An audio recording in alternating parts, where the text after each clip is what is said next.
Let us begin. Did it? I don't know what they are. So Mythic is when you kill it the first time, it gets back up and now has a different set of actions and stuff. Oh, like and has another set of HP. Like boss stages. Precisely, yeah. It's like Dragon Ball Z. Yeah. Dragon. Oh my god, that's what Chad Bradwick's turn should be. Just charging, like in Dragon Ball Z. That would be badass. Anyway, are we ready to begin? Yeah. Mm-hmm. Okie doke, so, in the last session of Curse of Strahd, you began engaged in combat with the guardian Vrox that sat upon the gatehouse of Selenka Pass. After cutting them down, you brainstormed a way of bypassing the curtain of green flame before Ilkaas decided it would be a good idea to just dive on through.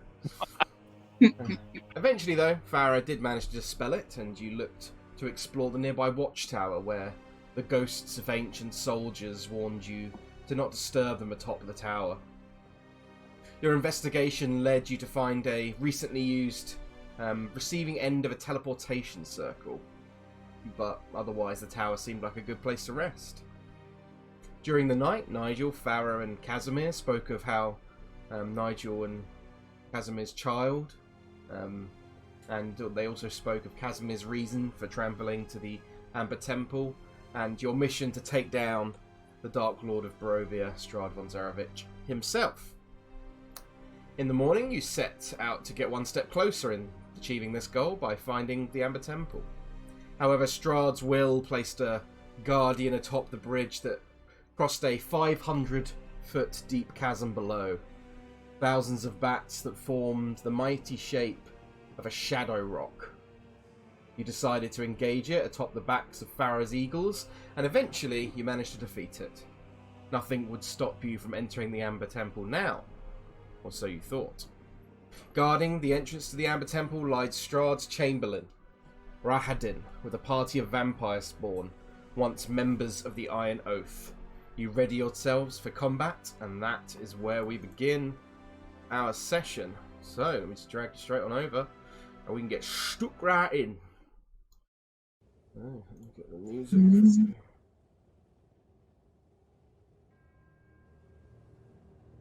Just the music a bit for myself. Right, so we have the rolled initiative for everyone, I think. Oh, check. I'm not too familiar. Yeah, get your little familiar done.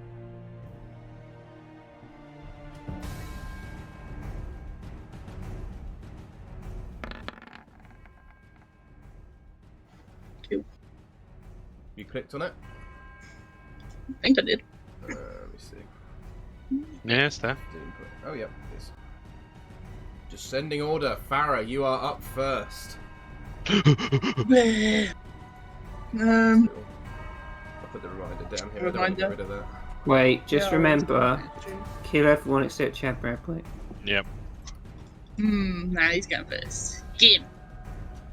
I mean, if you kill everyone except him, you're probably going to TPK, just saying. Oh, This is the true big bad evil guy. right. Wait, So I can either get 3. He's got to be in the Christmas one-shot Chad Santa. Well, writing that down. Vampire Chapter.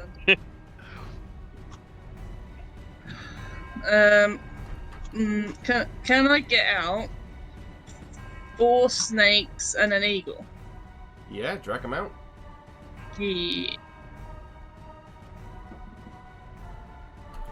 You're conjuring animals, so I'll put the concentration symbol on you. Yeah. If you want to roll for their initiative once you've got them out. Yeah, which one do you want me to roll? I would say roll for both Yeah, of them. it's I think it makes more sense for if you're Okay. summoning different ones. So 1 eagle, where's my snakes? Where are they?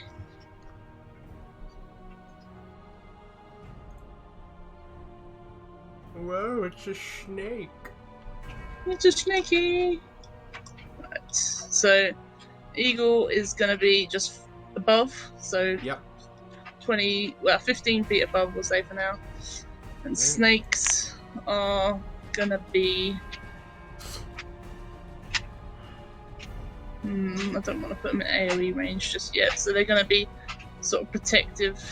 Can I put them in spaces like that, or should I put them in the squares properly? No, you can move them exactly where you want. As long as you hold down Alt, you can position them where you want them. And these squares are not accurate, obviously, because you can see how much bigger there's not 5 foot a square with this time. Yeah. I mostly want them to be protective of our little spellcasters at the back here. Yeah, So go for it. let's do that. And we'll do that. Awesome. You want to roll for initiative for them? Yep. The one lovely thing about you having the alert fee is when you do cast Conjure Animals, at least it doesn't mean I have to fucking restart the entire turn all over again. Yeah, true. Where the goddamn hits my snake? There it is. Oh no, did I press it? I don't think I did. 19.14. Did I press it? No, you didn't, but that's fine, I can add it on. You just do the other one for me? Oh, yeah.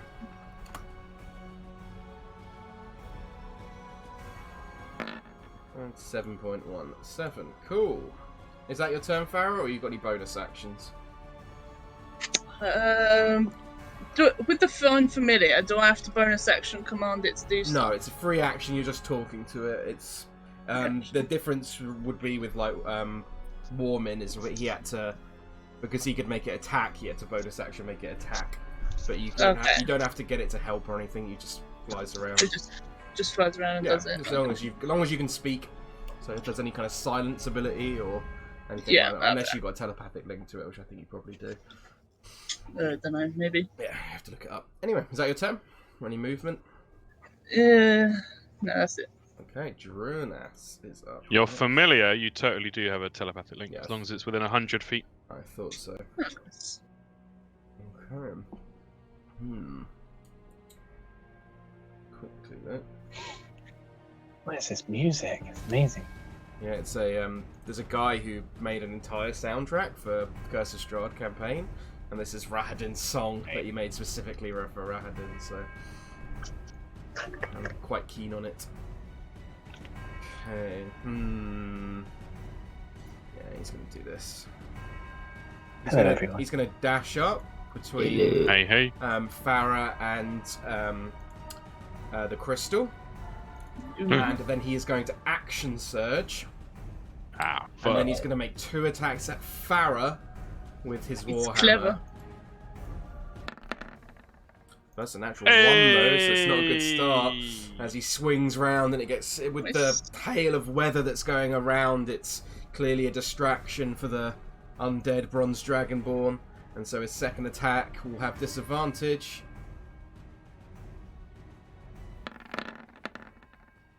However, the second attack is a 17 to hit.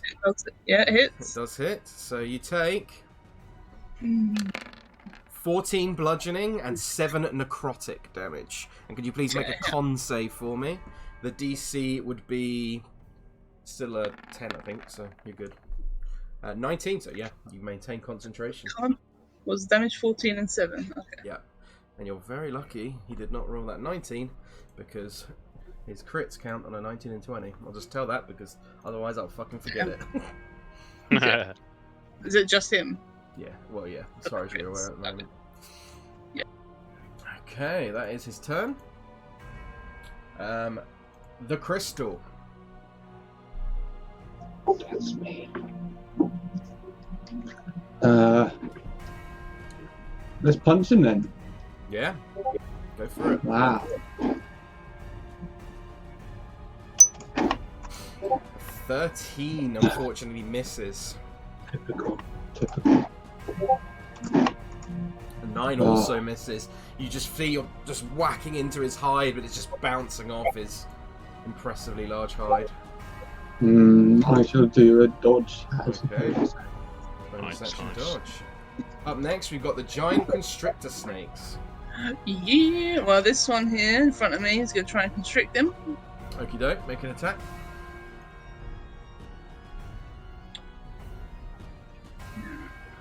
Snake.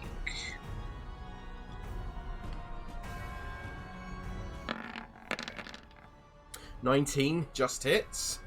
So he is grappled, I believe. Is it restrained or grappled? Restrained. Oh no. Oh, it is restrained. Yeah, Restrained. creature is restrained. And he takes 9 points of bludgeoning damage, which isn't magical, right, for them? I don't know. Don't think so. It's a spell. But they're still creatures, so I would say probably no. They're So, fey creatures. Yeah, it so does I not don't know if does that not means- take as much damage as you'd expect Okay. it to. That's alright. And the rest of them, The rest of them are gonna hold a constrict attack if anything comes in range. okay. Just trying to think if they would move. Probably not. Maybe this will be slightly closer to Ilkaas. There you go.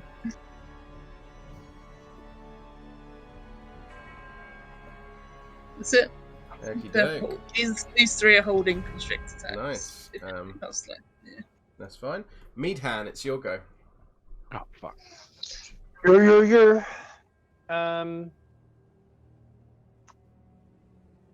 My need to play strategically is far stronger than me doing what he would do, which was rage and just go for Rahadin. But you know what? Do I've what? been playing a lot of Divinity, so I'm going to do what's probably best. Okay. It's going to go here. Leave it there. And whip out his pipes. Okay. Pipes of haunting. Just double check something for Rahadin. Does it count as being charmed? On the effect, No, does it's it say? frightened. Okay. I can post it if you want. Yeah, if you could post it. Say it. Each creature. It's frightened, yeah. Doesn't say anything about being charmed. Okay. Doesn't get advantage on it. Okay, so that is a wisdom saving throw. I'll do Rahadin first. Who gets a 24. Then you've got who else does it hit, Steph? Chad and this Edward motherfucker on the left. Okay, Chad. Oh, Chad's really good. Actually, it's not too bad. No, 6. So Chad is definitely scared. Surprisingly. And then finally we've got Amarant Crane on the left. Who gets a 22.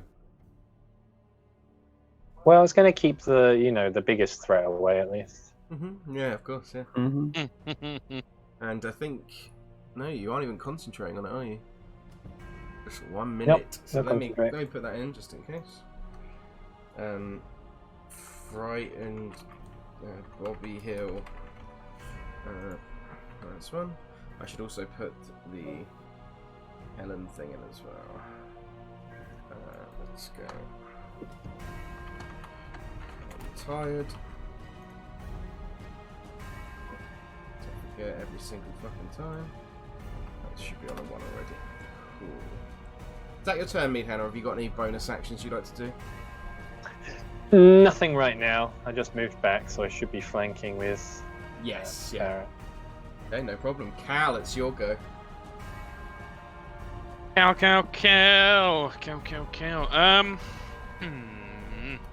Calabunga. Calabunga, my dudes. It's quite far away from me. Guess I'll take the opportunity while I have it. He's restrained. Step up to Big Mandronas. And where's my sheet? There it is. We will Do it this way. bonus action. Hunter's Mark. Okie doke. I'll put the symbol on him for you. Thank you. Well, the first roll of it will be a 1. And 2 short sword attacks. Let's go with advantage. Yep, with advantage. Wait, I just realised Drunas would have been in range as well. Oh, okay. I'll do that. Right. I'll do that for you quickly then.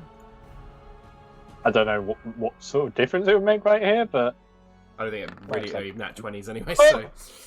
An 18 just hits. Yay! So 8 points of piercing. This is all magical. Mm-hmm. So... And then he is wounded. And 24 definitely hits. Put the old wound on. And another 7 points. Nice. Oh, and another hunter's mark. Don't forget the 1 on the previous sorry. hunter's mark roll. And another 4. So 5 total for hunter's mark. Cool. I've ticked that That's off. me. Very nice. Farrah's Familiar is up next. Farrah's got all the fucking Farrah's initiatives in this. Familiar. I do. Farrah's Familiar is gonna just fly over and cling onto Nigel's back and Fuck, help did I him. not roll for thingy Casimir? I did not. He's gonna have to go last then, because I forgot. So that's my punishment for it. No. Well, doesn't that punish us, yeah? True. Clinging onto Nigel's back. I'll roll for it then. I think that's a fair thing to say. Nigel, you just see this small little griffin creature clinging onto you. It's kind of pointing at stuff. Does it attach in the same way You've the got a- White Eagle Megazord does? You've got a Yoda basket, Nigel.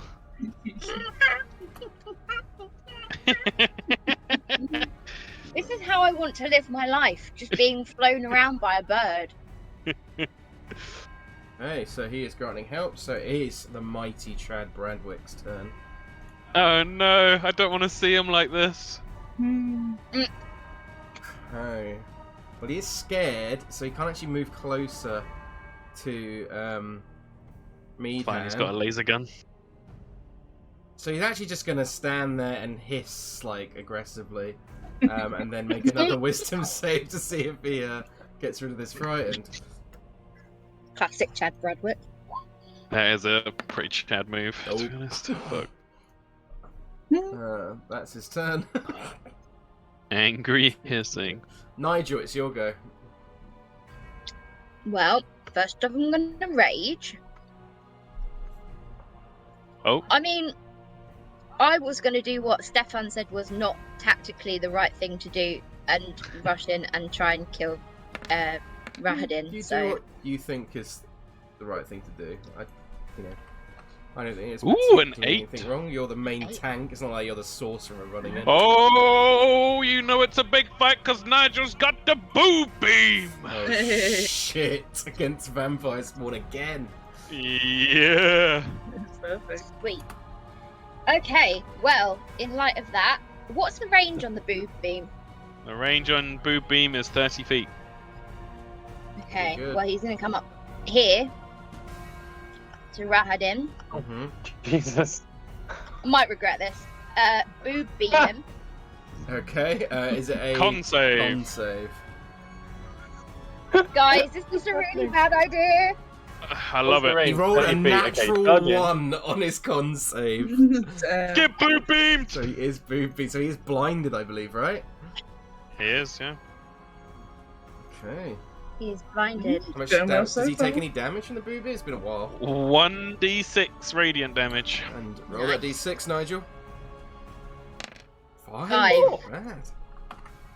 He's Rad, blinded until the start of Nigel's next turn. Cool. Okay. Do I get advantage because he's blinded? Yeah. Sweet! Well, Doom of Thorns rough. Man, Nigel is a big game day player. It's Yeah, gotta be yeah. said. They hit. Both of those hit. So Anja, first well one done. is 16. Just check. That's the first one with advantage, sorry. Yeah, 16 definitely hits. Let me just check something. No, it was 16 damage, sorry. 16, sorry. Damage. Blur my brain. That is that much. Okay, Imagine being Rahadin here. second Holy shit. attack with advantage. Second attack with advantage. There we go. Oh, it is baby! Definitely hits. Fucking go! Do you think it might be time for Do it. Doom of Thorn and Strahd? Yes. That was quite worrying. Okay, cool. So I'm gonna do the damage first. Oh, that's shit. So that is 13.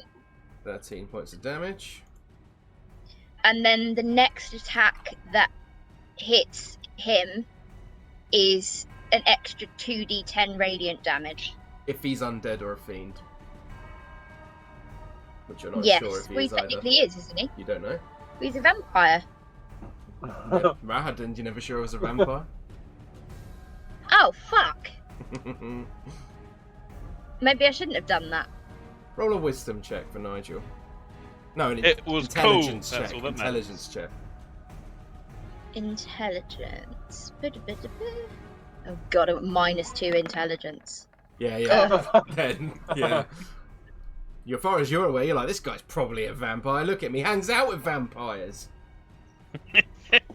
You lie down with dogs, you're gonna get fleas. Yeah. Right, is that your turn, Nigel? Yep, that's my turn. Okie doke. Casimir. Jesus. Yeah, that's Such a clear mental image in my head of like fucking. It's like One Punch Man. Yeah. Casimir. Rahadin's all like arrogant and just there like, I am the dog, and it's just. Oh, my face. Because Roll20 like signed me out, so I can't access the character sheets. That is so fucking Nigel's weird. just there. This little griffin buddy on his back. What the fuck is happening? You crash. Oh, there we go. It's working Ni- now. That's so weird. Like, Nigel crit you out of the game. yeah, pretty much. Like, yeah, that was really weird. Let's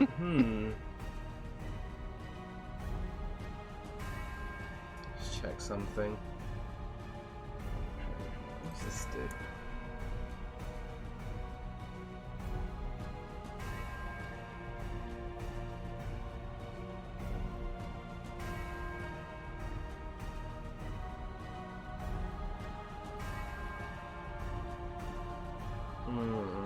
Sorry, I'm just reading something.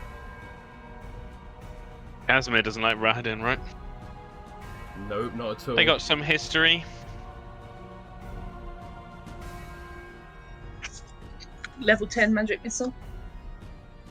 Whoa. Range.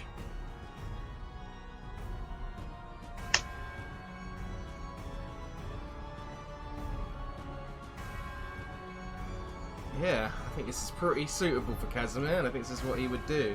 He's going to run forward. Here. And he is going to cast on Rahadin. He's going to cast Suggestion. Oh. And in response to him telling you to throw down your weapons, he's going to tell him the exact same thing and say, throw down your weapons! And he's going to force him to make No, you first. No, you first. Yeah, wisdom save. Would be with advantage because he does have advantage on things to charm because he is an elf. And he passes, unfortunately. Damn. Cool idea, though, I thought. Yeah. Yeah. And that is his turn. Rahadin, who is blinded. Just right in front of him. Well, to start with, since Nigel's right up in his face, he is going to first use his bonus action to use his Deathly Choir feature. So any creature within 10 feet of Nigel must make a wisdom saving throw. As you hear, Nigel, you just hear the screams of thousands of people echoing through your mind. But Nigel is in no fucking mood for pissing about today after seeing what's happened to his friends of the Iron Open. He just shrugs it off without any problem. So you take... Oh, yeah, no, you do take half damage though, so let me quickly roll that. Guys, will you shut the fuck up? My griffin dies. So sad. Oh. So Nigel, you still take 14 points of damage. It's not halved because it's psychic damage. Well, fuck you, Rahadin. It's not going to make Nigel feel any less angry. He is then, because Excellent. that was his bonus action, he's going to stab out 3 times at you with disadvantage with his scimitar.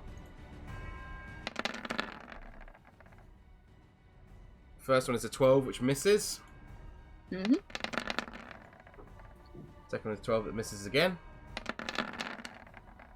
And finally, a 21 for 10 points of slashing damage, halved to 5 points of slashing damage to you, Nigel. He is then going to try and move back behind Chad, because he can clearly see that Nigel is pretty strong, so you do get an attack of opportunity. Okay, Chad. Which does hit. 12 points, Jesus. He is taking quite the beating already.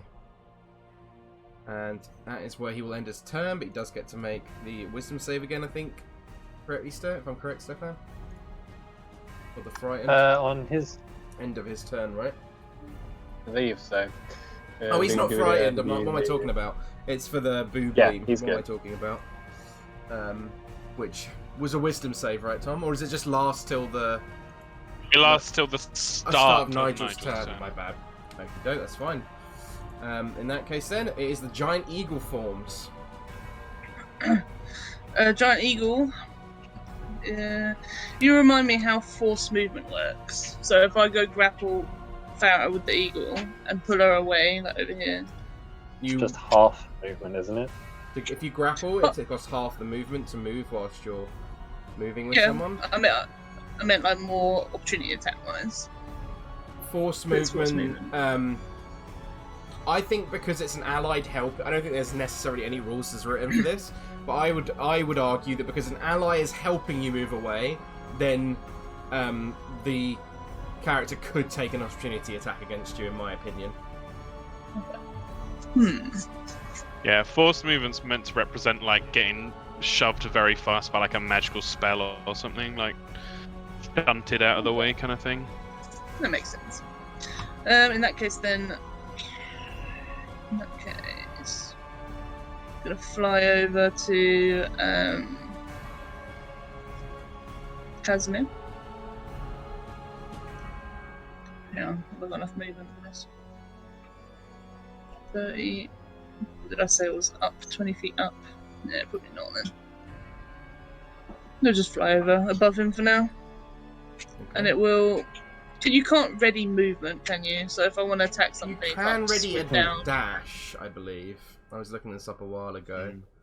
So I think you can ready a dash, which essentially means you can move 30, like your half your move. Well, you'll move your full movement, but you can't move your. Yeah. You can't dash up to double your movement. You can just move that basic movement if you hold a dash. So you can't dash up to attack, and then that's it. You could move up to attack and then hold your dash, which means you could move again up to your movement. So it's That one makes or the sense. other. You have to dash or attack. Yeah, because if you're holding your... It's like holding your action. You can't attack and then hold your dash.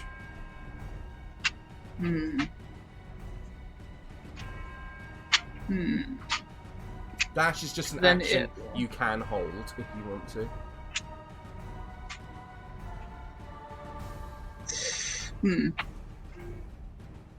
It's gonna stay back here for now, then I think. Okay. Yeah. Alright. Above Pimkin's 20 feet. turn.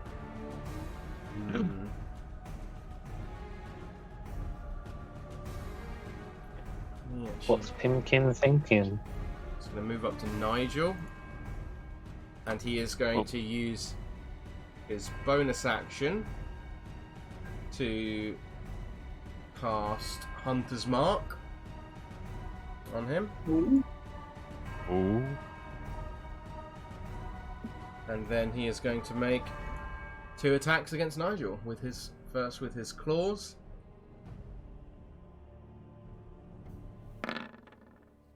Which misses with a 12.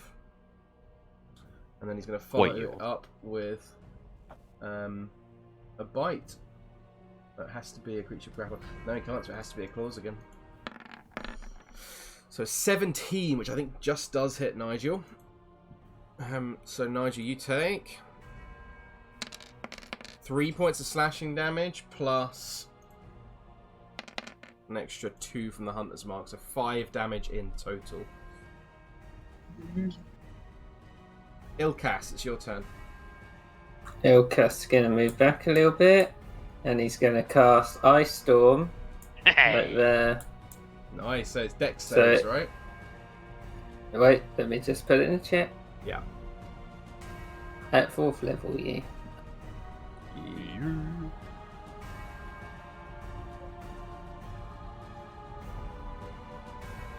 Yeah.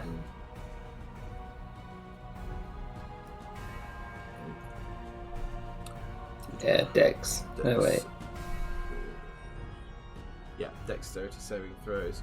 So could you draw a square for me just to where it's hitting? So we got the...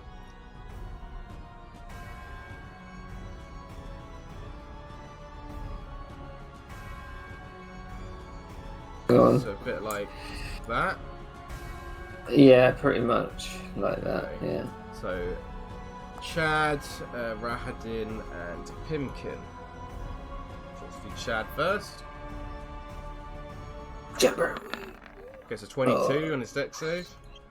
Rahadin gets a 14. And Pimkin gets... Yeah. Does blindness do anything to the Dex save? I don't know. If someone wants to look that up for me, that'd be great. 5. I rolled damage anyway. Nope, doesn't do anything.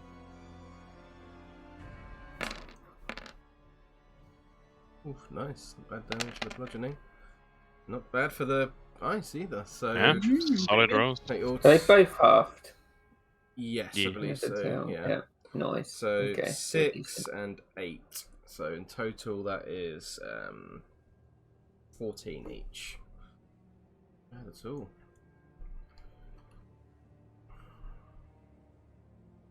Oh wait, it didn't add on the +3, Ooh, so it okay. should be +3 more. Plus 3 more. Okay, that's fine. So 17 in total.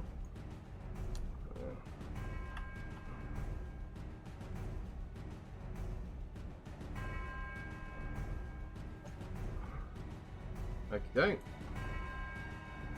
Is that That's your turn? it. Okay, awesome. Yeah. Amarant Crane. He is going to...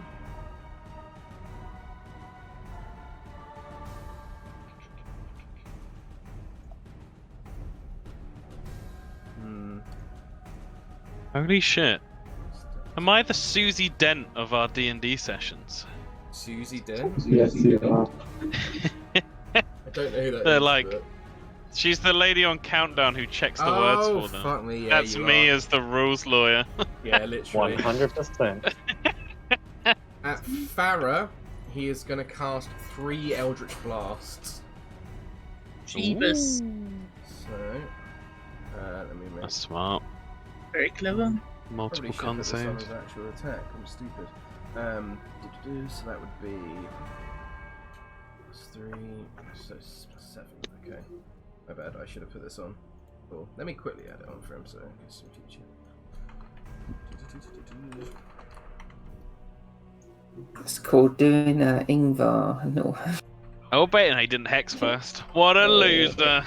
Yeah, didn't get genie damage. God, I was min-maxing that boy from the Yeah. from the word go. No wonder that boss fight was so dicey. Yep. Oh, I did it. I didn't. The 22 to hit, I assume, for 5 force damage. And Mm-hmm. then a con save for me. Ooh-wee. Second beam. It's a 26 for 13 points of force damage. And another con save. Yeah. Oh, This time, Uh-oh. drops and the eagles and the snakes are all gone. Yay! shit. Dronus ain't restricted now. Restrained. I'm just debating. Should I use my inspiration for this? Oh my god, yes. Are you kidding me? It's only snakes, though. Yeah, fuck it. Let's use it anyway. Okay, inspiration. Oh, No! Still down. damn it. I'm sorry. It's all good. No restrained. He's still got one more attack. Last Pew. one. It's a natural one, actually, though, so he does miss. Hey. It's disadvantage. That's Back to the top of the round is Farrah. Oh, hang on. Into my health. 36. Farrah. Well, she's being fucking blasted from somewhere. She is gonna.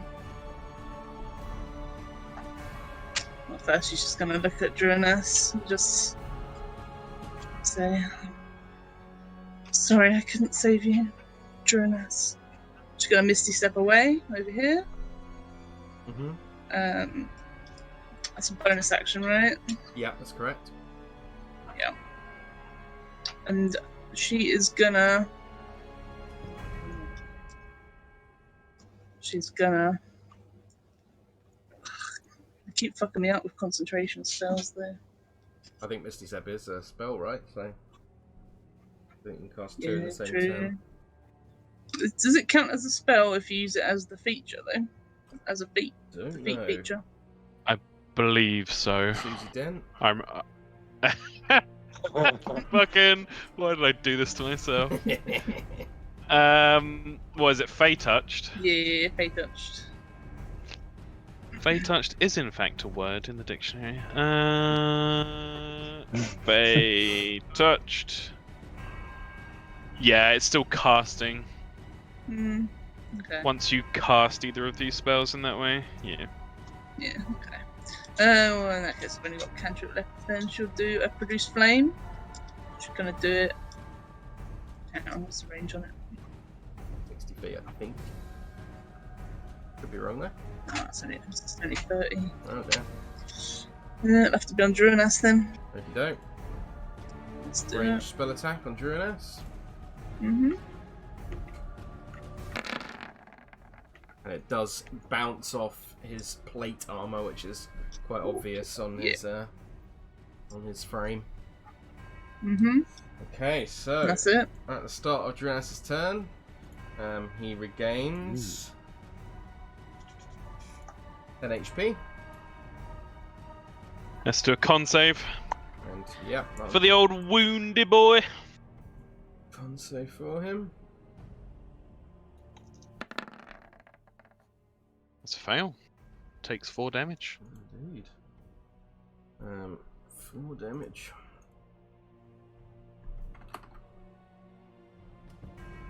Okey-doke. So, still got those on him. Right, What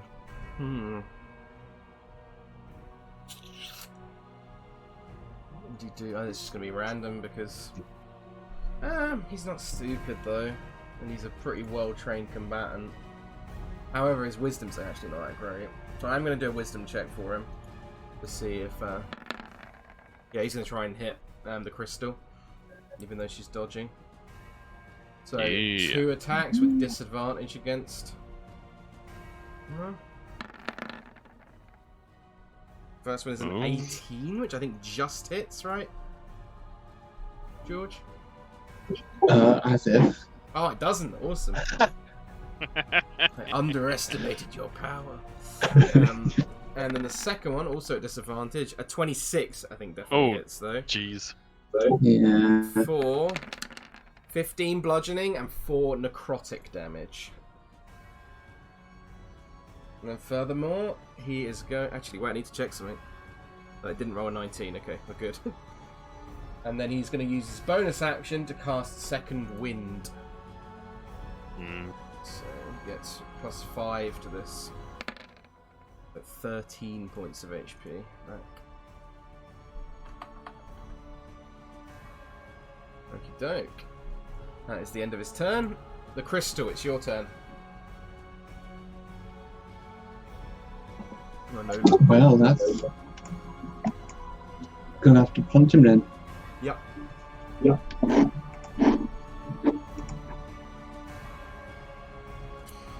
21 hits. It's 8 plus your force damage. 6, 14, not bad. Undid all of that healing in one strike. Haha. Let's do some more. 12 misses, though, unfortunately.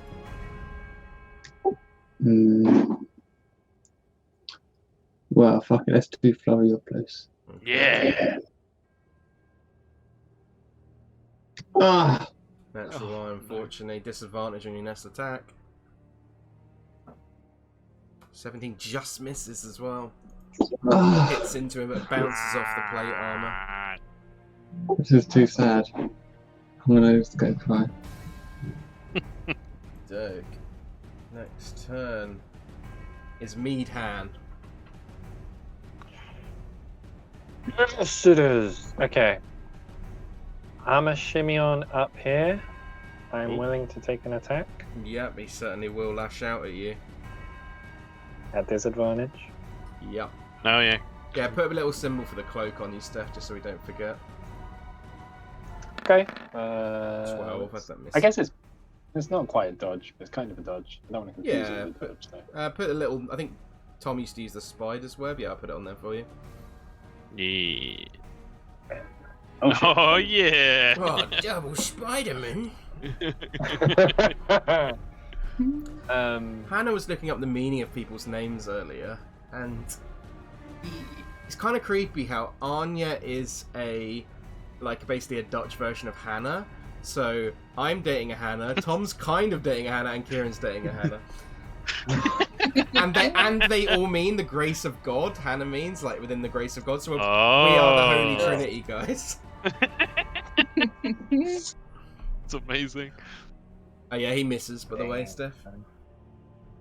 Cool. So then he's going to whip his pipes out again. Nice. But play them with Stefan. feeling. I think This is a PG show. that hits all of them, right? Should be all of them. All of them. Okay, I'll start with Amaranth Crane. Wisdom save for him. 13? What's the thing? It's 15, right? I imagine it's 15 if it's from an item. Where's it going? 15. Yep. Yeah. Anybody that passed before is immune to it. Oh shit. Don't think anyone shook it off yet, because only Chad had it. But if they pass their initial save, then they're immune to it, aren't they? Yeah. I think it said only if they. Let's have a look. A creature that succeeds on its. Oh no, yeah, on its saving throw. Yeah. Shit. Meadhan would know that, so he's used these enough He times. would. I'm trying to remember who was it last? It was Rahadin, Chad, and one other guy. Yeah, I don't think. Amaranth. Oh, and Druinus as well. Yeah, I don't think And Pimkin Amaranth. had it. Maybe.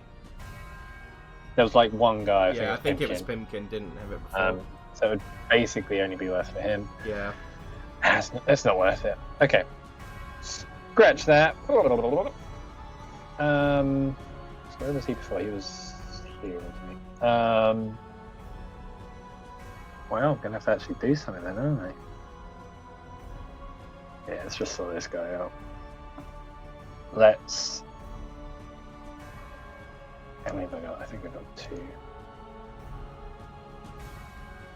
Yeah, fuck it. Let's rage. Oh Start yeah. smacking this fool. Smacking this lizard. Bonk with advantage. Helen isn't.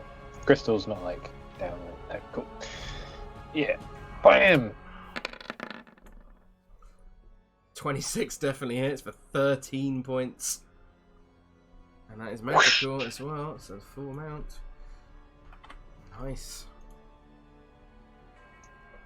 And second attack. The second one. Yep. For 14 points. that was a big old hit from Meadhan. Is that your turn, Meadhan? I think it's all your bonus action and actions. No, it's just taken. I mean, Farrah took a bit of damage. She could have probably done that earlier. I'm worried for Nigel, so I'm gonna give him a bardic inspiration. Don't think you can because rage is a bonus action. Sorry to be a party pooper. Oh no! Yep, you're absolutely right. Yep. Apologies. Nope. Poo my party all you want. Okie doke. Cal, it's your go.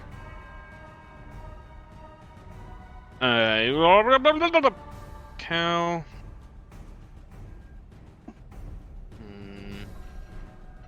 Cal doesn't like that the enemy team has spellcasters that aren't being assaulted.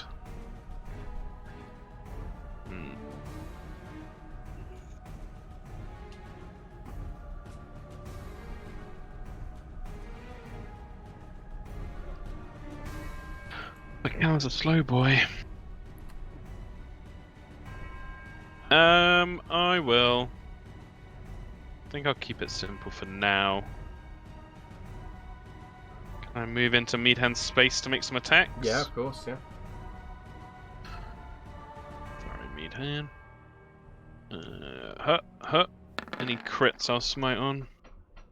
Ain't no crits there. Both hit. Yeah. 17 points of damage. And the 2 gets added to the wound, so now it's on 6. 6, okie doke. Maybe I should smite to get the healing off. Yeah, fuck it. On the second attack, I'll smite. Okay. I will expend a level 1 spell slot. And it's undead. So 3d8. So a further 12 damage, that's radiant. Very nice. Which does disable his healing effect. Nice. And then bonus action, Dancing Scimitar. None of the enemy team's concentrating, so he'll just send that at Dronas as well. No advantage. Oh, I will say that this guy would be concentrating. Sorry, Pimkin. He did cast Hunter's Mark. Oh, Hunter's Mark. So, well, I miss whoever I throw that at, so it's fine. Wait, if that guy's concentrating, did he do his No, you're right. Yeah, he didn't. Thank you for reminding me. He got natural 1, so it actually dropped down. Good shout, Kieran.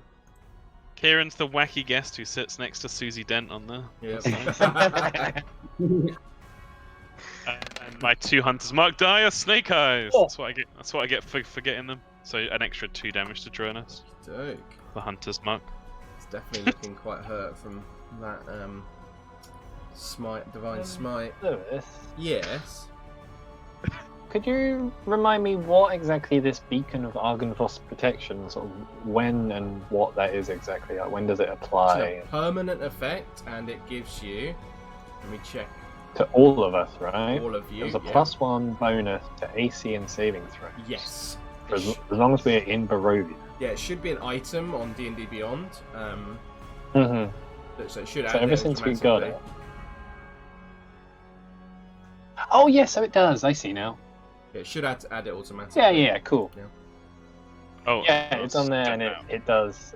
I suppose as long as everyone else is aware and remembers that and has it, because that's quite useful. Yeah, I've got it on. Yeah, I got it. Just a PSA. Okie doke. Yeah. Is that your turn, Cal? Mm-hmm. Okay, Chad, who at the start of his turn does heal up 10 HP. I think this is difficult terrain, right? So it's going to take him at least 15 feet to get out of here. He's also still frightened, which means he can't move directly towards Meadhan. He's so fun. He's going to run off like this way and go stand next. Strafing, hissing like a pretty much. Cat. He's going to run up to Amaranth Crane and hold his action if anyone gets into range. He's going to try and attack them.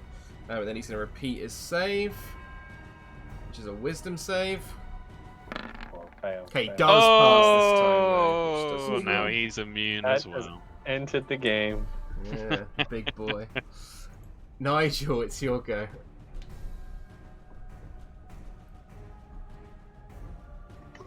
Yeah.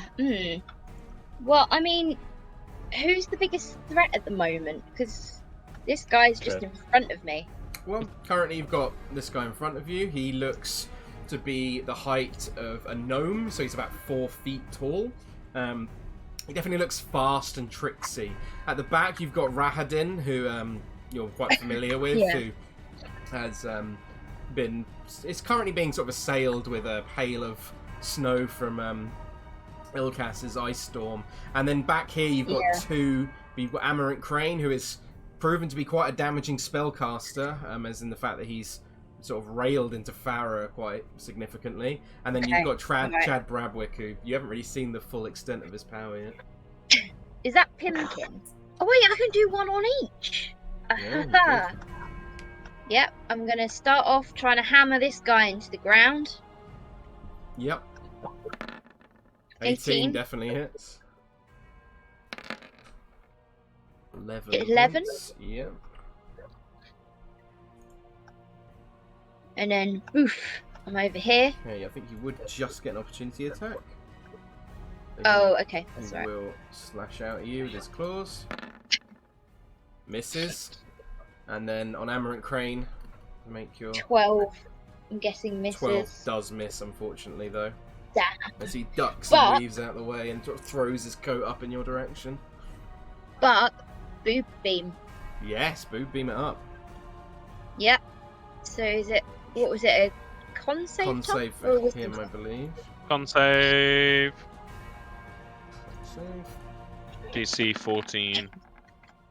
Passes. Damn it. 19. Oh, No boob beam. God. Ugh, clearly wasted those Although 2 nat technically 20. it would be at disadvantage because he's got a nat 1. So let me reroll. A 9 does actually fail. Woohoo! Good luck with that, bitch. So he Woo! takes... How much radiant damage does he take? 1d6. D6. Does Right, I'm on it. disable his healing. 4. Points of radiant damage, nice. Pretty good. Cool, You that's don't. me. Casimir.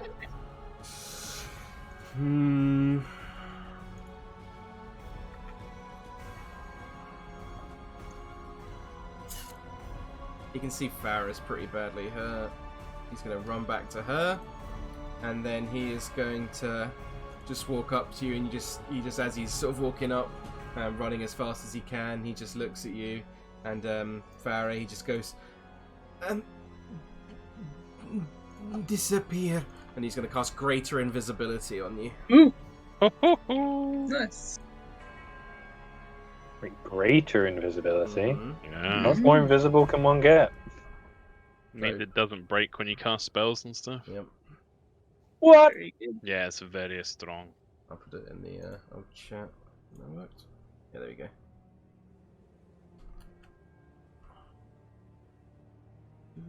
So he is concentrating though. And Farrah, you are invisible, so I'll put the... That'll be a good symbol.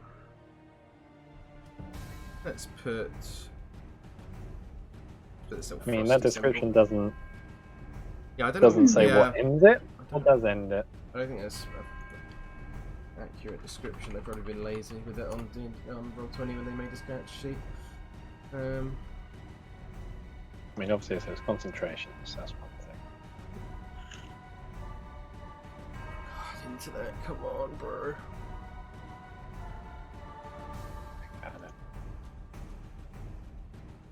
Fuck me, my internet's so shit. Something.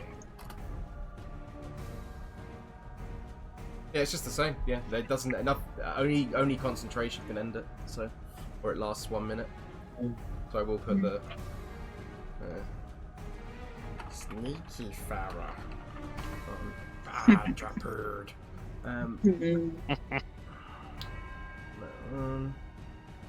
Hide, Casimir. Hide. That is his turn. Rahadin's turn. he is going to bonus action Misty Step to move right up behind Nigel. And he is no longer blind, and he's pretty pissed off.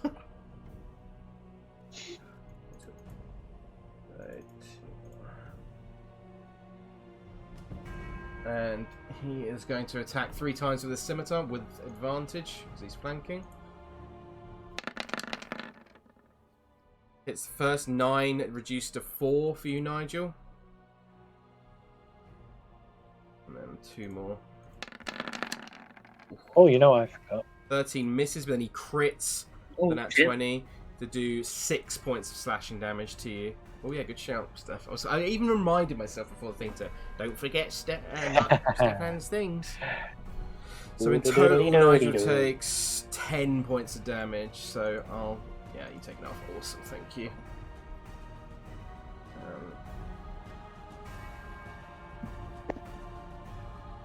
Still got his movement.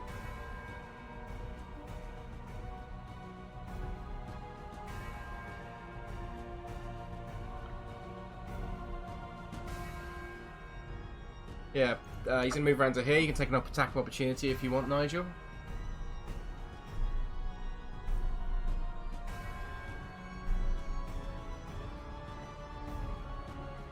I'm trying to, but my internet is being shit. Yeah, mine is too, so don't worry. What is Rahadin's intelligence? Would he know that we have AoE spells? Well, he just saw one, didn't he? He just got hit by one. Yeah, true. That's true, but he's only got +2, so Okay. not amazingly intelligent. He's mostly just trying to keep away from Nigel because Nigel, yeah, but he's smart, but also the AoE didn't do that much damage to him, and Nigel did a fucking shitload of damage to him. So Yeah. I think he's a lot more frightened of Nigel at the moment.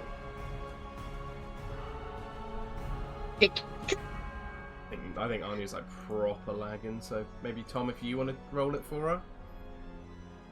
Sure. Just until her internet decides to calm down.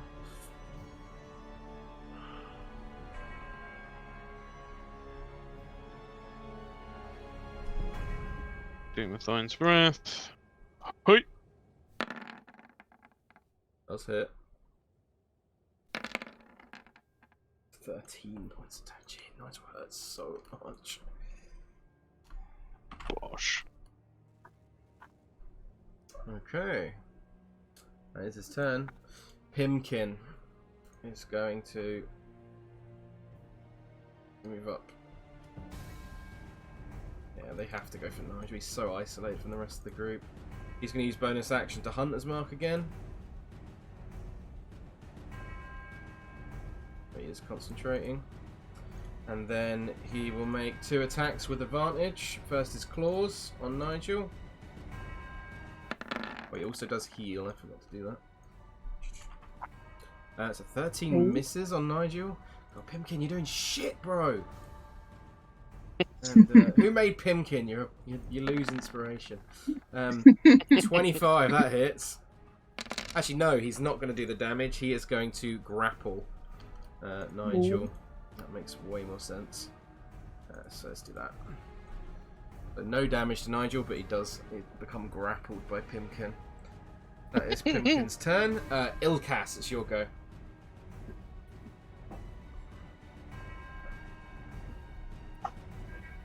Well, this is like beat down the tank on both sides. Yeah.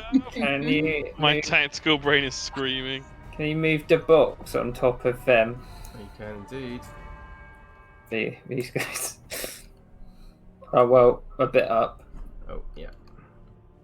So just the top 3 guys, yeah. Oh, just the top 3. Yeah, he doesn't want to hit Nigel. It's like that. Yeah, exactly. Okay. And they get dex saves, and it's level 3. Oh wait, that should be an extra +3 to Amaranth, so I didn't click on the dex save bit. But 19. Bobby Hill. Ed Redwick. Oh, shit. And then Rahadin himself. Oh, right, didn't do bad. For me. 18. Oh. Yeah. Sorry, I should be back now. What was the outcome? You're just grappled. You whomped him. And you did whomp Oh, him. okay. Oh, no, yeah, you already got it, don't worry. So, damage. So that's 6 points of damage. Plus 3 is 9. Plus 4, Ooh. so Ooh. only 13 this time. However, it's every little bit helps. Summon. Yeah. So, did I say it was 14? 13. 6. So So, time. yeah, 13. 13, cool. And that goes down to that much. Fantastic. Okay, is that your turn, Ilkaas? Wait, let me look. Yeah. Okie doke. Amarant Crane is currently blinded.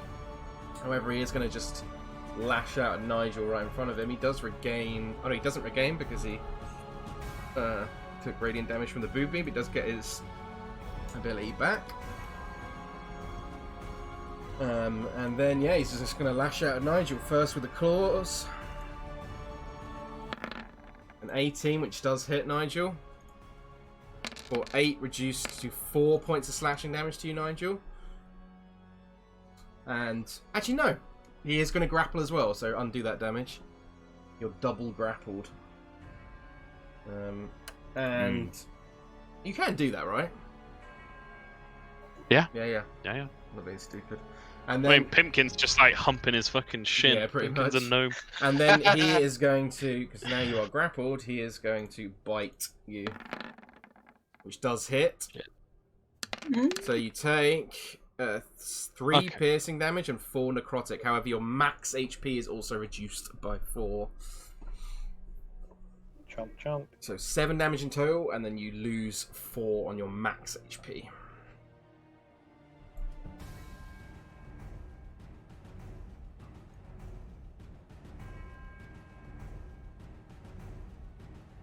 Wait until Nigel updates it. Casually tanking the entire enemy team. Yeah. Very nice, awesome. That is his turn, and I believe it wears off on Nigel's turn, so... And Farrah is your go. Currently invisible. Farrah cannot quite reach the tank, so she's just gonna... Thank you, Casimir. They might target you down though. Let's just try and get as far as I can. Even if I... Okay, next turn I can get up to Nigel. But for now...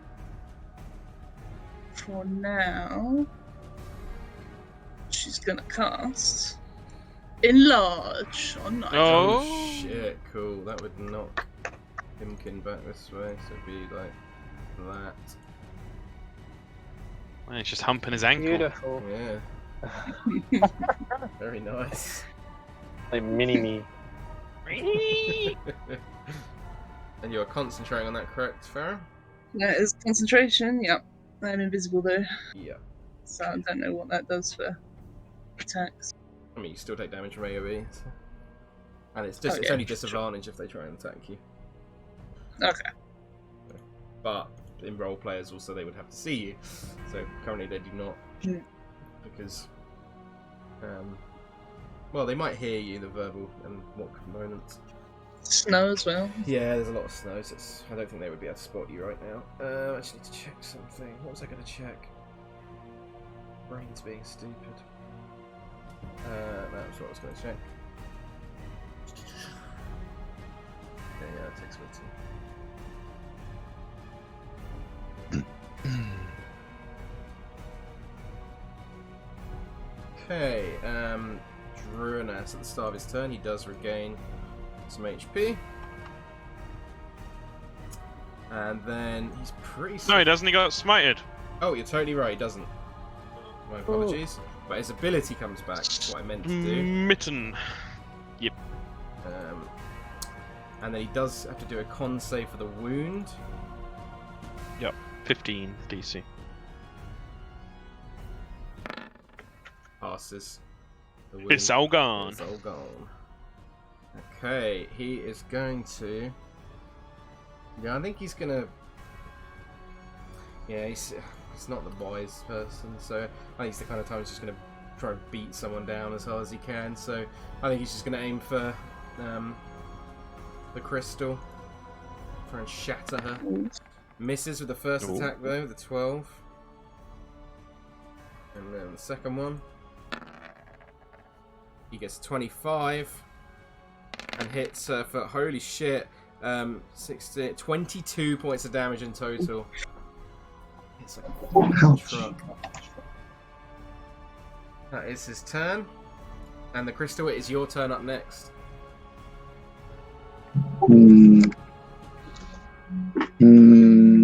Well, that's tricky. Oh! Yeah. Did Meadhan hit him last round? You're totally right. Goodness. Yeah, he did. Yeah. So he would have had disadvantage. Yeah. So let me quickly do that again. I'll say the. Well done, Tom. I even brought them out and I forgot. Yeah, you have to remind me because that's one thing at my brain. Susie Dent. So I'll say that was Got the your 12 back. was the first miss, and I'll do the second one with disadvantage like this. Yeah. Definitely misses. So Take that health back. yeah, put the health back on. Undead as well, because we never actually established that officially with the DM. It was just Tom being a smart aleck. What? And Me? Rahadin is not undead. Fuck it. Apologies. Who's the smart Alec now? Yeah, still you, Tom. Still you. Crystal, it's your go. Well, that was a close call.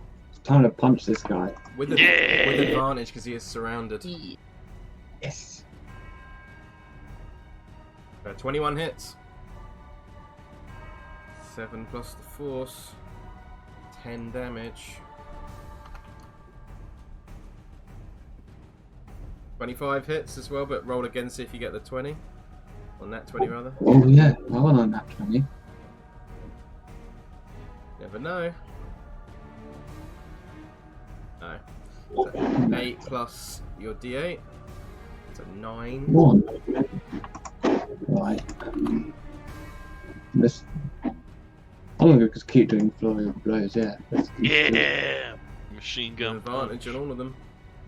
Oh! No! How What many the actual How many fuck? times have you done that in this campaign is insane. Oh, it feels so nice. Yeah, cancels out the advantage on the last attack. So it's not. What? I'm not gonna. Yeah. Oh, you still hit though. Rig. Full rig. That guy's on D20s. 7 plus 4 for 11. Still think you're just paying for Elodius's luck in my campaign. Is that your turn, Crystal? Yeah, that's enough. Dude. I was role playing it, Tom. Don't get salty. Even had the luck feat. Meadhan, it's your go. DM, I have 2 questions. Yes. 1, can I simply choose to not use or enable a attuned item I'm currently wearing? Do you mean unattuned from it? Not necessarily, just as in like this thing will automatically apply, but can I just choose to not use it? For example, my cloak of displacement. Say if I wanted to take a hit. Such an interesting question. Or would I have to simply take it off? I Which in think itself you'd have costs to. an act- I think you would have to take it off. I'll say it costs a bonus action Mhm. because it's a fucking cloak. It's not exactly like taking 6 seconds to just go and throw it off into the. Yeah. I'll allow that. I think that's okay. Take a bonus action, okay. That leads to my next question. Can one use both an action and a bonus action to use 2 items?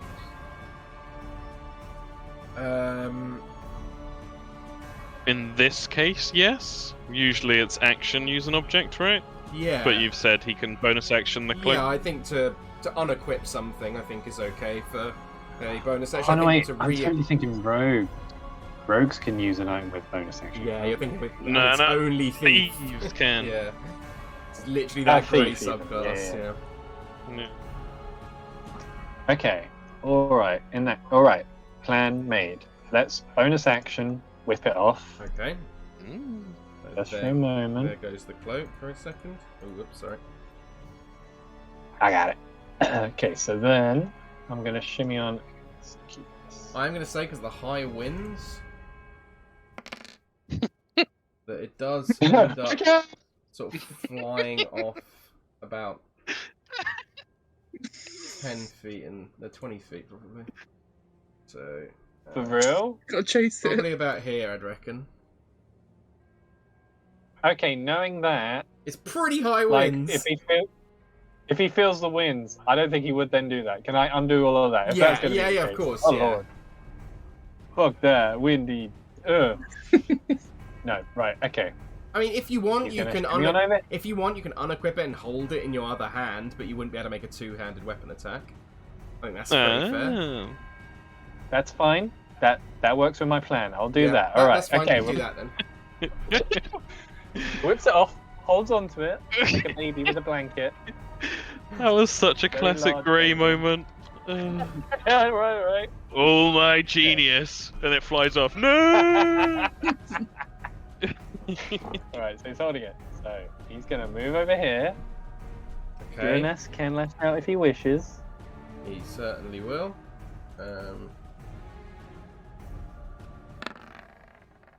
15. I think that hits, right? Yeah, that hits. Cool. Take 19 points of damage, 14 with which is half, so 7 plus 5 is 12. Oh, brain. Yep, 12 sounds right. Okay, so then from here, I'll use my action Mm-hmm. to apply a potion to Nigel. Okay, yeah. I'm gonna just pour it all over him, like with champagne or something. The potion of invulnerability. Oh shit. What the fuck does that do? Hang on. I always put this shit in and I'm like, I don't remember what this fucking does. Resistant to all damage, or he's a blam fucker. Okay. Yep. I'll put a little symbol on Nigel for that. Let's say it's the castle. Never use that. So we've made him giant and we've oiled him up now. Yeah. He's all ready for his Yep. bodybuilding competition. Unleash hell, Nigel. You are our weapon. And then I think I do. I? Ooh, well, no, I've already taken my hit. So no, I don't think I will. So then I'll just shimmy, Just in behind him. shimmy there. Okay. Yeah, and I think that'll do. Interesting. Thank you. Cal, it's your go. I'm going to attack things. No, you sure you don't want to Come on, man, unequip I'm with your being bonus smart. section and... Shut up! Put my shield on my head so the snow doesn't land I'm on me. fascinated what he's planning. I've got no idea. It's amazing. If you were wondering why I wanted to take a hit, I wanted to keep my rage, didn't I? Yeah. Ah, clever. Yeah, now I'm clever. Both Yeah. definitely hit. First one. He's looking very rough. Second one with a smite. And with that, Druiness drops. Oh, I said it. Spell slot burned. And you see as you cut through him, his form with the smite involved as well, the moonlight cuts through a point in space and his form simply just turns to dust before you. Almost being caught up in the snowstorm. As you go. Well, it's extra sad because Cal has 0 attachment to this guy. Yeah. Just remorseless. And then he will bonus action. It's a bonus action to move your hunter's mark, isn't it? Yes. So he'll move it to Pimpkin. The Pimpkin. Okay. Boom. Hunt the hunter. And he's going to move up to stand side by side with Nigel. That's my turn. Okie doke. Chad Bradwick. Oh shit! It's gonna move up to Cal, Oh no! and he is going to reckless attack. Yeah! And he is going to attack you with his claws.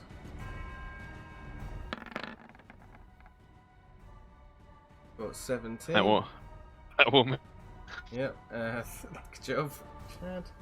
And second attack with his claws. A 22. That will hit.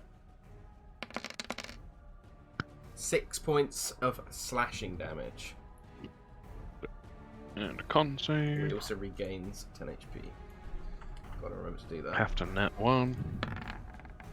Which I don't. Very nice. Okay. And that is Chad's go, so it is Nigel's go now. Who is currently big and he's very oiled up. I picture him a bit like a sumo wrestler. Amazing. Well, seeing Chad Bradwick attacking, what's his face? Cal. Thanks. Sorry, I'm so hit with names today. He's gonna do 1 attack against Pimkin and 1 against Chad Bradwick, Okay. and he's gonna try and blind Rahadin with the boob I think beam. it's 5 feet on the boob beam, right? 30. 30 feet. Fucking hell, I didn't realise. Oh, 30 feet. It's a boob beam, yeah, baby. Yeah, go. So, con save for Rahadin then. This could be actually really important. And 2 attacks with advantage. And an extra 22, D4. so he does pass. Down. And then 1 against Pimkin. Was it with advantage? Yeah, that Yeah, was with with advantage. And Meadhan's flanking. 20 hits. 20. Con save. Extra D4. For bigness. Yeah. Oh, Because you're big, you do extra damage. He does pass his con save though, so that's 13, 14 Oh. hits of damage. rubbish. I want to point out, Yeah, like, well, do you remember how hard Vampire Spawn was back when you were level 4? Yeah. Now you're like, Yep. fuck you. And now Nigel's playing crazy golf with him. Yeah, pretty much. And then the second attack, not with advantage on... Oh no, it would be with advantage on thing because he reckless. So, advantage against... what's his face? Hmm? Good 22. 22 definitely hits. 12 Plus a d4. plus D4. Extra 3. 15. Nice. Big hits from Big Nigel. Big Nige. That is your turn. So you're currently grappled, so you cannot move. Casimir. He's got to move up to here. And he is going to cast. So I wanna use that. Yeah, just second level magic missile, I think. At Rahadin. Pew pew pew. 13 points of damage. And that is his turn. Rahadin himself.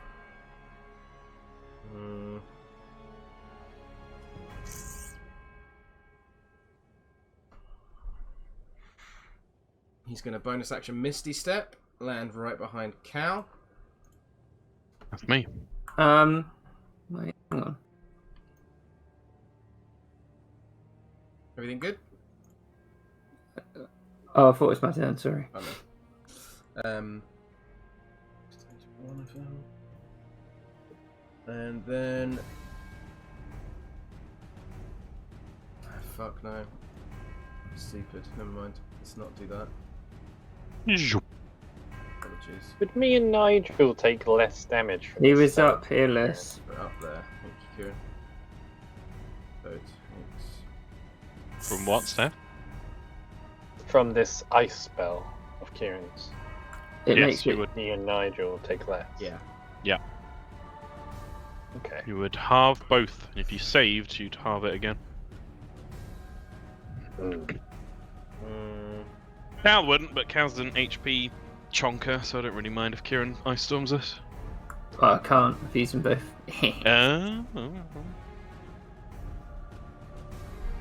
Sorry, just thinking what I want to do. Up here. Where even is Ilkaas? I've zoomed in and I can't find it. Right. Oh, he's all the way back there. How are you guys? You got there? Here. He's got nothing to hide behind though and poke his head out. Arcadoodle dandy! God damn it. What? Forgot the Tome of Strahd again. Hey, Oh. every time. We got too much shit. He is going to bonus action and do his Deathly Choir. So could... Is it any creature, is it? Yeah, any creature. So can Meadhan, Cal, and Nigel please do Wisdom saves for me, and Pimkin will do one as well.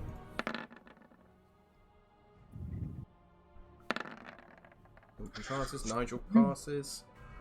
So Sorry, Cal, Wisdom. Yeah. Yeah. Fails. What? Thanks, Tom. And then Cal himself with the Wisdom save. Wisdom save. Oh, if you're next to Cal, you get +2 to whatever your save is. Okay, great. Still Hup. fails, yeah. Shit. Yeah, it fails as well. So you both take Whoa. The screams. 21 points of psychic damage. Ow. Ouchie. And no halving for you, Steph. 'Cause No, it's yeah, psychic. I know. That means Nigel takes 10. All in the sorry. brain. Nigel doesn't take any. Oh no, wait. Are you right? It might be right. Yeah, sorry, it is half as much. So yeah, Nigel takes 10, and It's Pimkin. halved again because of your Yeah, potion of so invulnerability. 5 for Nigel, Ah, and so Pimkin takes 10 as well. Thank you, I forgot about that. yeah, thank you, Anja, for giving yourself more damage. Well done. No, it's honest. It's good. I like honesty. I would give you inspiration, but you get it for free every day with fucking Lancelot dolls. So, That is true. Pimkin's got his Never talisman. use it though, do I? 'Cause I'm an idiot. Nope. Mm.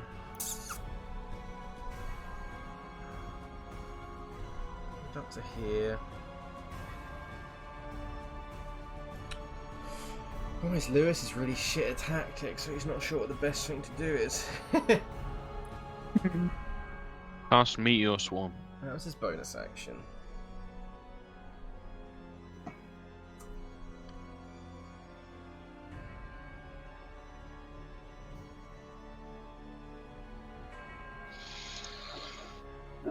He's going to move back up to here, and I think he's going to... Yeah, he just has to attack Nigel here. I think it's the only thing that makes sense. He does get... Would he get advantage Chad Bradwick? Yeah. Yeah, he would, right? Yeah.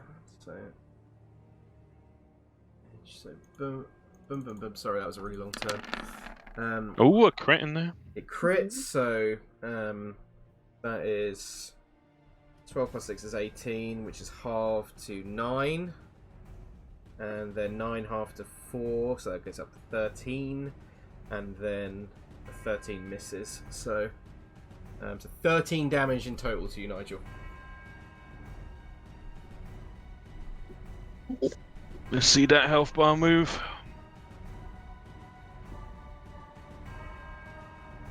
Okay. That is his turn. Pimkin, who heals up. That 10 he just took. And then he is grappling Nigel still, so he is going to attack twice on him with advantage thanks to the flank. Sorry, did you say Pimkin is grappling Nigel? Pimkin and Amaranth Crane are currently grappling him. There's a natural 20 on the claws, dealing 8 plus 7 is 15 halved to 7, so 7 points of damage to you there, Nigel.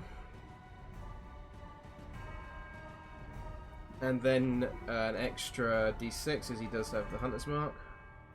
So an extra 4 on top of that, so 11. And then the follow up. The 4 gets halved as well because it's just does. weapon damage. Oh yeah, you're right. Sorry. So another 2 damage to Nigel rather than 4. And then the follow up with the bite attack, also with advantage, hits with a 22. dealing 7 half to 3 piercing damage and 6 necrotic. So in total, that is another 9 damage. Nah, necrotic is halved as well. You're So right. the potion of Thank you. invulnerability. Totally forgot about that. So 3 plus 3, so 6 more points of damage, Nigel. 3 of which is taking off his hit point maximum. Fuck my fucking life! And- I forgot again. And I forgot, he takes an extra 1 damage from the Hunter's Mark. Oh shit, what's that? Yeah, you have to remind me of that. I forget every time, so I know it's easy. Maybe put a symbol on Cal so you remember. In fact, let's put an aura on Cal. I think that would make it way easier to remember. Yes, please. See and edit. What's the rate? 30 feet, right? 30 feet. Let's tint the colour to a... Right. Anyone in any friend in 30 feet has the protection from good and evil spell on them. There we go. For fiends and undead. Just going to take the concentration off you quickly, Cal, so I can save. That's alright, yep. Where are you, Cal?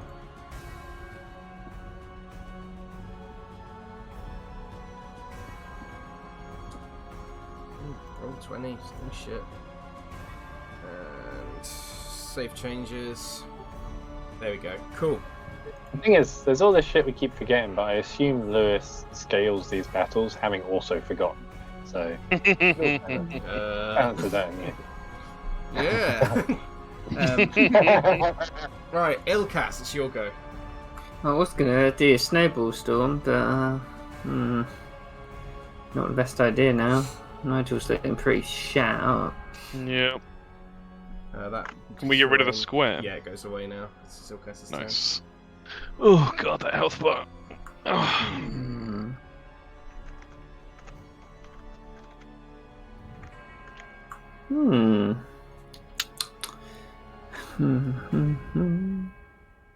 If only he could move a bit further. Come into my aura. I forgot. Was you already? Gives you protection from good and evil. Is that necrotic? No, it means any undead or fiends have disadvantage on attack rolls against you. Yeah, we'll go there then. Oh yeah. Might just shoot at Rahadin. Let this. Yeah, he's a bad man. Yeah. Don't want to take Nigel down. Yeah, he's going to shoot at Rahadin with his Ray of Frost. Go for it. Misses, unfortunately. He's going to, as his bonus action. Oh shit, it's an action. Whoops.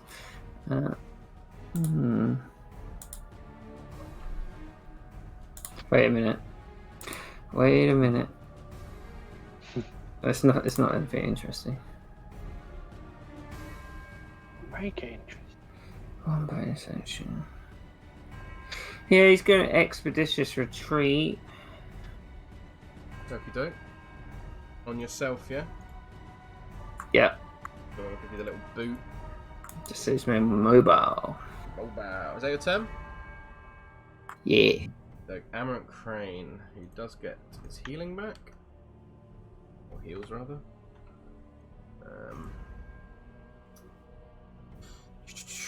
He is going to... He's no longer blinded, right? Because it's... Or is that on Nigel's... It's already been Nigel's turn, hasn't it? Since he was blinded. Yeah, because he tried to blind Rahadin, I remember now. That is gone. So in that case, then, he is going to try and move away from Nigel. All the way up, back up to here. So you do get an attack opportunity attack, Nigel, if you want to take it.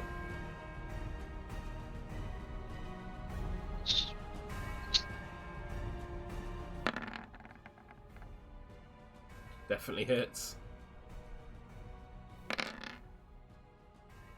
12 points of damage. Plus your D4.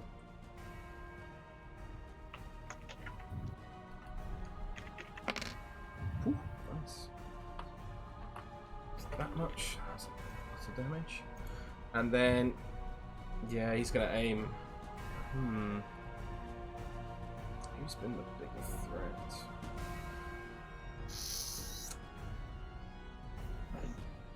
I'm gonna roll for it. I think they've both been kind of annoying. 1, 2, Ilkaas, 3, 4. Thingy. Okay. It's gonna do. In fact, you can split the blast. So let's do 2 then at Casimir. 18 hits for 12 points of force damage. Oof. Hurt. Oof. And Oof, ouch, owie. he is going to make a con save. Which he ain't very good at. Whew. I think it does pass though. Second one from Emerald Crane.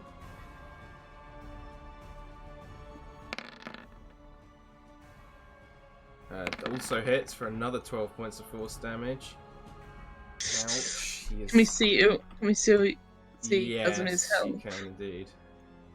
There you go. Ooh. Oh. He is a squishy boy. And then the final shot, he will shoot at... So you have to make another con save. It does. Oh yeah, you're right. Oops. What made it for some reason? Another coin flip. Yeah, pretty much. Tails. Fails, But- yeah. Shit. Invisibility is Damn gone it. from Farrah. No, I needed that, Casimir. I think Emerald No. Cranes was a kind of sadistic fuck anyway before. A name like that. And I think the undeadness enhances that feature in him much like it did in Neville. I think he's going to fucking blast Nigel actually, as the last one. Ooh. 9 points of force damage, which is halved because of the vulnerability, so 4 HP on Nigel. Farrah, your go. Fuck. Not invisible anymore. Nope. I was gonna try and get in there with some disadvantaged attacks and heal Nigel. Fuck. I've got 30. If it went down, would the potion wear off? No, definitely not. He'd stay big as well. Good. As long as Not if they Farrah's- attack me in a second. Yep. I want to get in there. I need to get in there to heal. I can also just get one. Yep. Difficult. It's a big round. It's a very big round.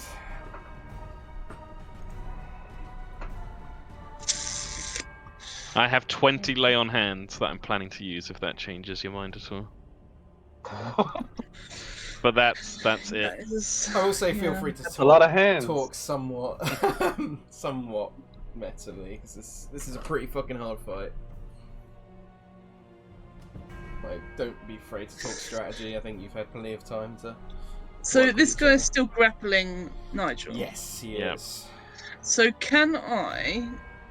Well, it's not. I mean, maybe the best option ever. Does he look strong? That guy. He's a gnome, so... But, Okay. but remember, he is a vampire spawn as well, so that does enhance Okay. your physical attributes. So Yeah. Well, I was just gonna try and like dust him off, right, off of Nigel. I mean, what's With a Farrah's strength? cantrip, right? It's Oh, a cantrip. a cantrip, okay. So it'd be a spell.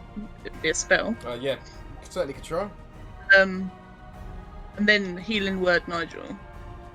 Then I got healing and try and get him off, or I could just run in and try and heal him with cure wounds, which would do more healing. But I could just get whumped. If it helps at all, I'm going to try and get him off. I've got an idea. Okay. Okay, and Meadhan is before as well. I'm sorry, Steph, you're gonna do what? Steph's been full of You have- innuendos today. You I have... was, I was like sort of He half got his listening. pipes out, he whipped it off, he got you off, it's all happening. Oh, He's a It'll be- disturbed mind. I think we'll have to just do the weaker healing from over here.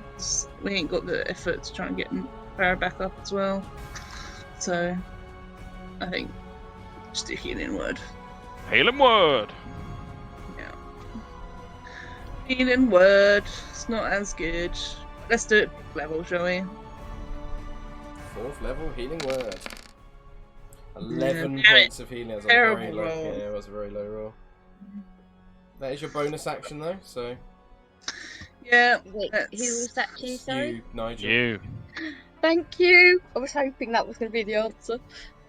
Let's. So, how is Meadhan going to try and get him off with a spell, or is that too mattery?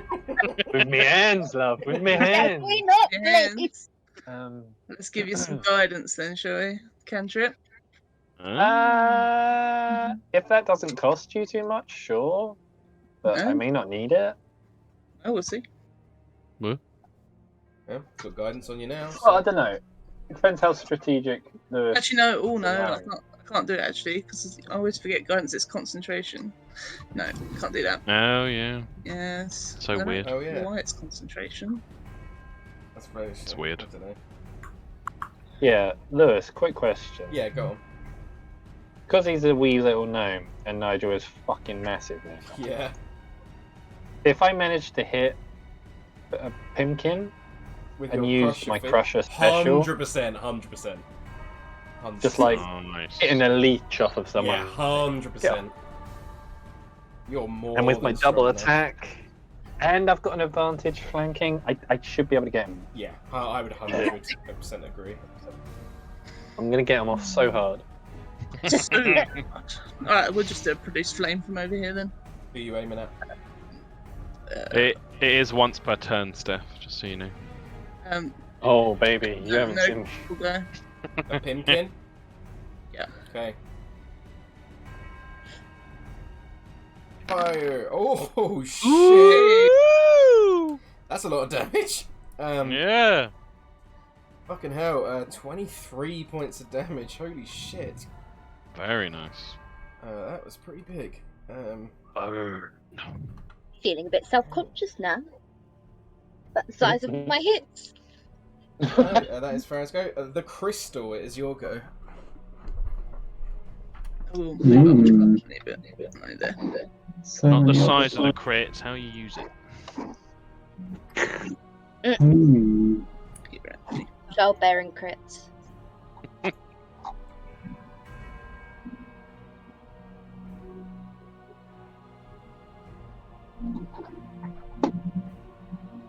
So what's this guy up to? Which one? This guy? He's currently standing next to Nigel. He was wailing on him with his sword. He's currently sort of dancing around the side, kind of trying to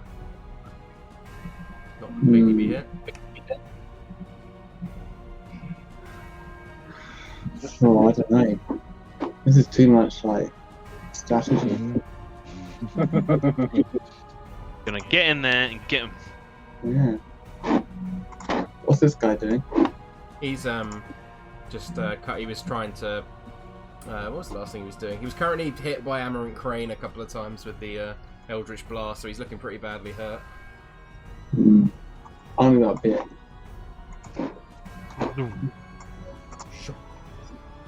And do some punches. Okay, with advantage. Go. 11 misses, unfortunately. Fuck me, poor George, Jesus. You got those Yeah. Halo rolls. A natural 20 definitely hits though. I like it. 5 is Nice, 14, nice. Yes. 14 to 27 points of damage. Holy shit. That is a Yo! lot of damage. So.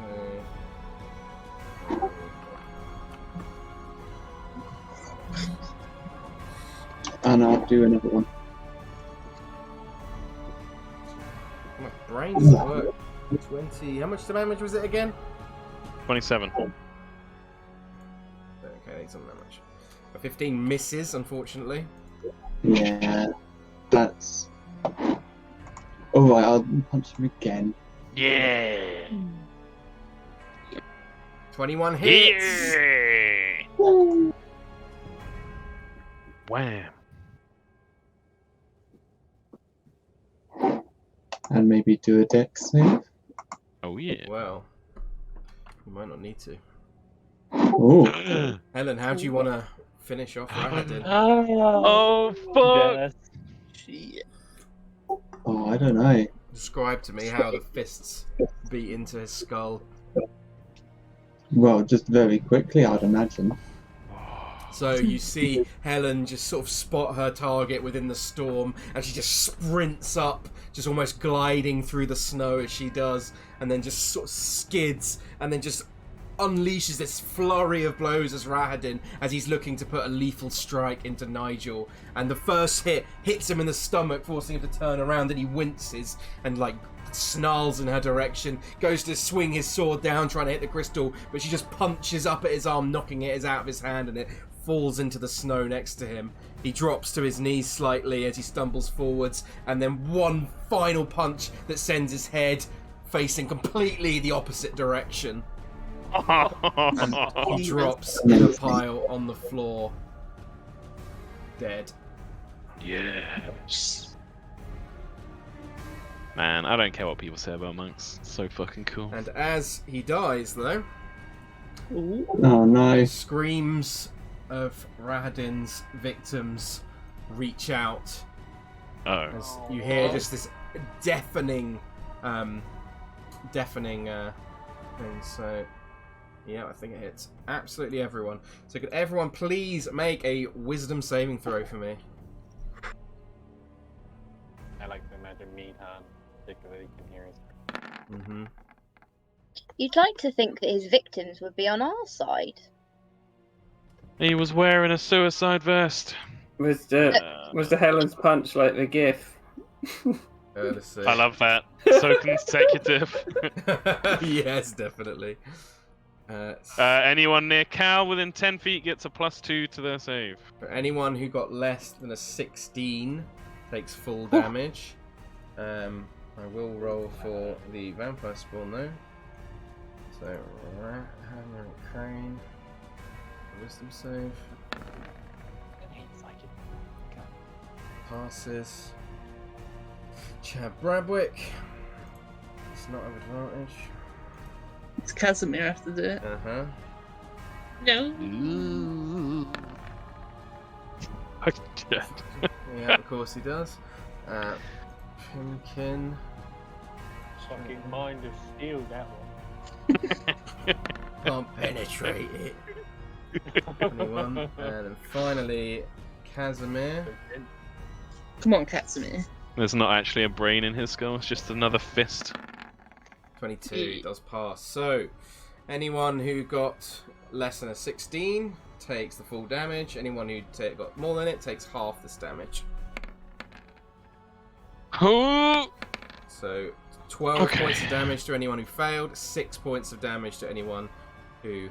And then that's further reduced on Nigel to 3 because he's got the resistance.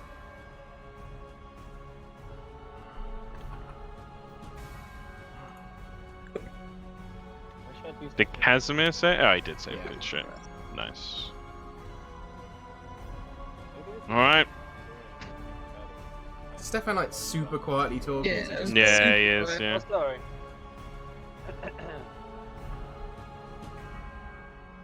Right. That is the crystal's turn. Meadhan, it is your go. Yes. So, as I said, I'm gonna try and give Pimkin a smack. Yes, indeed.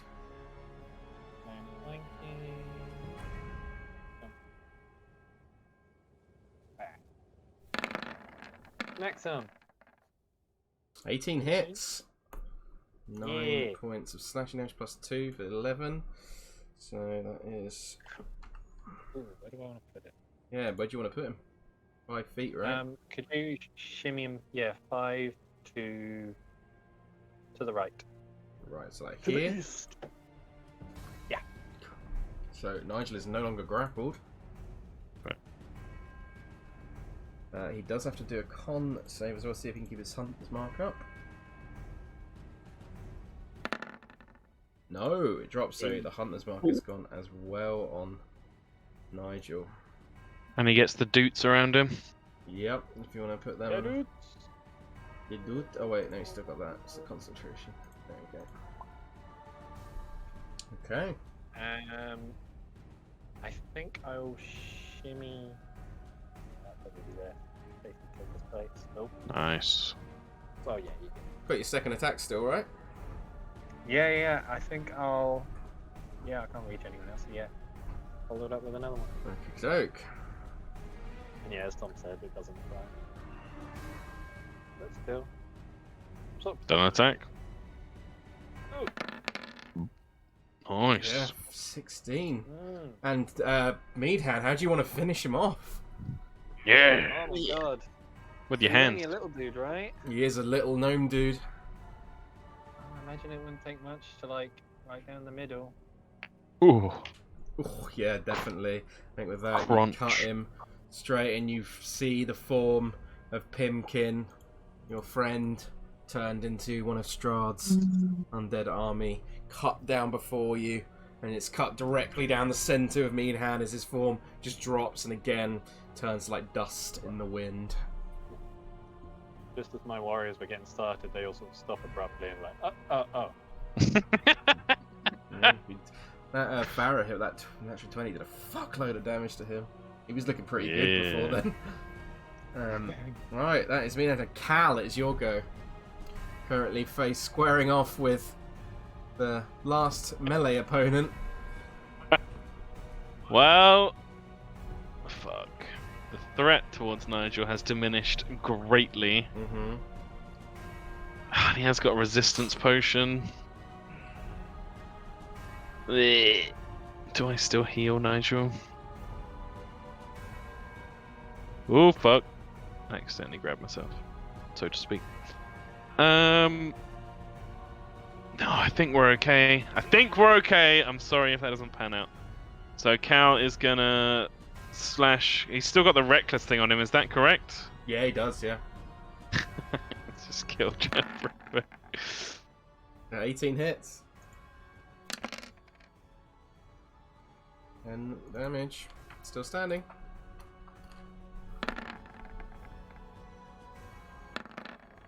Uh, 17 hits. And I'll smite on this one. Okey-doke. Has to be a second level. 48. So this is 48. Yep. There's a 1. There's 2 1s. But one's an 8. Feather 16. A radiant. Barely standing. Well, shit. Scimitar strike. Okay. No advantage. No, it would be. Oh, Reckless. it would be. Yeah. Oh, Chad. So what's the roll for me? 8 slashing. And how do you want to finish the Big Bad Endgame, Big Bad Evil Guy of this campaign? I think there's a downward slash for the short sword, and then he stabs upwards with it beneath his chin, and the smite like erupts from his mouth, blinding silver light. And then the scimitar, You do. the scimitar spins down and chops his head off from the air. Did Okay, it fall like one of those propeller nut things? Yep. definitely. Any movement, or is that yeah? That's a great shout. Yes, he will move up to Amaranth. Which gets him right on top of him, I think. Nice. There we go. Nigel, it's your go. Well, first I'm gonna boo beam him. Okay, it's a con. Yeah. save. I can close all these fucking sheets now. Oh, Christ for that. Con save. DC 14. Passes. Bless you. Thank you. There's the beam. And then I'm gonna move up so I'm flanking with Cal. Yeah. And then first attack. Oof, 28. 28 definitely hits. Surprised you need to ask. Plus a d4, so 16 plus 16 plus 19. 19. Fucking hell. Wham. That was the first attack. And second one. 21 Oh. hits. Oh. But 19 plus D4 again. Plus D4 again. 21. 21. 21. 40 solid. He's looking pretty fucking rough now. I would. Yeah. Fucking hell. Oh. Casimir, I think he's too badly hurt. He's not going to even risk going up to him. He's going to hide behind Farrah and take the dodge action. Meadhan is dead. Pimkin is dead. Ilkaas.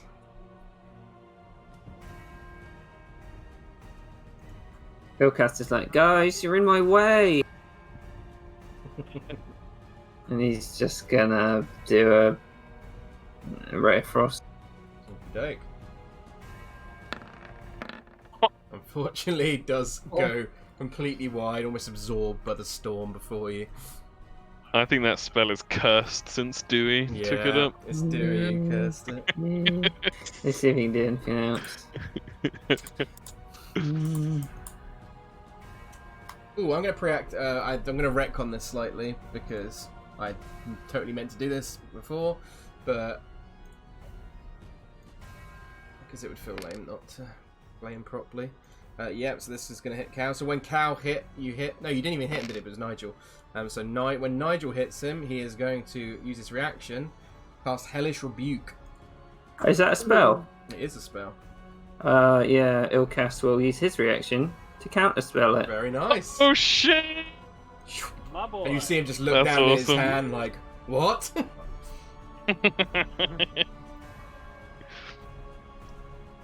His turn though.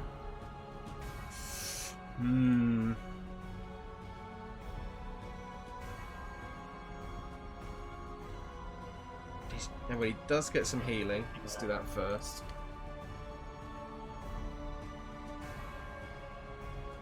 You've got your reaction back again, Ilkaas. Nice. I think he's gonna just point blank blast 3 attacks with his Eldritch Blast at disadvantage into Nigel. So the first one is an 11, which misses. Through the legs. Second one's a 9, which misses. Over the shoulder. 15 misses as well. All 3 Nigel does a miss backflip. as he just tries to blast him in the face, but to no Remember that effect. scene in the mask when the guy's trying to shoot him? He's just like stretching his legs and dodging. And seeing that all 3 missed, he is going to try and leg it. So, Oh. attack of opportunities from Chow and Nigel. That definitely hits. 19 again, plus your D4.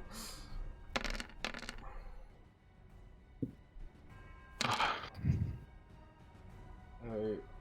Well, Cal, you go to pull your short sword like, I'll take you down, and then you see Nigel just and just like cut him in half before he even has a chance to get away. Diagonal bisection. And he just sort of stumbles, that bottom half of his body just sort of stumbles forward before falling down into the snow. And with that, combat is officially Woo. over. Holy crap. That was dicey. GG guys. GG. Alright. Nigel's just gonna lay down in the snow for a bit. I think Farrah just sort of wanders over to where they killed Drunas and just kind of, you know, wistfully looks into the snowstorm. Because he dashed away, didn't he, into the snow? Yeah, pretty much. Yeah.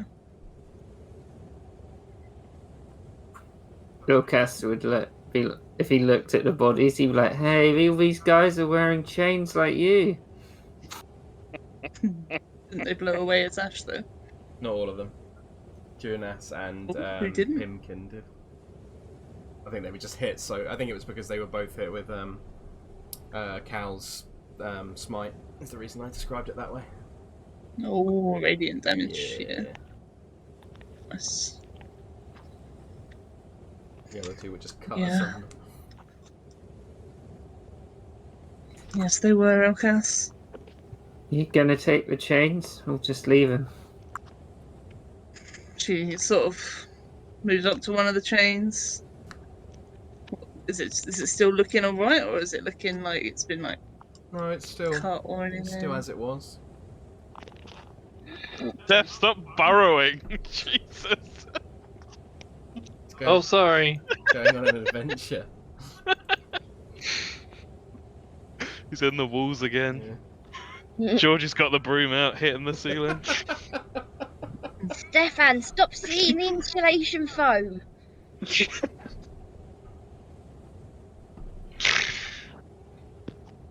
Yeah, Farrah will pick up the chain. She'll say, You could recover all their chains. It's not like they're all their items to return to dust. It was just their physical form, as it were. Yeah. I think I will, Cass. I think that's a good idea. And she sort of starts picking them up. Okay. So you recover the chains of the members of the Iron Oath who came here to rescue many of you, but now you finally put them to rest after Strahd turned them and used them as a weapon of hatred towards you. She'll walk over to Nigel. Say, they came here to save us, Nigel. We just couldn't warn them in time. No, it probably wasn't exactly as we planned. I think Strahd has taken pretty much everything from me. And she just looks around, sits down next to you, Nigel. Nigel Holds up some of the... Oh, yeah. Sorry, no, you just like put his hand on your shoulder and like try and give you a little cuddle. If she'd let him. Oh yeah, for sure.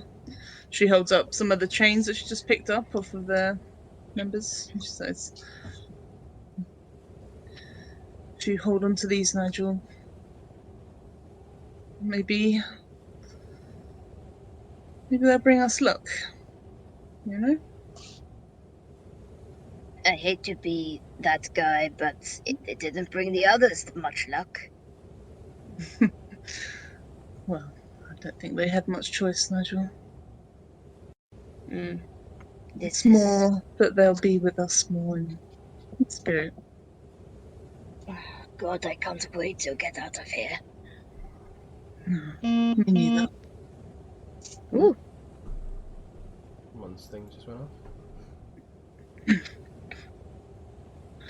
Yeah, she just kind of sits down in the snow with you, Nigel. She kind of just sort of grabs a fist around her own chain, sort of reminiscent. That's about it. Okay. I think Ilkaas would wander over to Rahadin's body, look at a Meadhan, and be like, "This guy's not wearing a chain, Meadhan. Do you know who he is?" Meadhan. Well, I think you cut out their steps, so...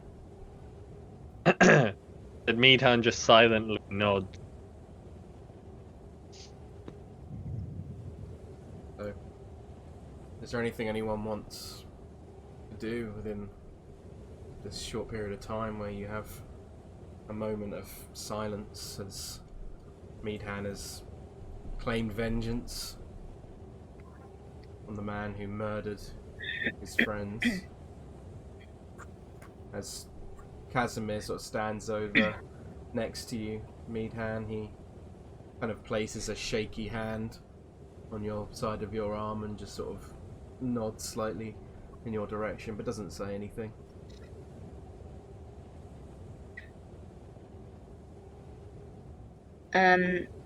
Nigel would take out the orb, and he wouldn't necessarily be talking to it. He'd probably more whisper to it, if anything. but he'd probably be thinking about how, it's more members of the Oath that he's let down, and, Farrah's the only one left really now. Yeah. Has Rahadin's corpse got anything on it? You I was about to ask. You would find his scimitar. It's a non-magical scimitar. Beyond that, you wouldn't find anything particularly valuable on him. No. Nothing relating to Strahd? No notes? He's just wearing a robe, right? Mm-hmm. You'd find he's wearing more like cold weather clothing, but beyond that, he isn't carrying anything that seems of note. Got a little heart tattoo on his upper right arm with Strahd written on the bottom of it. Wonder where he got a tattooist from. Blinsky. Cal would call out as he sees this sort of two different groups have formed, people reminiscing or being all thoughtful, and he'd say, I think we need to rest inside, perhaps. This is a significant blow against von Zarevich. This is his body man. Yes, let's rest inside. He's definitely a body man now. And now, the crystal, as you're getting closer and closer to this temple before you, that's carved into the sheer mountainside ahead, you just get this intense feeling that you're so close to whatever has been calling you. It feels incredibly right. Feels good. So, are you guys planning to rest on the outside or rest within? Well, we know what Strahd went in there for, don't we? Mm-hmm. I don't know if we want to rest inside. I'll say currently, I'll move you to the map quickly just so you can get a brief idea of what this looks like. He's tick. So this temple stands at about 50 feet tall, I believe. Just double check the notes. Sorry, it's about 50 feet tall itself. The statues stand at about 20 feet themselves. Each a hooded figure made from a single block of amber carved out. They look completely faceless, and their hands are pressed together in a gesture of prayer. And you can see that in the center there is a 20-foot tall archway with a staircase leading down. Just looking at I suppose we could wait just on the inside of the door. Maybe. Just looking at these statues gives you like a sense of unease.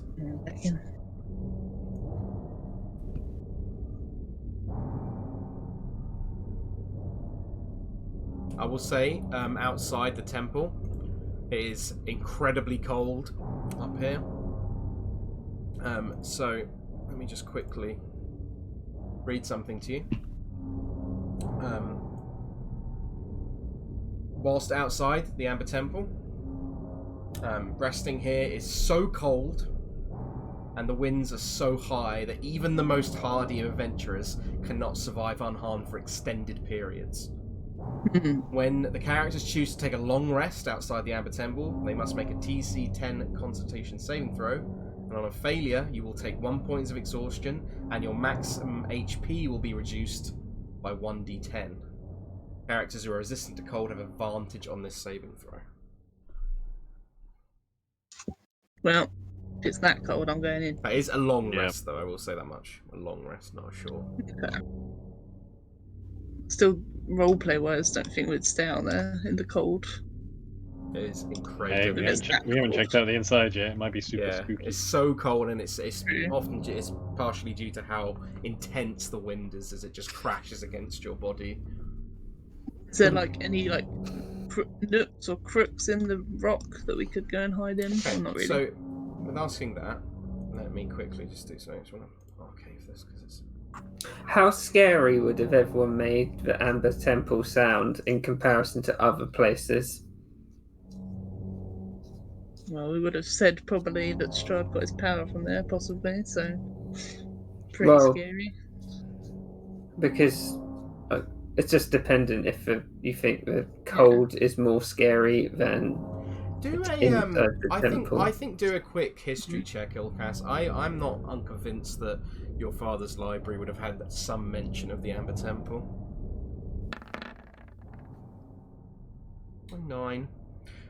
I think there's nothing in detail within Argynvost'Ra's library, but I think it would have spoken of a temple within the mountain somewhere that's almost like a legend that almost doesn't even really exist. It's almost like spoken as. I think you probably even would have read it being like, "Oh, this is just a like made up fictional story." You don't really know anything about it beyond that. You just know that it's supposed to be a place of arcane secrets, and it's a place that now that you realise exists is probably like, oh shit, maybe this is a bad idea. Yeah.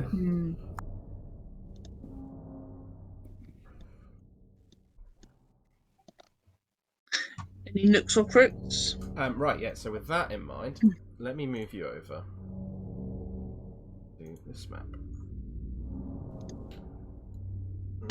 Should be all placed on the map below. Yep. And I will say, with the Amber Temple, I'm going to read another thing out to you. I know it's a little bit meta-y, but I think it's a bit easier than just trying to, easier than explaining everything to you. Whilst within the Amber Temple, all sources of any dark vision, anything like that, is halved. Oof. So you find that Cal in particular, with you looking in, you can see the stairs sort of going downwards, but it's almost like you can't see as far as you expected to. An unnatural darkness. So it doesn't affect things like torches, sources of light? Not as far as you're aware, but... Okay. Well, I mean, if you would say I'll whip out my ever-burning torch, how does it look? It would also be not as intense, only lighting up the areas you'd expect. Okay. Again, so all light sources, including dark vision, are halved. So, do an investigation check for me, Farrah, since you're looking for nooks and crooks. Yeah. Investigation with guidance.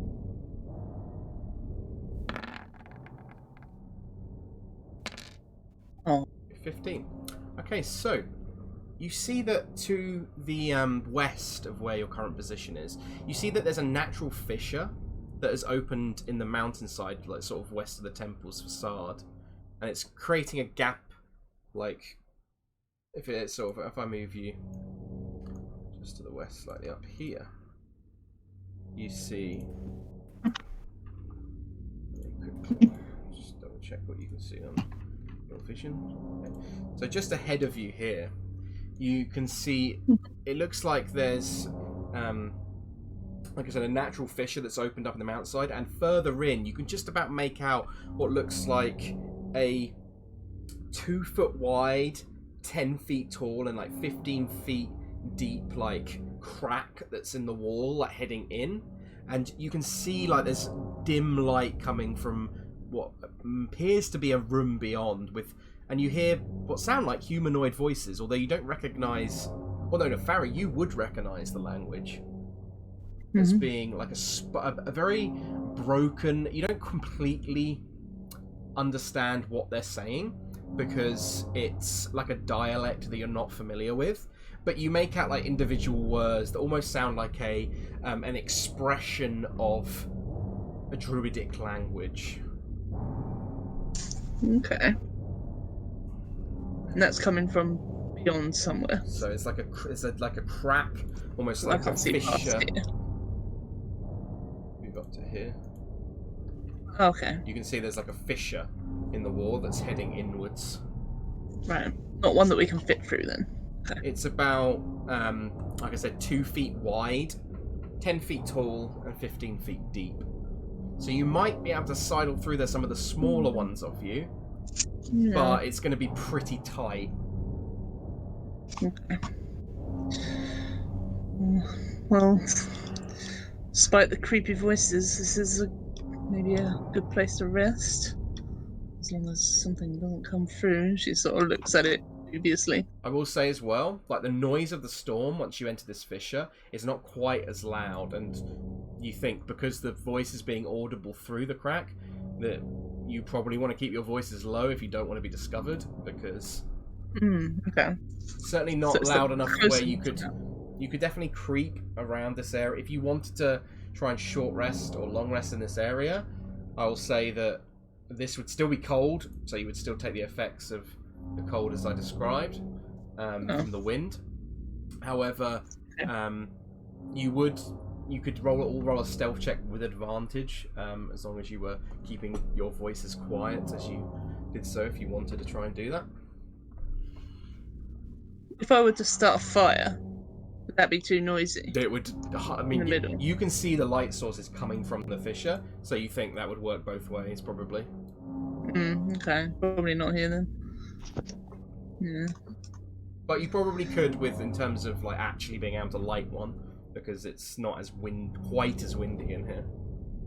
Oh yeah, but if we're going to be discovered anyway. Possibly. Yeah, it's going to be cold anyway, you know.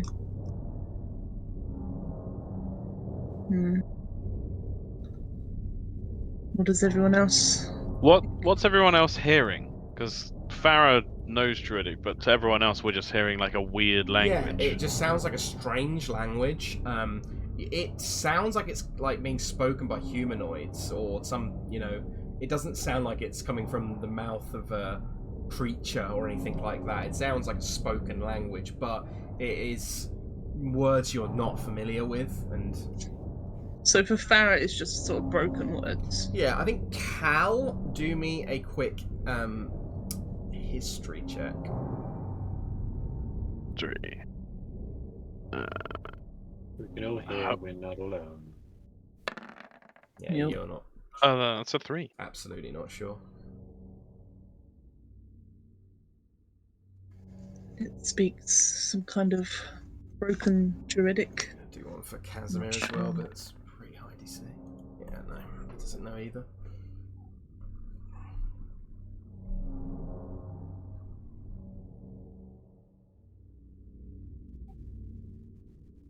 Sorry, was I meant to be here? What was that, George? I don't know. I feel like people were saying my name. Oh no, that's fine. Good. I shall daze off again. We found a creepy gap with voices coming from it. Oh, have we poked a stick in it yet? We haven't, but we could.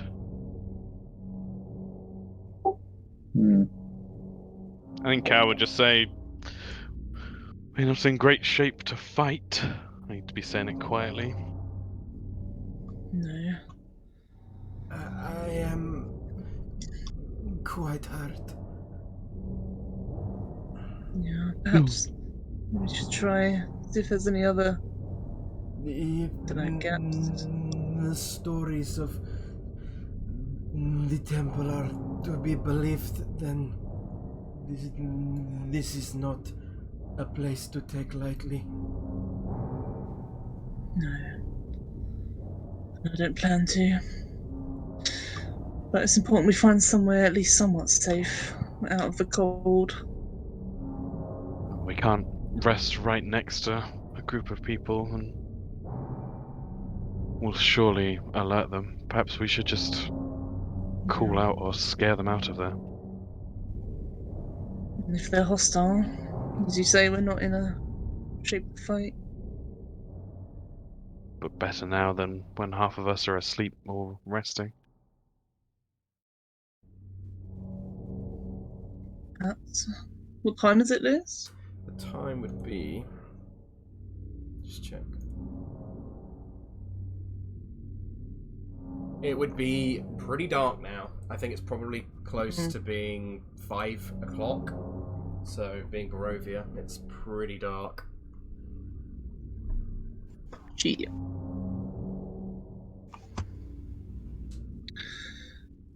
Well, the night draws near anyway. We should probably find somewhere to long rest, to sleep properly.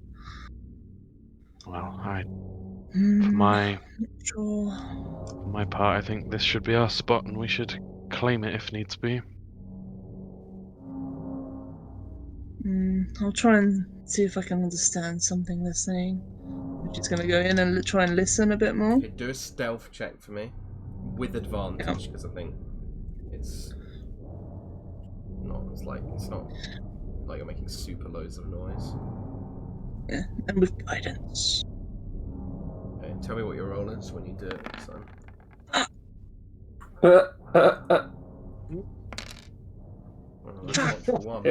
So as you step up into, you can see there's a number of different rocks, and then you sort of try and sneak up quietly to sneak in, and you end up kicking a rock, and it like knocks into the ceiling, into the side of the wall, sorry, and then from the ceiling you just see this really loose stalactite that just goes, that just crashes down into the floor, and you hear like the voices that previously sounded like they were. Do a quick perception check to see if you were. Sake Pippin. You do get vague things of. It sounds almost like they're sharp, like whoever's there maybe sharpening weapons, and Oh shit. you can, with a 26, you also get what sounds like the snoring, and you also hear the occasional sort of words. One word you do pick out, it's not very, like, again, it's a dialect you don't understand, so it's kind of like, I can't really make out what they're saying exactly, but one word that does come is fiery spirits. It's the one word you do hear, but when it crashes into the floor, you definitely hear sort of a reaction as if they're going to investigate it. Oh shit. So you've got a short amount of time before someone shows up, you think. Yeah, I should try and get back somewhat silently and whisper it to the group. I've messed up. Someone's heard me. I think they're coming. Yeah, we heard you. Yep.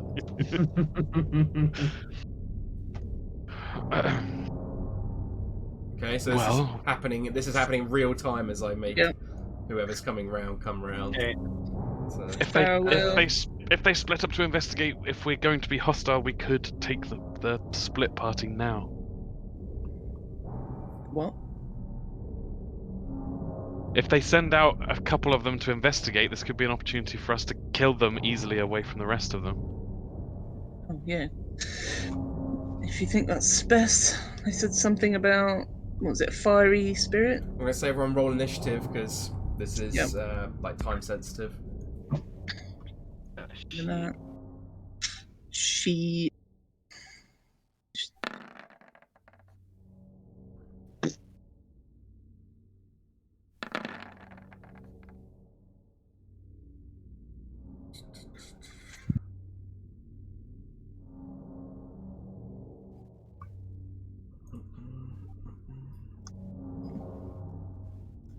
Is the music playing for anyone else, or is it just not me?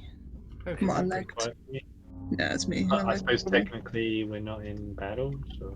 It's alright, Hannah, I can't hear either. Maybe I'll turn it up if you want. Oh, So creepy. I think it As might for have me, lagged. nothing's No, it's playing. logged me out. Oh, it's logged me out.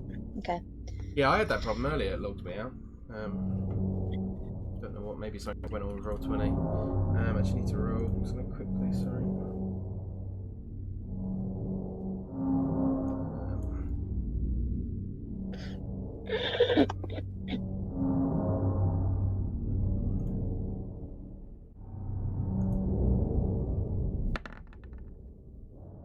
Oh, this is spooky. Ooh, it's creepy. Okie doke. So everyone's rolled, I believe, apart from Casimir. Wait, do I recognise that? You may. I picked music out from a lot of different games and stuff, but I cannot remember where this one's from, to be honest with you, off the top of my head. It's not Little Sounds Nightmares. like Silent Hill to me. It may be Silent Hill, yeah. Mm. Not Little Nightmares, I don't think. The big nightmares. Oh, you figured me out. Yeah. You just wait until the music you get tomorrow. God. Ding ding diddle diddle ding ding diddle diddle. Right, so Farrah on your. Why? Sorry. Sorry, go. Farrah, what are you doing? I think it's just gonna back up over here and cure wounds on. Oh, I might do it on Casimir actually. I don't know. Tanky Boy or Casimir? I think Tanky Boy for now. Second level.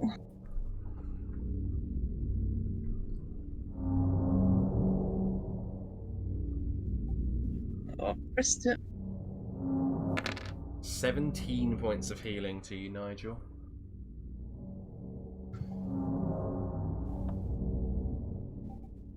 Yeah. I think that's all I can do, really. Just backing up. Casimir. He would sort of whisper out to everyone and said, I can make one of you invisible. He kind of looks around for kind of any confirmation. Al would point at Helen. Okay. The crystal. Yeah, okay, in that case, he will use his last third level spell slot to cast, fourth level, sorry, to cast greater invisibility on the crystal. Yeah. Mm-hmm. He is concentrating. And I'll put the little symbol I put before. And then he will move off to the side slightly. Nigel, what are you doing? Currently, you Probably get the just- impression that someone's probably coming to investigate the noise Farrah made. Nigel's probably just creeping backwards as quietly as possible. Okay, make a stealth check for me, Nigel. Mhm. Okay. Oof. Not very stealthily then. Okay. The crystal. You're currently completely invisible. What do you want to do? You could try and hide, and you would get advantage on it because of your invisibility. I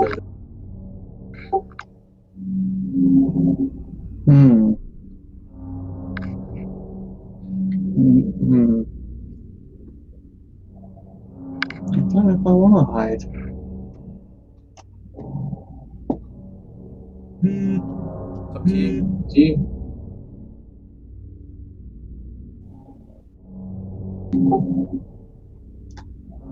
Yeah, I will hide. Okay, make a stealth check with advantage for me. I'm too scared to not hide. Wait, what? You're hiding? 15. Well, I don't know what it is. Cal. Well, no, but.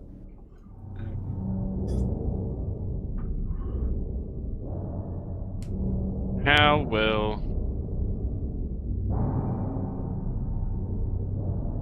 I mean, he's not like hiding as such, but he will draw his short sword, press himself against this wall here. Mm-hmm. So he's like on an angle. Wait, that's. I don't want to right click, I want to alt. Yeah. And yeah, hold his attack for if anybody attacks his compatriots or himself. Okay. These hidden creatures are going to move up. Their full movement speed. At this distance, it's pretty dark. I'm going to have them make perception checks with disadvantage. They presumably are probably going to try and move closer. Can they beat a 4? They definitely seem to have spotted some kind of figure that's quite large in the darkness. And because of that, they are going to move up at a swifter pace, dashing up to here. At this point, I will reveal them on the map. At this point, I think... How dark is it? Who can see?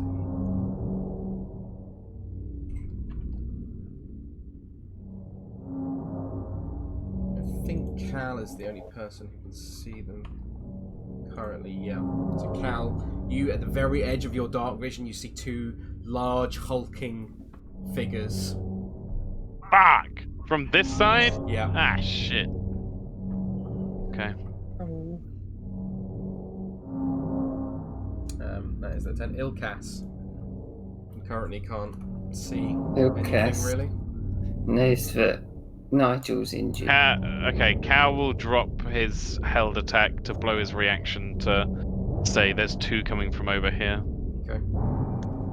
Okay, well, no, now Ilkaas go there, and he's going to cast 3rd level Cure Wounds on Nigel. Okay. No.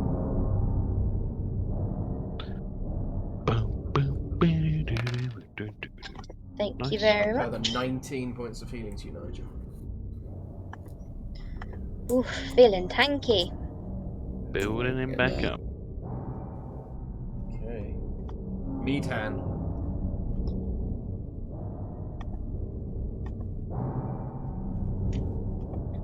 You there, Steph? I can't see yeah. I can't see shit. No, you wouldn't be able to in for Meadhan either. No. So when Cal said this, because I can't see where he is, but what direction did his voice come from? Oh, Cal's over here. Cal's up there. Sorry, have I done... You can light a Somehow. torch or something. Oh, sorry. I could, but I always don't know forget if I to want put to. low light on each of you, so you should be able to see each other. Well, I mean, I think do I want to? Oh yeah, no, I can see Cal. See, now. sure. Then I'll Tip do like- Casimir, he's in the dark over there. Cal pointed that there were 2 coming from over this way. I like you always would be able to see each other, because I think that represents you having a good idea of what's around you. Yeah, Cal pointed that something coming off in this direction, Meadhan. So I think I can just about see the corner of something here. So can I move sneaky? Yeah, make a stealth check for me. Is that an action? In this case, yes. But using to hide. Okay, no worries.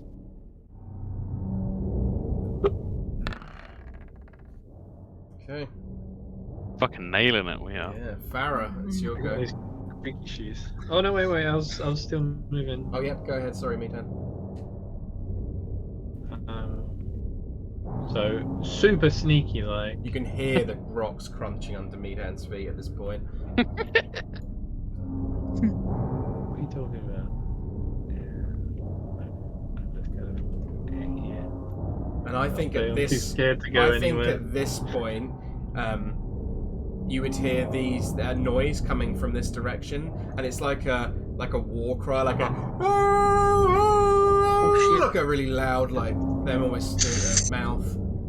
And okay, I've got that in mind. Let me quickly roll initiative for some other stuff. Oh, bollocks!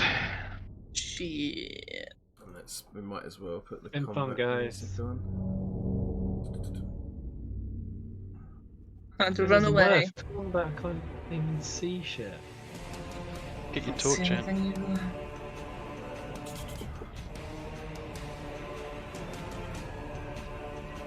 Oh, fuck it, you know what? You actually would. After hearing that, it's like, well, we're done. Get the torch out, might as well. 1 second. I'll do it for you. 1 sec. A few things. Where is Thanks. it? Cal say that they were big and hulking. I did not. Yeah, he didn't describe. You said there are 2 coming from that side. Sorry.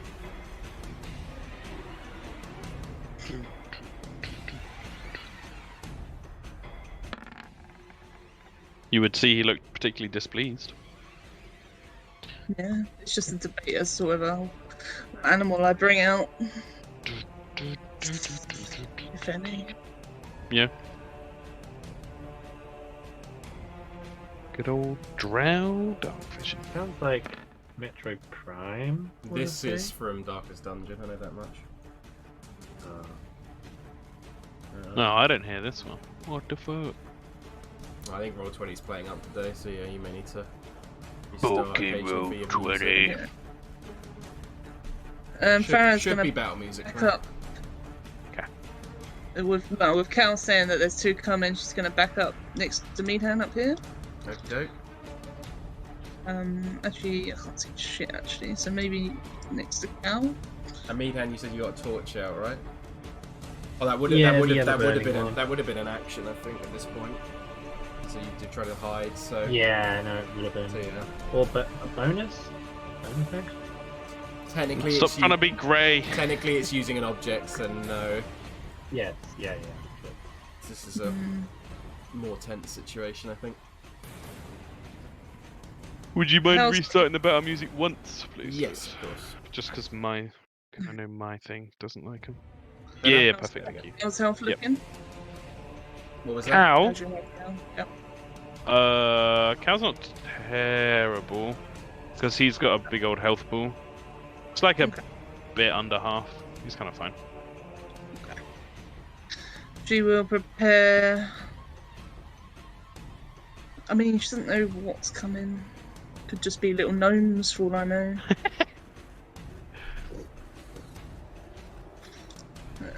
She's gonna just heal wounds on herself. I think, the for wonderful now. wizard of the temple. Yeah, just cure wounds on myself. Little first level. Nope. That's it. Oh, it's 6 terrible. points of healing to yourself. Casimir also can't see shit.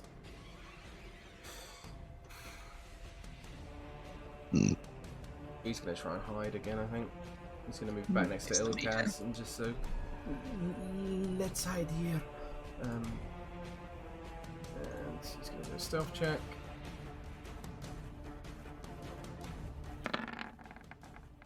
Okay. That's his turn.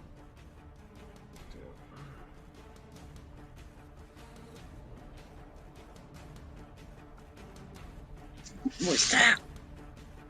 Nothing. I should have put these on the GM there, that's my bad. Sorry, I totally didn't register that you just said Nigel then. Yeah, sorry, Nigel. That's alright, sorry. I can't see anything. Nope, Can neither I, can Nigel. Can I hold... No. Can I hold an action? Yeah, if you want.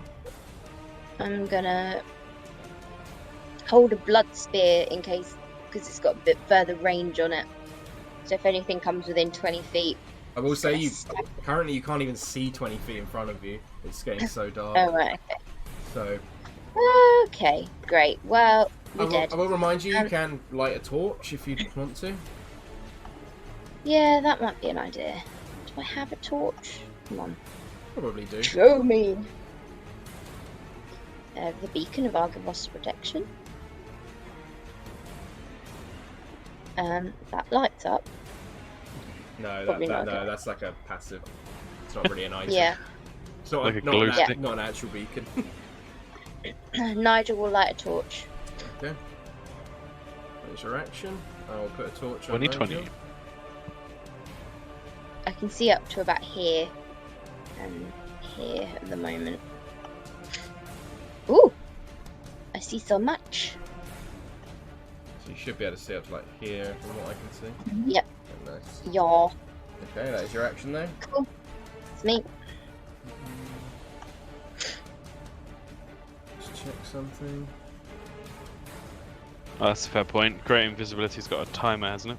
That's a very good point. I'll do it from now.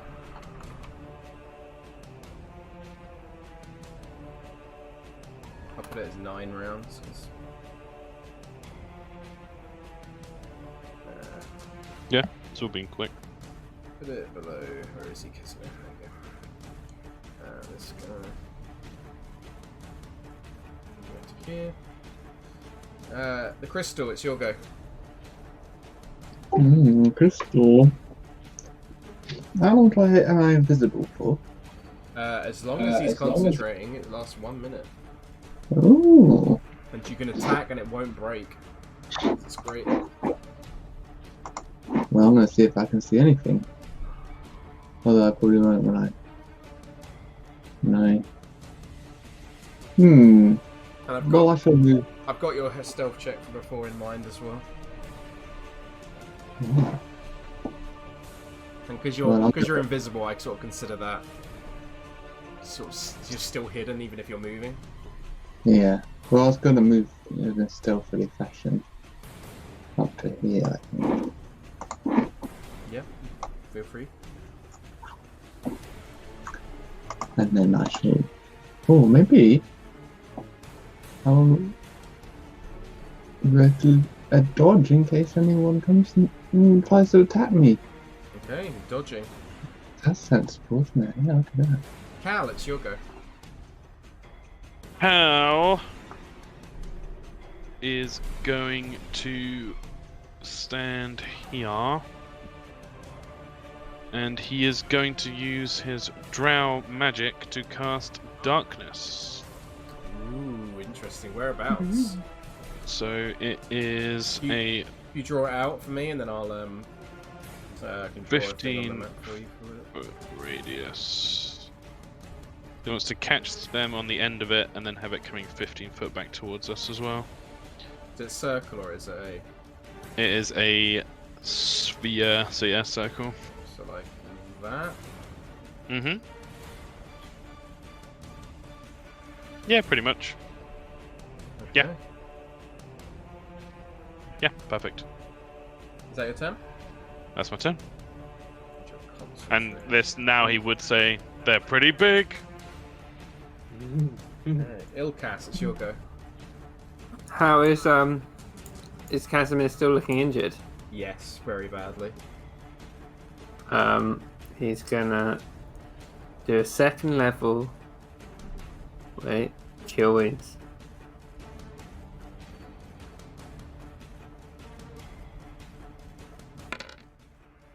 Oh, 11 healing. Thank you, my friend. And don't think anything else. Interesting. He will. Yeah, that's it. Okay. Let's go.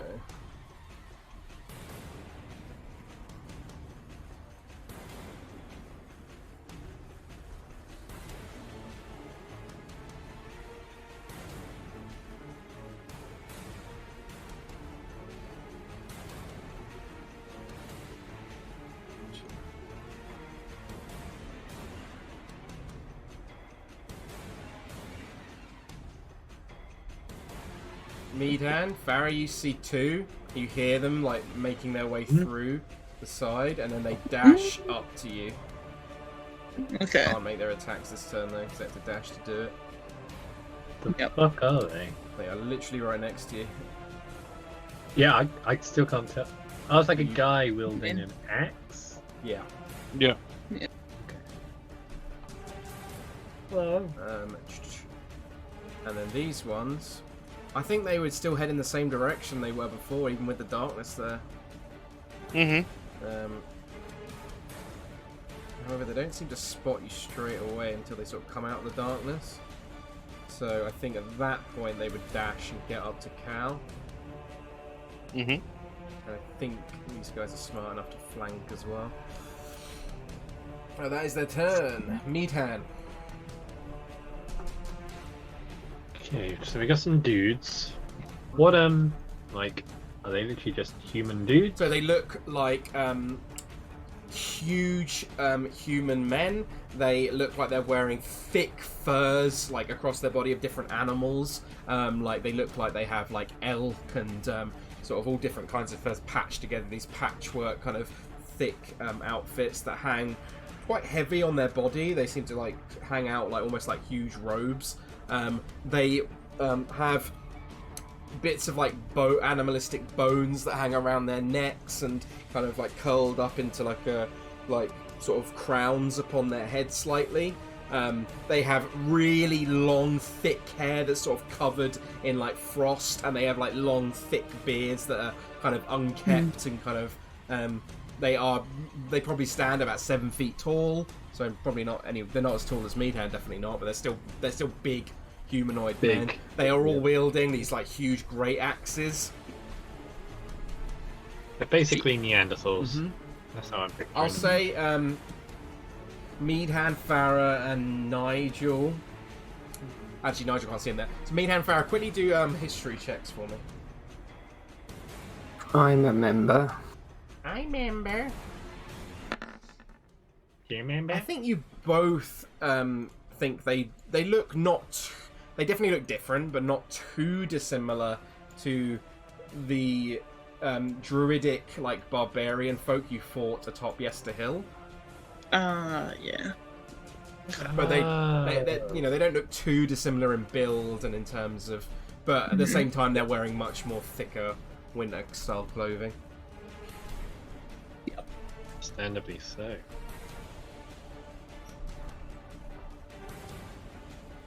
Yeah, I've got an idea, but maybe it's a bit too late.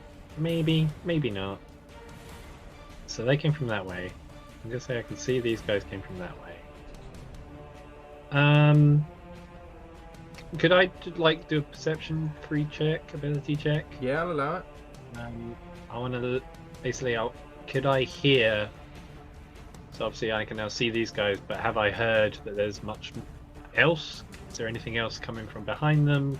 Does it sound like there's more to come? Good perception check for me.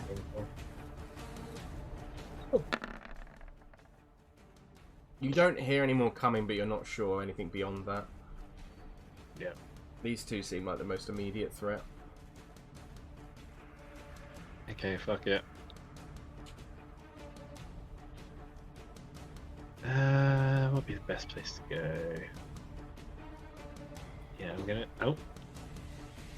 Go like here, I guess. So you would take an attack of opportunity? That's fine. Disadvantage. I should put my thing back on. Disadvantage. Public now. Meadhan. 15. Either way, yeah, 15. It's 8 points of slashing damage. Ow! Ooh. And the cloak is now deactivated for now. This a bit rubbish. Still your turn, it is, yeah. Alright. Let's see if this does any good. He's gonna get his pipes out again, isn't he? These pipes out. Okay. How many charges you got left on there? Was that the last one? I've got one more after that. Oh, baby. Four. Oh, yeah, because you didn't do it the second time the last time. No, yeah, I gave that. Yee. So from the top, that's 10 on the left, which I think is a failure. Yeah, the 10, the one was 19, and then the 30. Yeah, so it's these two are both scared as well. It's only the one on the right of Farrah that's not. So it was just those 4 then. Yeah. That are currently That's within okay. range. Yeah, I was wondering whether or not maybe there could be more, I just can't see them. Yeah. Alas, it's not the case. So that action, move. I want a bonus? Probably not. Yeah, anyway. No, you got rage or No, bardics if you want to use them. Yeah, I'll leave it there for now. Okey doke.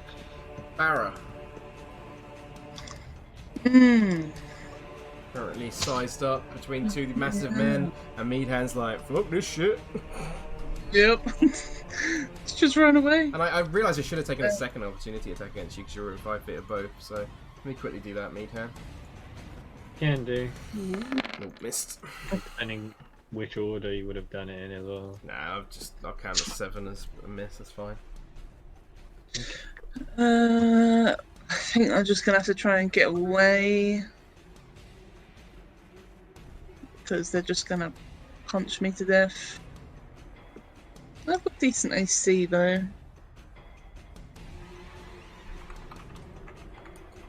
They've got axes, so they ain't gonna be punching.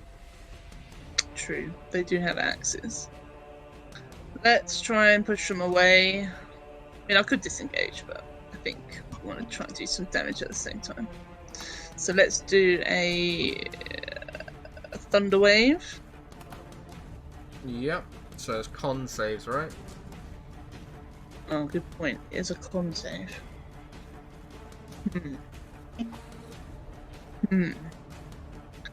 I think let's just disengage for now. Same thing as Meadhan wanted to do. Can't hear anything from coming back Do a around here, perception can I? check. Yeah.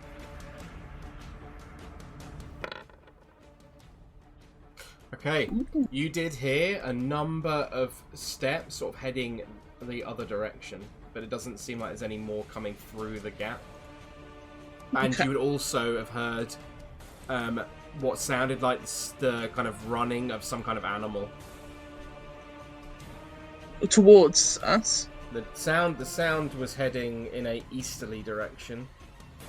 So it was heading this way, Okay. but further up, so like that, Oh, so that they could just be coming around possibly, yeah.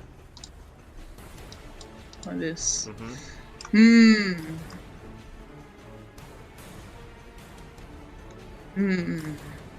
Let's cast. Let's not cast anything. Let's try and get away first. We're gonna go disengage over here. Save me, Nigel. Disengage. Any bonus actions? I don't think I've got any bonus actions. Not out of rest yet. Nope, okay. Casimir. Still can't really. I mean, he's an elf. Pharisee. Oh no, you can see then. Casimir then will. Oh, Farrah would have said about thinking there's more coming around the other way. Yeah, fuck it. He's gonna. Yeah, fuck it. He's gonna do. He's gonna cast a fucking fireball at them. Yeah. Why is that? Oh, there you go. Shit, that's a lot of damage. Shit. Dex saves. It's a good roll. Very good. Both failed. Both take 36 points of damage. That's very good. You see him just shoot out this fireball in the direction where Farrah was just standing. And he just sort of holds, he's just like that. I've got you. Thank you, Casimir. GM layer, got a secret tone.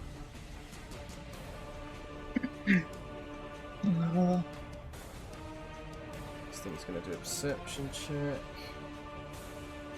Oh wait, no. I got that 20. Definitely knows where it's going. Okay, so I think I can reveal it. Nigel, it's your go.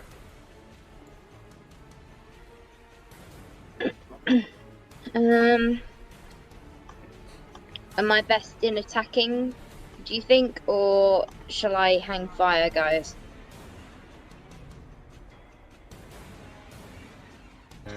Help.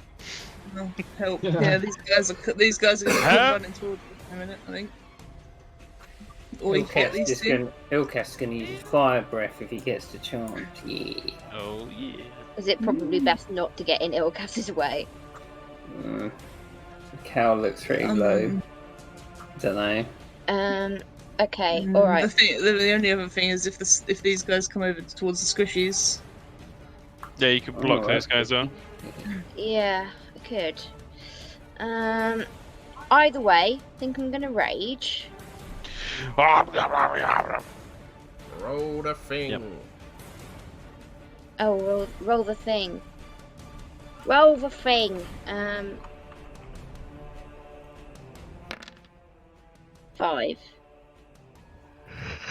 Whenever a creature hits you, they take 1d6 force damage. Pretty good. Nice. Yep. Cool. Yeah, he'll sort of head up over here and is just sort of they are within range, aren't they, of like a blood spear attack? If you wanted to aren't throw it, yeah. they? No, I don't know if I do. Maybe I will just go up to them Yeah, you certainly could. and make one attack against each. The right one first. You joke. 28 definitely hits. I'll wait for the one day when I get to say, no, a 28 does not hit. 14, okay. That is that much. Did you get a torch out, Nigel? Yeah. Then it's one-handed, not two-handed. Oh, damn. Oh, you're right. So 2-8 less damage. Yeah. I don't think you did get a torch out, did you? Because no, it was because Yeah, you're I actually. did. Yeah, you did. Then what am I talking about? And then the one on the left. 14 still hits. 14. Oh, sweet. You guys don't know like they're wearing any armor. 10 damage. 10, yeah. Doke. Take your turn? Yeah. Okay.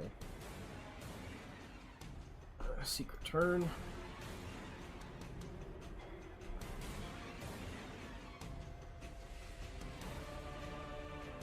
Also going to do a perception check.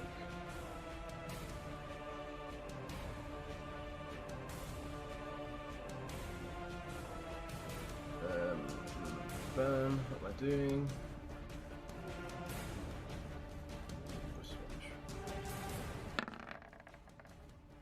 Yeah, it's still got a decent idea. Okay. The crystal. Still invisible. Yeah. I'm cool. So all your attacks have advantage whilst you're invisible. Can I just punch these guys? Yeah, if you want. Yes, please. But I I could feel just- like that fucking meme with the girl on the couch. I don't know that one. Yes, you do. Yes, you do. Anyway, I will do it. Let's Thank go you. do it. They don't seem like friends, do they? Nah.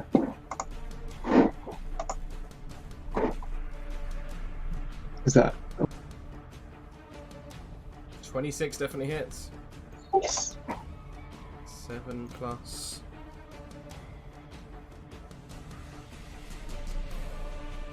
Four is 11 points of damage.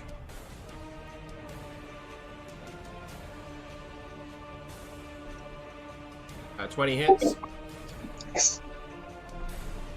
5 plus 13 points of damage on that one. Yeah, let's keep going.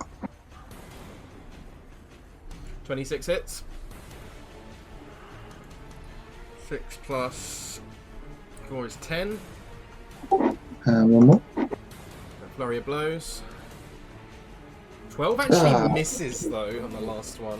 It's just, I knew it. you're just hitting so fast that the last one just doesn't quite make contact. Right, yeah. Is that your turn, Helen? Yeah, that'll do. Cal, it's your go.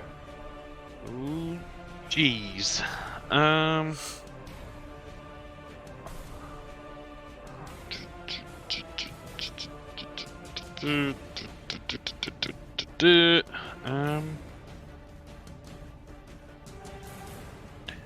Cal will. Fuck. Helen's been beating up this one, right? Mm-hmm. Yeah, I think offense will have to be the best defense here. Cal will attack that one as well. Definitely with advantage. 18 hits. Give me a crit! 11. 15 hits. Another 8. And the dancing scimitar. Swing, swing. 14 hits. 10. Oh, this one's looking beaten up now. Good. Hits. I'm ready to die. Ilkaas. I sorry, go. will move slightly. Try and avoid being flanked. Eh. Yeah, we're still within 5 feet of them, so no. That's opportunity. There we go. Ilkaas, it's your go. Ilkaas is going to do a snowball storm there, Okay. but he's going to make it fire damage. Nice. Ooh. What is the save? Dex. 20 and a 14. I think they both pass. Yeah. Oh, there's a flip of the die. Bastards. I think it's half damage though still. Oh my Ooh. god. 7. 7 points of fire. Nice. And, yeah. You not get your +3 as well, right? Oh, yeah, I would get that, yeah.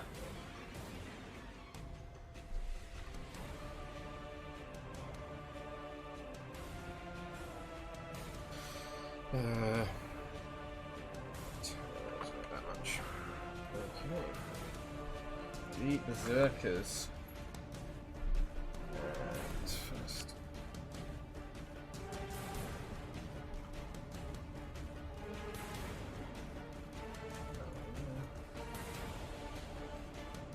And then this one up here is going to attack Nigel recklessly. Put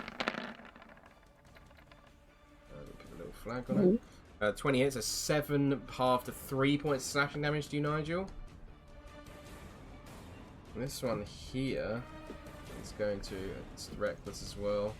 It's a straight roll, I think, because he's frightened and Meadhan's still within sight. So straight roll on Nigel. For 6 points of slashing damage to you, Nigel. However, this one, with that fucking creepy noise and seeing the almost like invisible punches and damage on this guy, is going to try and fucking leg it. That has definitely frightened him. So 5, 10, 15, so 10 to get to there, and then 20 to get through to there. So you do get attack opportunity, Nigel, if you want to take it. With advantage because he reckless. 28 would hit anyway, but see if you crit. Nope, so does hit though. 10 points of damage. Oh, he's looking real bad. Bonk. One's down here. One's gonna swing out at. Excuse me, Meadhan recklessly. So it's just a straight roll. Oh. So that is. Oh shit.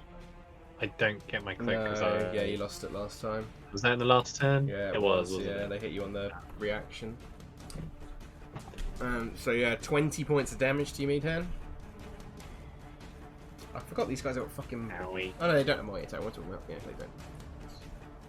And then this guy's going to try and fucking leg it because the pipes are haunting and seeing the invisible stuff, and yeah, they're not used to seeing people. So he's going to run. These guys are spooky. Back into this dark.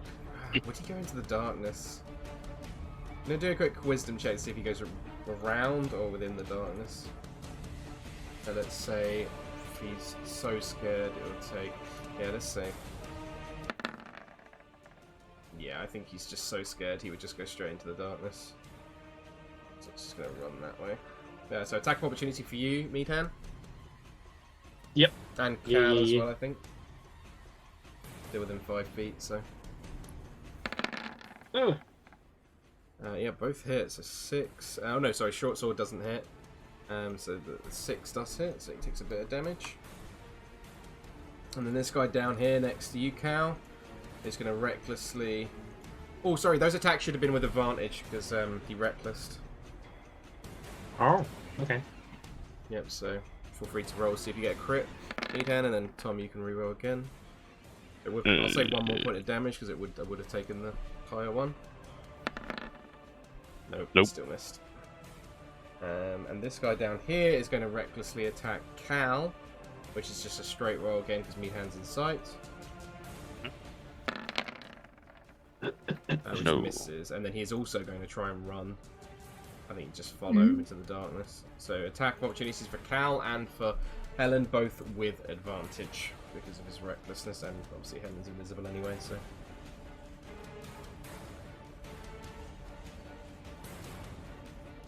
Well, Cal's already used his reaction. What we're talking about. Actually, this guy needs to make a con save see if he gets 1 extra damage. Although I don't think it's going to make much difference. He does take 1 damage. Okay.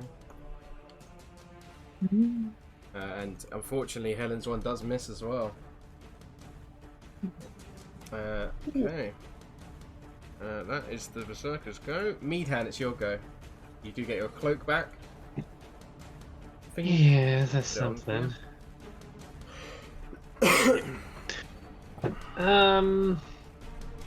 They would get a save against the pipes at the end of their turn. Right as well, thank you. So that is 1, 2, 3. I'll start top left and down. So boom, boom, boom. So pass, and this guy passes as well. However, the other guy makes sense. The guy who's the lowest still fails. Meadhan. Yeah, can I do another perception? See what I can hear now. Yeah, do me a perception check. You do vaguely hear the sound of some kind of it sounds like something creature running on all fours, but you can't really see it from here because of the darkness in the way, and yeah, you're limited vision. Was that to the east to over the here? east, Was that? Yeah. Okay, what I'll do then. Should I?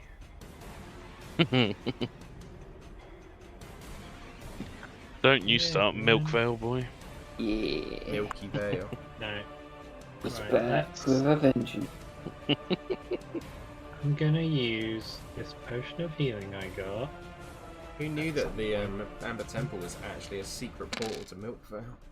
It's a penis dimension. 9 points of healing to Meadhan. Something. All hail the mighty phallus.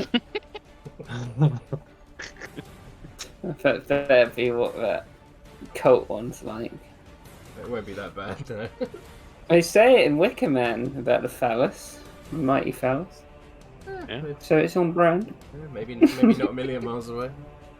It's got weird face shit. It's good enough. I think I'm gonna have to blow my last rage. This is all getting a bit much. You ragey boy. We're all running dry. Yeah. Me.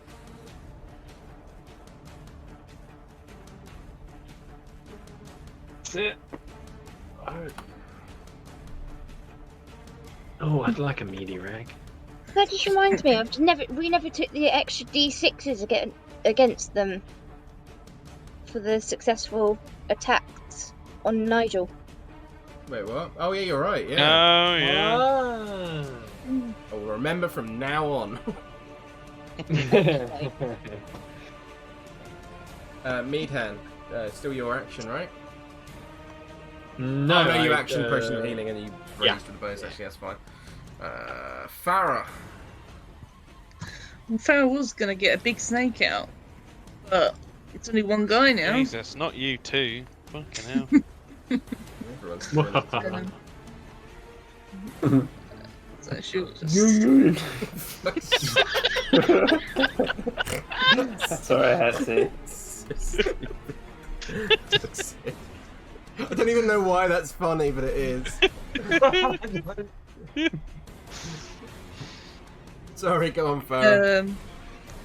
I'm thinking. Probably... We can hear something else coming though, right? From this direction, yeah. Is it a lot of things or just the one? Do a perception check, 'cause it was Meadhan who heard the beast. I don't think anyone else has Okay. really heard it yet. You heard something running around when you got the natural 20. Yeah, you're not. You know from your natural 20 before that it sounded quite a lot of things were coming, but you're not sure exactly how things. many. Yeah. Well, if a lot of things come in, I am gonna get the big snake out. Big snake. Big snake. Whoa, it's a snake. Let's get the giant one out. Fuck it. And roll Get initiative. that opioid out. Aren't snakes like ophiders? I have no idea, to be honest with you. What video? Ophidia. It might be ophidia. A flower. No idea. But you know, like the. I don't know. Class. It might be, I don't know. I don't know either. A Phidian Destroyer is a Warhammer thing. Does it look like a snake? It does. Yeah. Yeah. So Yeah. you got it.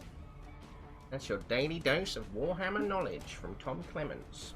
Da-da-da-da-da-da-da. See you tomorrow. Is that your turn, Farrah? Thanks, Susie. That's it. Casimir.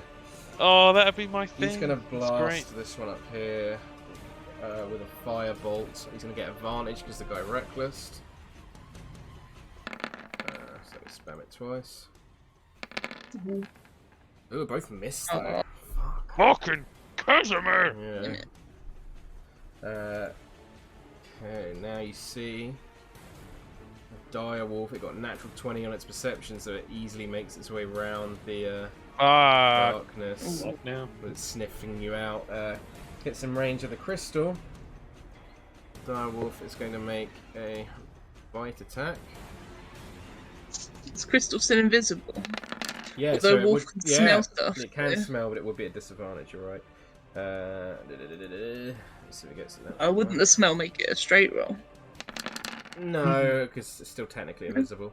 So it does miss with a 15, so it's fine. Huzzah! Aiming with Nigel, it's your go.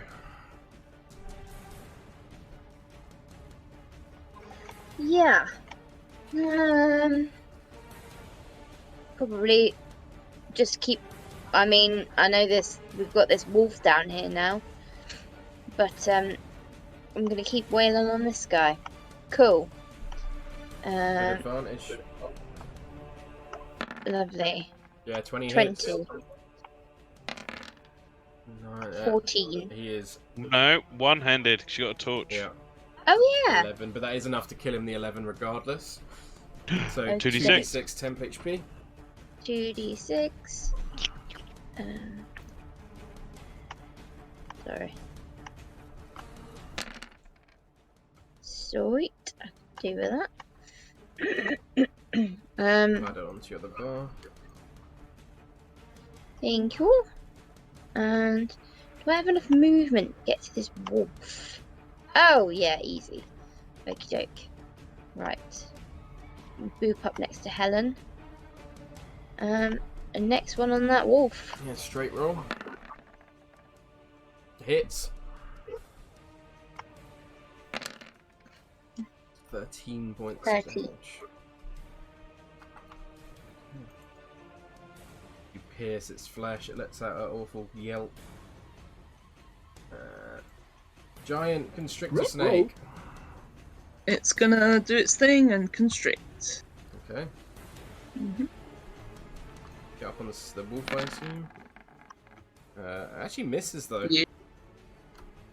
Yeah, it doesn't Aw, quite damn it, connect as snake. the wolf sort of jumps back, was sort of slightly to get out of Nigel's spear in it, and as the snake comes down and slams its tail into the floor, but misses the wolf. Okay, secret turn. Just gonna follow the wolf. Yes, that makes sense. So 60 feet. So you see this huge, like even bigger, like this almost as tall as Meadhan, like 8 foot tall man, like or you're not even sure of what gender they are.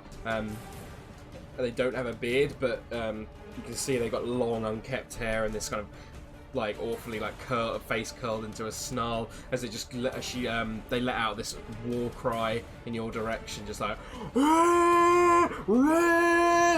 as loud as they can. And well, do they have anything? Yeah, they do. Gonna make 2 spear attacks at this giant snake. It's ranged, so boom, boom. 10, which I think misses. Yep. And then it's 17, which is for 6 points of piercing damage. I'll take it off for you, Hannah, so don't worry. Okay. That is its turn, though.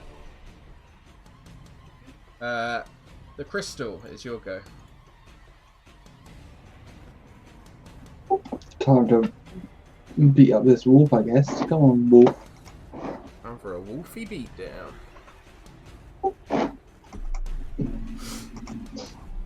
Still with advantage. Yep, Yes, still invisible. wow. 23 hits. 5 plus 3.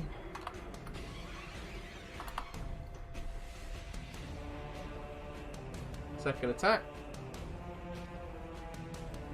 Also hits.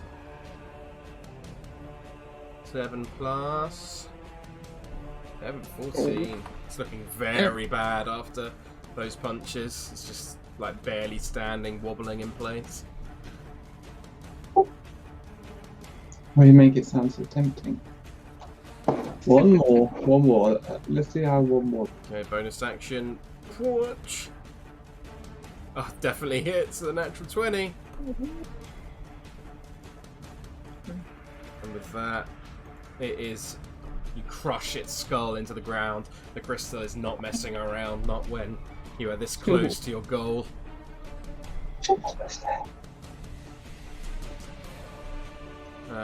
Is that your turn? Yeah, that's it. Thank you. Cal, it's your go. I was gonna try something wacky. Wacky. He holds out his hand and he calls on the powers of Alistair, and he's gonna try and cast Hold Person on the gladiator guy. Oh shit! What save is that? Wisdom save. Wisdom save. But the DC's not very. Oh, it's only a 13. Please roll lower. Yeah. 7. He is paralyzed, right? He's paralyzed. Oh. Which means he. What does it do again? Paralyzed. I will put it in the old Thank thing. you. Oh, what does paralyzed do? Yeah. Hey, paralyzed. Ivy. Can't move. I'll just search it in the computer. A paralyzed creature is incapacitated. Automatically fails strength and dex saving throws. Attack rolls against the creature have advantage, and any attack that hits the creature is a critical hit if the attacker is within 5 feet of the creature. Very nice. And he will use the scimitar to attack it, which won't be able to crit, but will have advantage. Yeah. Awesome play. Oh, it will crit. God damn it! Can't smite with that. Sorry, Kieran. That's, 10 damage. The darkness does disappear though. yes. Don't think it was doing us much favors anyway. I'll step up to here, alongside Nigel. And he would say, he's kind of got his hand out like a fucking force choke grip. Focus this one. Nice butter. So, Ilkaas.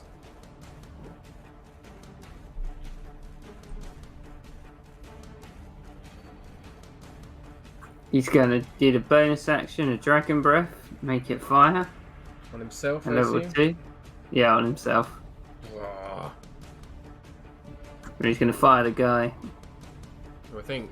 Does it say? Did you say automatically Yep. fails? Yeah, automatically fails. So. Roll that Let damage. you roll.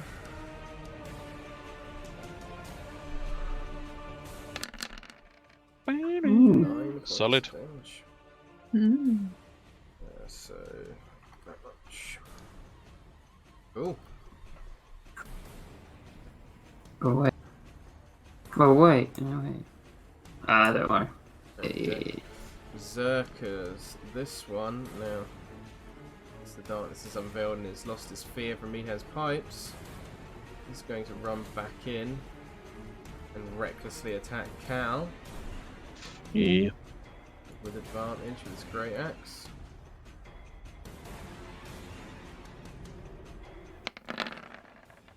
Hits with a 21, I think. Yep. 6 points of slashing damage. And a con save. Gotcha. Con save.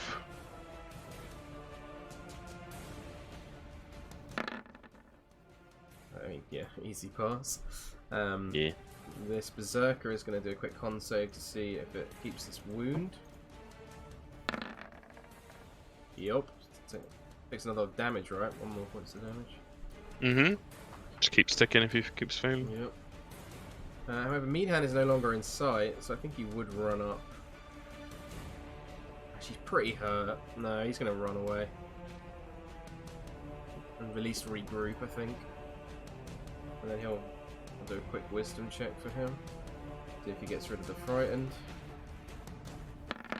Yeah, he does. So no longer frightened of the pipes. He did not reckless this turn, so that goes away. We've got this guy up here who is just, yeah, he's going to, I think, just try and dodge. This is really hurt. And then these guys are going to just use their dash to get in range.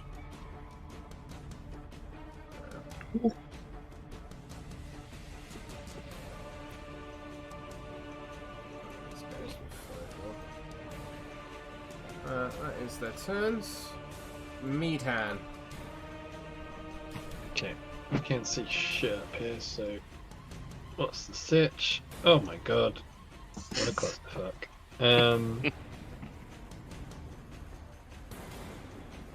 Okay, what's the little flag for again? Reckless, so you'd have advantage against. That's reckless. Yep.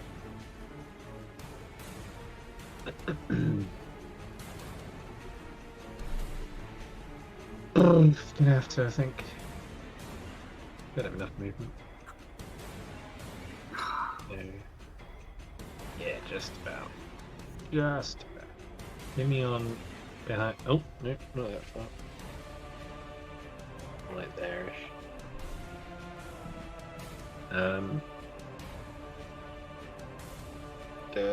How fast did you want to be? Am I in melee range of both these? Oh yeah, definitely, yeah. Okay, so I'll start off with just hit the topmost guy. The reckless guy, yeah? Yep, the reckless guy. Yeah, so with advantage. But, boom. Yeah, definitely hits 15 damage, nice.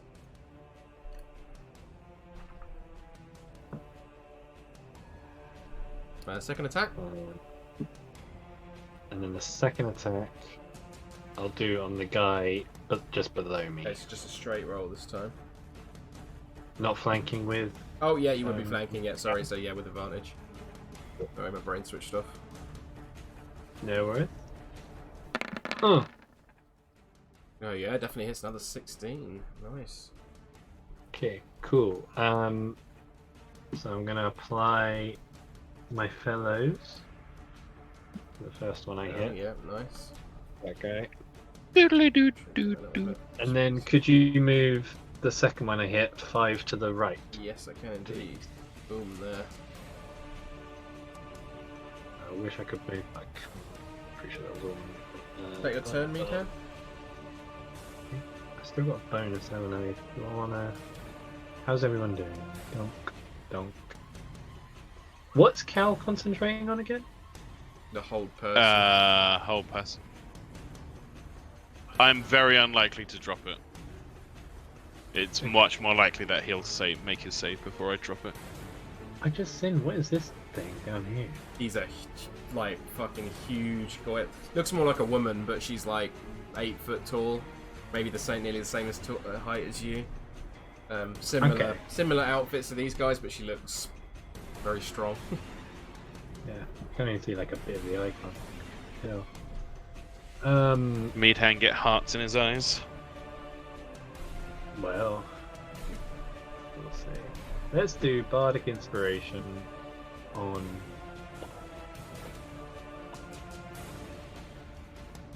Let's go Farrah.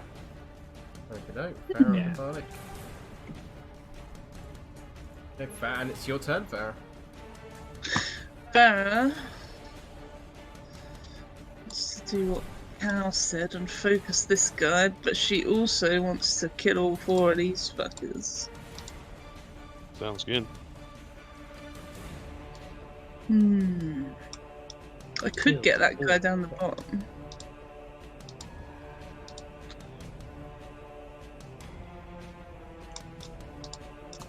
No, I think she's more worried about Cal at the moment, with 4 of them coming at him.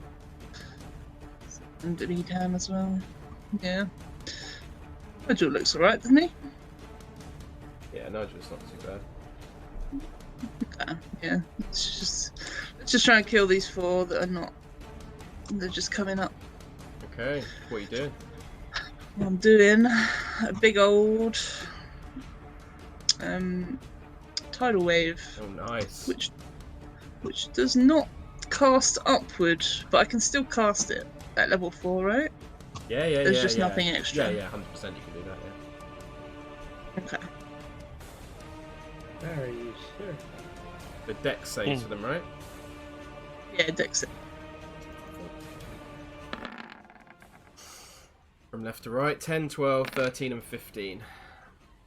So only one of them passes. He takes half, right? Yeah, half damage, and also they are prone if they fail, I think. This guy's prone. So this guy's prone.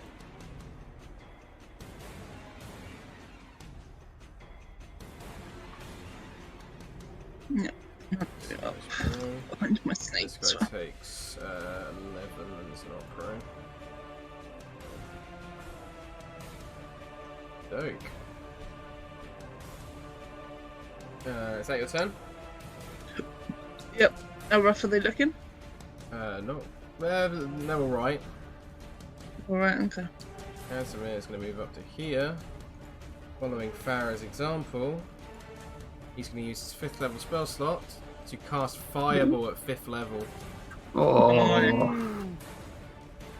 He's unleashing a big Fire spell power in. Yep. He's going to aim for these 4. Does he say eat ice cream, bitches? Got hot ice cream. Eat fire, bitches. No, he doesn't say that. 6th level, God. Love it. That should have been 5th level, whoops. Let me re-roll that. Oh, don't worry. That is 5th level, I It is think. 5th level. Yeah. Oh yeah, you're So right. 6th No, it's level. because the damage is 6. You confused me. Oh. Damage is an extra 6 Oh. damage. I Oh. think he can hit all 4 of them without hitting any of you. So, they Yeah, make there it he at is. disadvantage when they're prone, right? Oh no, they don't, do they? We always do this. They don't. No, they don't. So, That's fine. 1, 2, 3, 4. So, first one, natural 20s and passes. And 2. What's his spell save? We see. Let me check. I don't think it's higher than 15. No, 14. So 2 pass and 2 fail. So 39. What's half of 39? Somebody? 19. 19. So this guy takes a 19. Yeah. So boom. This guy fails, so is fucking dead. This guy Nice. fails, so is barely alive. And oh wait, hits that guy as well. I think so, yeah. Wait, I was aiming for these 2 as well though, so it would have been more like that. So it would hit him still anyway. But I think it would just hit. No, I think I can make it not hit Nigel. I can Move it scooch it, up, yeah. Yeah, so it would hit him as well. So he takes. Or he automatically fails, doesn't he? So He does, 39. There we go. Can't wait to Give me my fight whole with him. person value. Yeah, that's been really good. So that much. And then this guy takes half though, so he takes 19. So that much. Cool. Got it. Sweet. Nicely done, Kaz. Almost dead. Nigel. Nigel's got a lot of prone people in front of him, and he's got a fucking hold person guy down there. Yeah, if you want 2 auto crits on you, go fight the guy down the bottom. What, this guy? Yeah. Is that the one that you said to concentrate on? It is. Lovely. Well, I can't make him go next to it because, you know. Yeah. Thank you. That laptop life, though. Let me tell You have advantage if you hit your auto crit. Actually, no, it will fuck it up. Crit. Yeah, that's a crit. I don't know how to do that. If you've gone beyond 20, I believe there's on the D&D Beyond. Sorry, I think at the top. If you click on the Beyond 20 tab, I think there's a force crit one. Yeah. Where is it? Yeah, if you click on Beyond 20 and then click Force Critical Hits, it should roll critical hit for you. Oh, it just... Yeah, there you go. So the first one is... Oops, that's not great damage. So 9 plus 1 is 10, and then to 12. So that takes him down to that much. And the second one... roll the... Just roll another d6. Just roll another d6. Because it's one-handed. So 15, 17. 17 the second. 17, okay. Brain... That much, and then that much. Okay, cool. Nice. Oh, nice. He's looking pretty hurt. Giant constrictor snake. Giant constrictor snake. Just gonna boom, boom, boom over here. And bite at this guy. Okay, with advantage because he's prone.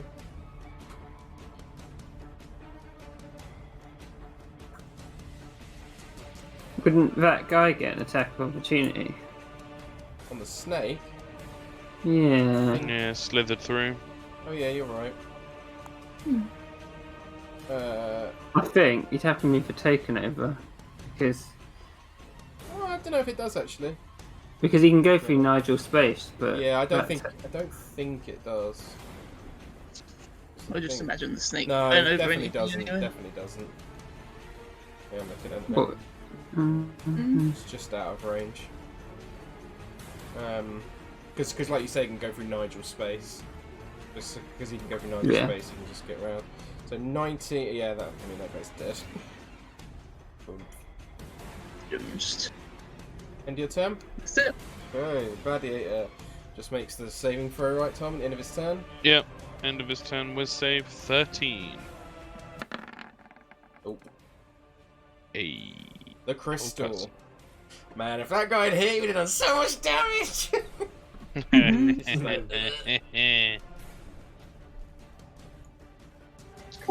Cool, crystal. Well, I'd probably go for this one. Yeah. Yeah, get them auto crits.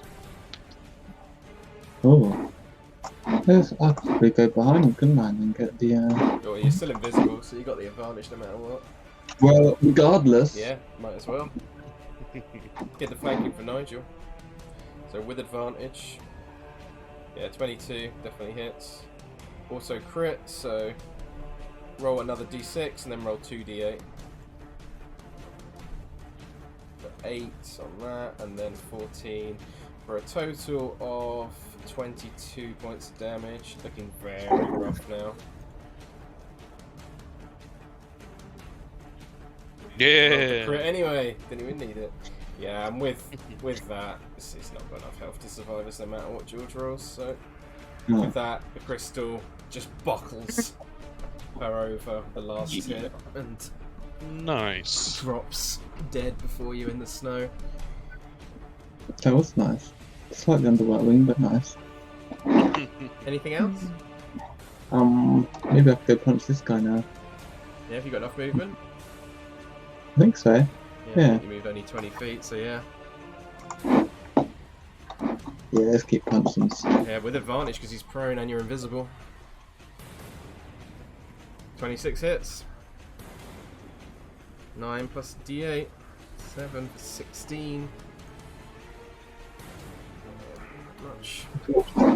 Alright, one more. One more. Flurry of blows.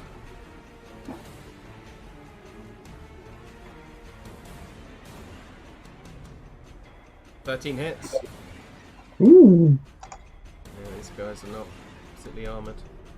9 plus 5 is 14, and that is enough to take this guy down as well. Yeah. 2 more. Cal, it's your go. Gonna do the dancing scimitar on this guy first. Mm-hmm. So advantage because of the reckless. Yeah. Oh! Ooh, 9 A misses. cal roll. Okay. I have to be short sword. Oh, That hits though, 25. that's better. 7 damage. And one more. 25 hits. 9. Nice. That's me. Ilkaas.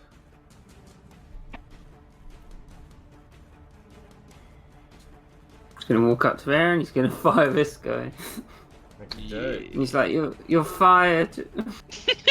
Oh my god. Can you give anti-inspiration? He got a 12, which I think is a failure.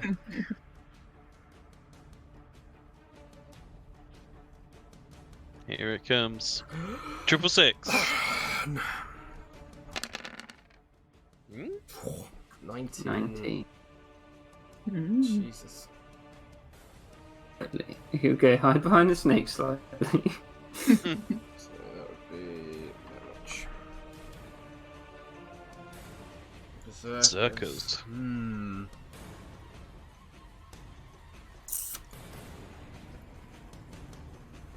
I think it's difficult if in their leader get killed. I'm gonna roll wisdom checks to see if they.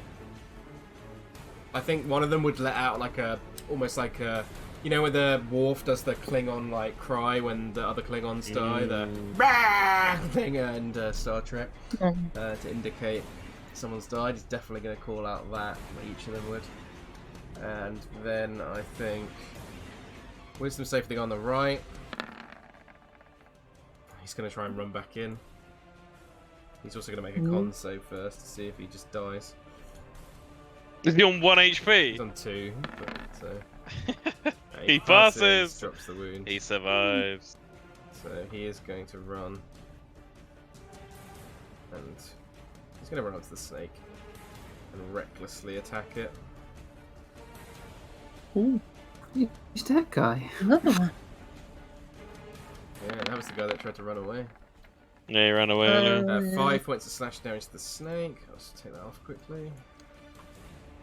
He's like super low. This guy is going to run up to, I think Ilkaas, because he just watched him kill his friend. He's gonna just move the snake down a bit. He didn't kill anyone, did he? Oh, you burnt that guy like really badly. I think Wasn't it him? No, it was him. You're right. That's what I meant. Sorry, I'm super tired. You hurt my friend. Yeah. I mean me. Yeah. My best friend, myself. Great axe attack. 22 to hit and 9 points of slashing damage and a concentration check for me for the dragon's breath. Call him Bjorn Dragonslayer.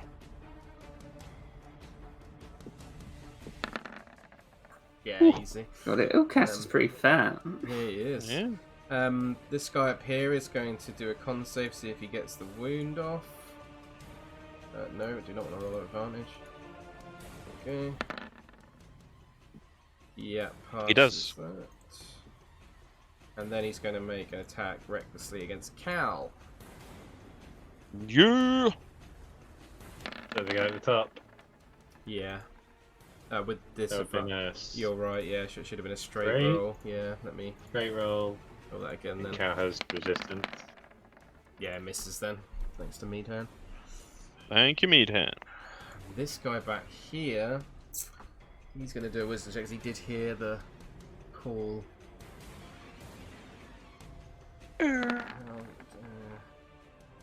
Yeah, he's going to run out. Gonna dash to get. That's 20. For Big Bertha. 15, 20 to there. Dash 40 to there. So he's got another 20. Yeah, he's gonna try and run out. What is her name? It does actually list her name in the book, but not that it's ever anyone's ever gonna figure it out. Her name Daisy. is Helwa. Oh, that's a great name. That is their turn. Meadhan. Meadhan gonna go hit thing. Okay, with advantage. Hit thing good, huh? 25 definitely hits for 7 points of damage. Gonna hit thing gooder. Second attack. Oh, it's a natural 20. Go. 16 points of damage. Yeah. That would be brain, please work. Nice. That's that much. Okay. Meadhan's go. Farrah. Where's See this guy this guy's rushing coming up? towards you. Yeah. Does he look like shit? Or does he Looks look like? pretty badly hurt. Yeah, let's just try and firebolt. Firebolt. I know what you mean. The other one. Produce flame, yeah.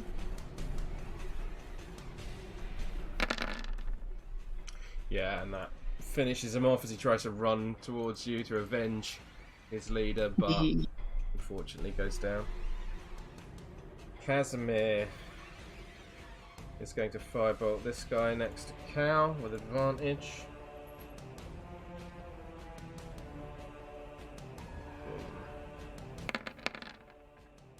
Hits 5 points of damage.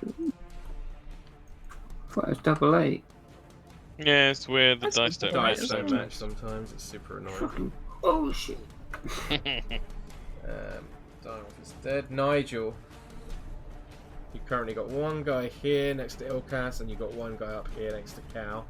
And then you've got one guy who's barely standing there. Wait, this guy. Yeah, you got Next to this guy is looking hurt. This guy here is looking like he's barely standing, and this guy up to Cal is looking pretty equal to the guy you're about to attack. Well, I think we're gonna attack this guy. I'm assuming it's with. Yeah, with advantage next to Ilkaas. Yeah, it's a 20. Yeah, 28 definitely hits. One-handed. 14. Yeah, he's looking pretty rough. And the second one. Yeah, hits. Yeah, that's enough. So roll 2d6 to get your. If you get better temp HP this time. Ooh. 9 this time. Excellent. Doke. Big snake. I assume. Snake gonna bite. Yeah, with advantage because it's reckless. Yeah, the 1 HP guy down the bottom. 2 HP Fire his head off. actually. 2 HP. Yeah, he's dead.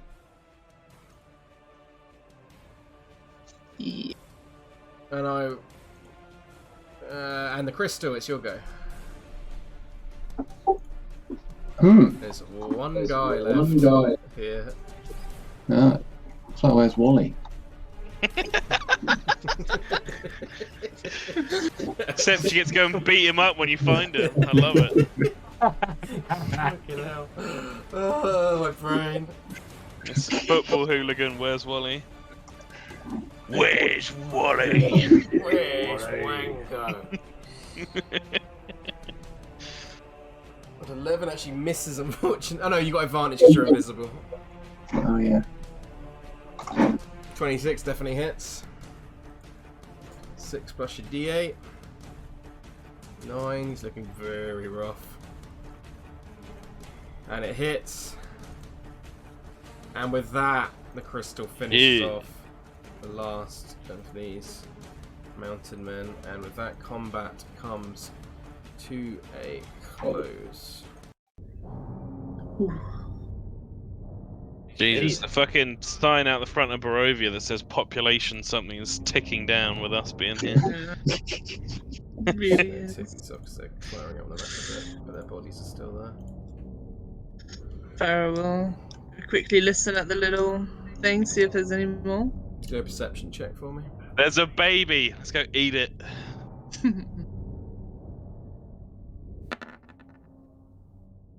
And with a 13, with that much perception plus 8, I'd say it sounds quiet to you now. Okay. Well, sorry for that, everyone. If I was a bit quieter, then maybe we wouldn't have had to fight then, but I can't hear any more. Something. I think if we hadn't had to fight, we wouldn't have had a safe sleeping spot for this evening. Quite possibly, yeah. Well, I'm gonna try and warm it up. It's pretty cold. Is there anything on Helwa's body? There would be like a great axe, but apart from that, nothing in particular, no. There might be like bone necklaces, and you might find some sort of maybe like 5 or 6 rations, and maybe like a water skin. But yeah, and you definitely find winter weather clothing as well. But apart from that, there's nothing particularly of value. Pretty grisly, but as the rest of the group, if and when the rest of the group sidles off towards the nook, I think Cal would take the time, probably using the dancing scimitar as well, to behead and skewer the heads of each of the bodies. Okay. By skewer, I don't mean like put on pikes, I just mean pierce the brain. Yeah. He doesn't want them coming back as zombies or whatever. Okay. Yeah. This ain't your first rodeo. He's been here a long time. Yes, indeed. So, is your plan to rest within the within this small alcove? I will say this doesn't protect you from the weather. You'd have to get completely inside to be protected from the weather. However, I think... What about if we try and like block it up a bit? What are you going to block it up with? Or snow, like an igloo? It would probably take about 6 hours to do that, and you're... Oh. Yeah, I think that's an excavation project trying to make a wall that high. Pretty much. Yes. Imagine trying to make a wall like that in real life. It would take you a better part of a day, I think. Unless anyone can. I thought this was a little like. But this was like a little cove. So is it open at the top then? No. It's like a natural cavern. But if you're trying to block the exit with a wall of snow, then... Well, I guess it depends on how big the entrance is. It's 15 feet wide. Like is this a nearly dead 18 end feet. though? No, it's not actually. Let me I can reveal to you now that you're... Because that's where the first 2 guys came from. Yeah, there you go, now you should be able to see it. So from there, Meadhan, now you've made your way into this room, you can see that, although I haven't actually lit them on the thing, so let me quickly create some... I mean, if you want, I will probably just get my torch up. Bear with me 1 second, because I can make this from up Yeah. for you anyway. So let me... So actually it would be like...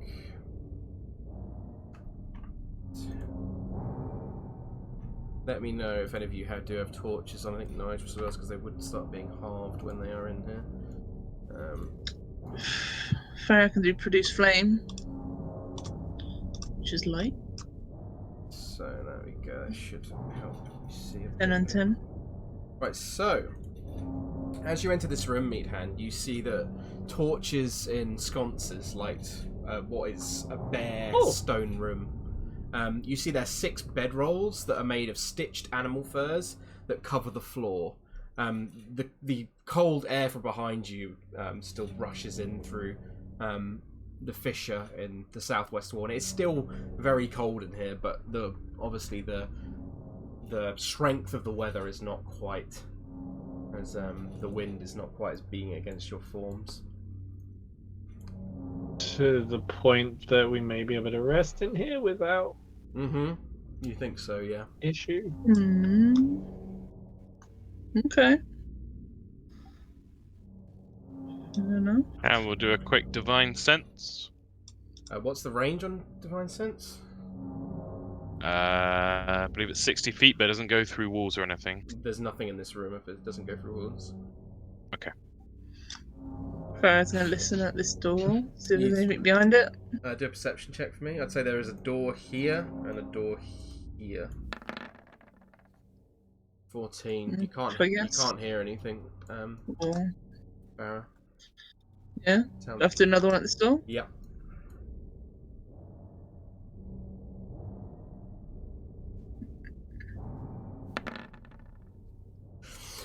Strange sound, Farrah. It's hard to describe. It almost sounds like a crackling that kind of move, and the sound sounds like it's moving. It occasionally sounds like it gets closer, and then occasionally sounds like it gets further away. It's hard to describe exactly what it sounds like. Crackle. Almost like a Is it like a crackling. fire crackle? Possibly. Didn't they mention what was it? Yeah. Fire spirit. Fire something. I was just gonna casually block the door with one of these hay chairs or whatever. You definitely could not block the door with them. It's like a bedroll made of animal furs. It's, Yeah. Stack them up. even if you stack them up, they would be barely 2 foot in height. They're pretty thin. So she's gonna whisper and tell that to everybody. She hears something behind the door. As soon as Farrah says that, Cal's gonna bring out little Martine. And Martine's holding the little roll of silver thread, and Martine's gonna help him start doing the alarm ritual. Okay. On the square that I'm drawing now, because it's a That's fine, 20-foot square. I'll draw it for you quickly. Thank Oh, that sounds great. I was just going to sleep against the door, but that sounds even better. Yeah, he'll set it so that it makes a loud ringing I'd sound say if something comes in. these doors, they're like made of like solid amber, and they look very heavy, and they go completely up to the top of the walls and completely block out the bottom as well. It doesn't look like there's any like cracks or anything like that. Cool. No scouting for little Martine. Yeah. Well, I think this is the best we're going to get for a while. I assume there's a big old breeze coming through this crack. Yeah, there's definitely a cold breeze coming through, and it's very cold in here still. But with like Nigel and Meadhan's resistance and your warm weather clothing, it's no more cold than say it's probably a bit colder than it was in the tower when you slept there by the Selenka Pass, but not significantly colder. It's definitely not a comfortable sleep, but it's not unbearable. It's not unbearable to the point where you would be dying from it. Okay. But it's definitely cold. Like you can feel your fingers going numb at times. Yeah, she's definitely got the produce flame going.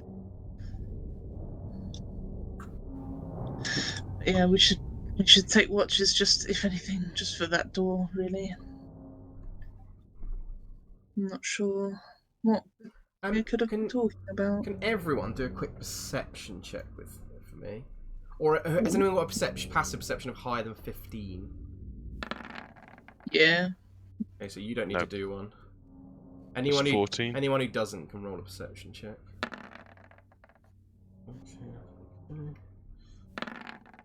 Okay. So everyone except for the crystal and Meadhan. Looking into this room, you almost see, like, just looking around the room, It's like in the air. It's like almost like a miasma. Ooh. It's almost like this almost gaseous kind of, almost like when you look into like the gas from a stove and like into the air, the heat like slightly distorting the way you see the room. Okay, so it's quite visible then.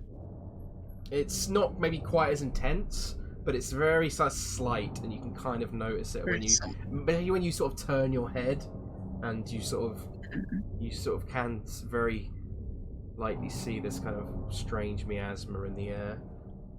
Can I test with it with like gust and see if it does anything? Like get it out of a space. What does gust do?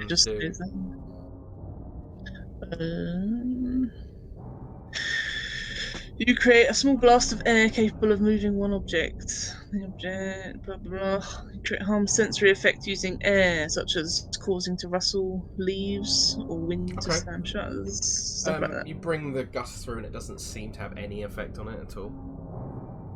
Okay. Cal is gonna cast using his drow magic. Fairy fire. Okay. In this room, just to see if it outlines anything in the miasma. It outlines objects. Outlines objects. Interesting. Can you draw exactly where you're doing it for me? Yeah, I think he'd go from the middle of the room. It's the same size as the alarm thing. So it'd be that in the middle. Hold on. So...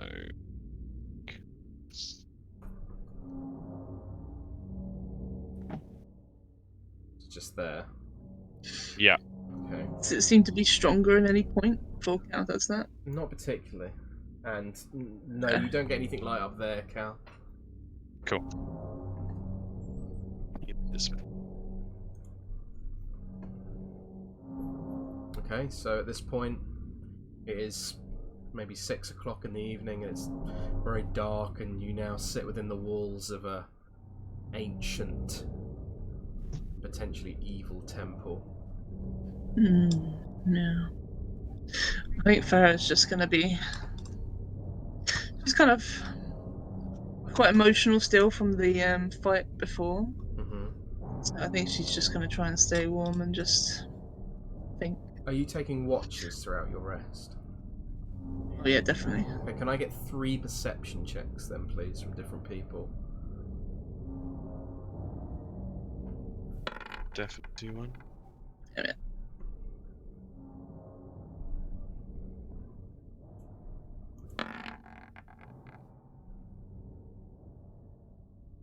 Oh yeah.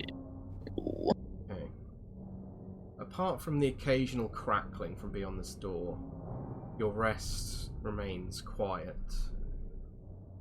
However, there is an intense feeling like something is watching you throughout. It doesn't feel right, this place. It feels like something's off. It feels like your flight or fight sense, your anxiety is being triggered just by being in this room. It doesn't feel normal. I think that feeling would definitely bring her back to the dog dream with the chained... Was it a wolf or a dog? Definitely, yeah. Yeah. As you rest, each of you can all take now a long rest. As the night goes on. However, I need everyone to make a wisdom saving throw. Should we do this before or after the long rest? If you're near Cal, you get +2. I'm assuming within the same room you'd probably be sitting pretty close together, but it's up to you if you probably for warmth. You can roleplay it as you like, and if you want to. It's up to you guys. Cal was planning to sit with his back to this door, like Nigel's doing with the other door. I think that's pretty fair. Farrah would be pretty close to it as well, to be fair. I'll just nudge slightly closer. There you go. Well then, +2. Nothing bad can happen because I might have already accidentally pressed the long rest button before you said that. Doesn't matter, you can get the health back and everything. Something to do with that. was waiting. No, you can all take the long rest. I said it first on purpose. So it's 16. Oh, thank God.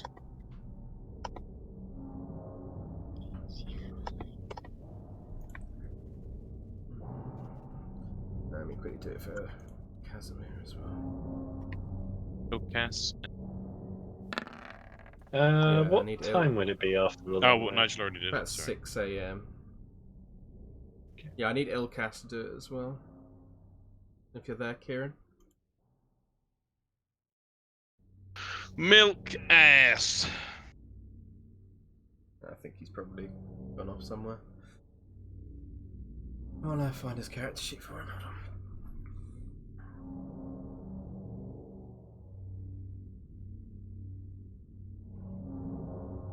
Let me roll it for him. Wisdom. It's against charmed or sleeping. Nope. In that. Okay, good. 16. So anyone who got lower than a 17. Oh shit. So Cal is okay from it. Nigel. Is Nigel within 10 feet of you? He is just. Yeah, so Nigel's okay. You're welcome. And Thank you. Farrah, 16. Crystal, innit? and Ilkaas as well. Okay, so throughout the night, you just... First it's Farrah, you're the first to notice, as during your trance, just whispers and voices. Some sound familiar. At first sound, you hear the wolf within your dream, and it berates you. And you hear other voices, though, like multiple different voices, almost like reaching out of you, trying to tempt you. Promises of power, promises of boons and gifts. And they're all fleeting and only last a moment. They all call for you to come closer. And they all beg for freedom. And then the nightmares within your trance sort of become worse, and you see awful things. You see the deaths of hundreds. You see awful gore, visceration. You see the most horrible images you can imagine.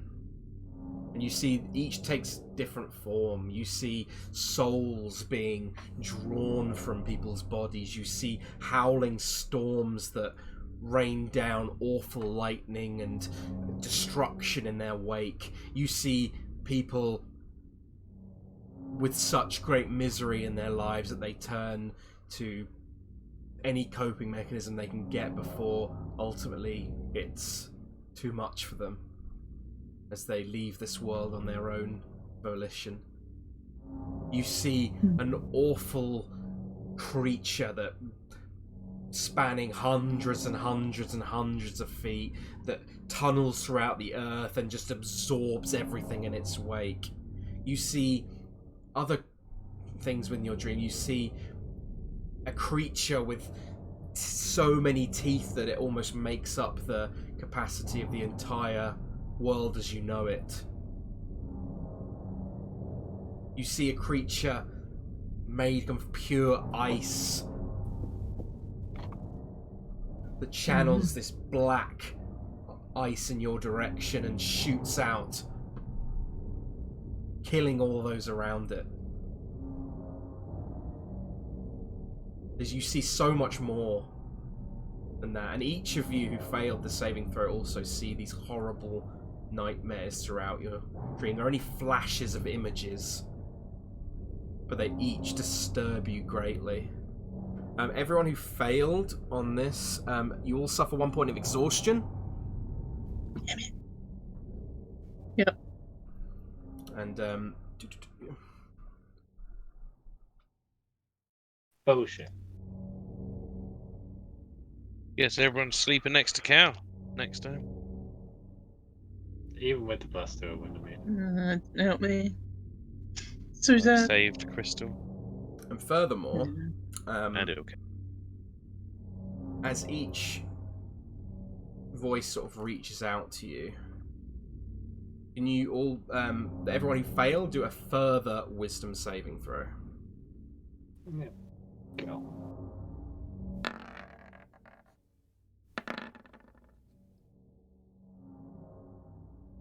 Oh, good. If Kieran's there, are you there, Kieran? I think he's fallen asleep. No.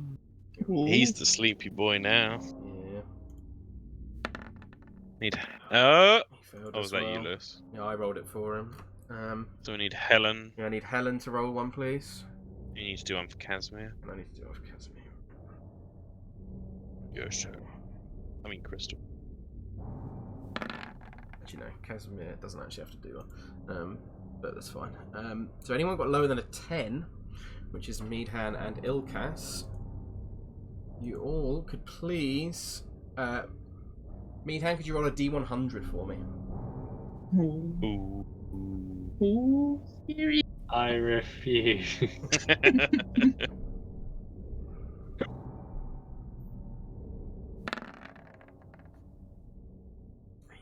18. Oh, that's So as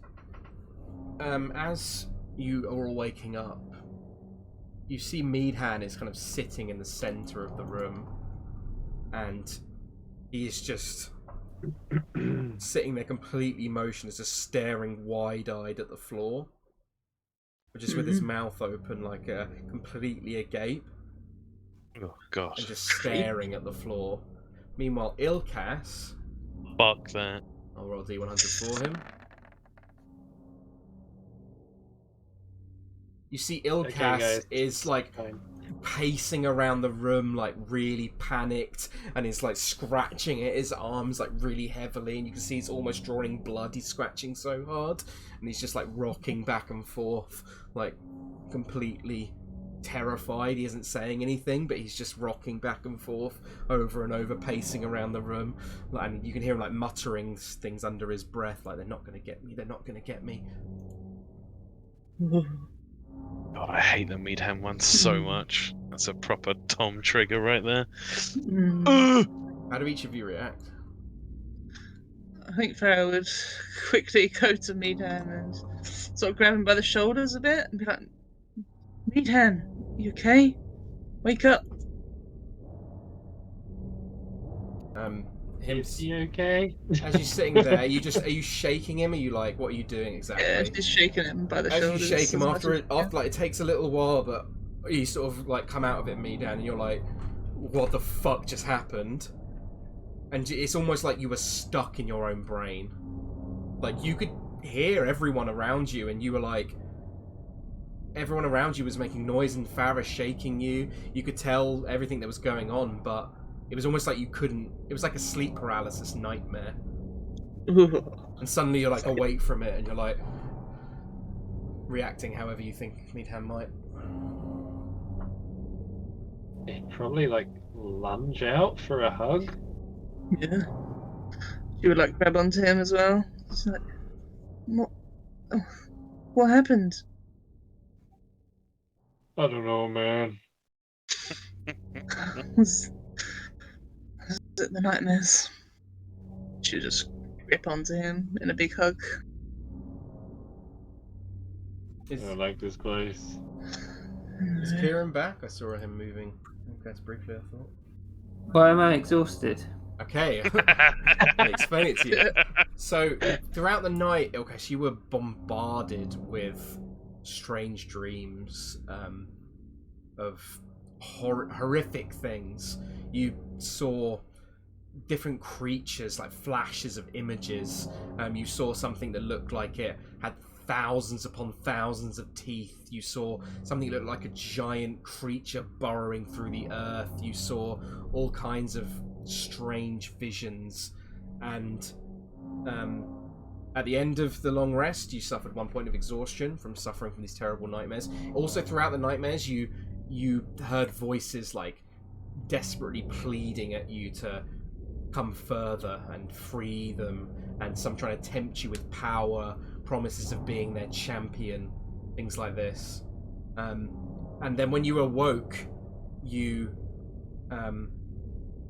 failed again on your wisdom save, because I rolled it for you, and you suffered some short-term madness where you were awake and everyone awoke around you and they saw Meadhan in the centre of the room on his knees with his eyes wide open, his mouth completely agape, and he didn't respond until Farrah shook him awake. And then for you, you were pacing around the room manically frightened, like scratching into your arm and almost like drawing blood. You were doing it so hard. You were pacing around the room just muttering things under your breath, just completely terrified, almost out of your own control. Okay, then he would expeditious retreat and try and run out of this tunnel.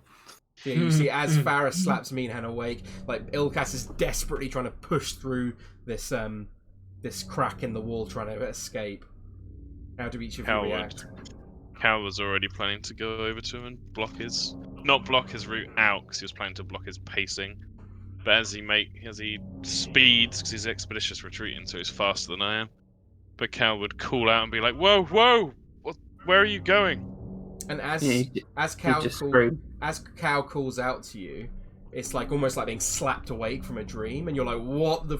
And it's like you witnessed what was happening, but again, it was much like for me. It was like this sleep paralysis, where you've suddenly been startled awake, and you're like, "What the fuck is going on? Where am I?"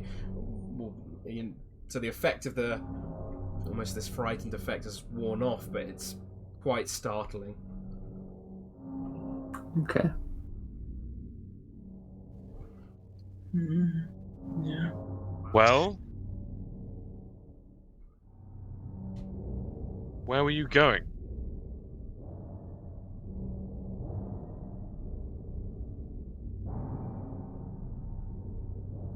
Give me the silent treatment. Kieran's there. Yeah, he's just not saying anything. Okay. Oh shit.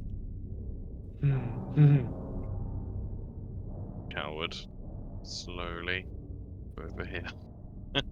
But not press him any further. Casimir sort of gets to his feet and it's just like, we must push further. This place is... He just kind of sighs. Ilkaas would just go pick in these blankets and pick them up and start rolling himself in them, trying to hide. I agree, Casimir. She kind of helps Meadhan get back up if that's what he's trying to do. I don't know. He'd probably be like stuck on the floor. He's exhausted. He's tired. Yeah. I didn't get much of a good sleep with those dreams. I do worry about my capability of, looking around. Those of us who passed, Lewis. Mm-hmm. Sorry, Hannah. Those of us who passed, did we get any dreams at all? So we just slept? There may have been slight whispers or slight flashes occasionally. I wouldn't say it was a comfortable sleep, but certainly nothing to the same level that Farrah or Meadhan or Ilkaas experienced. It definitely was strange, though. You definitely feel like waking up feeling like, ugh, that was a bad dream sort of thing. Yeah.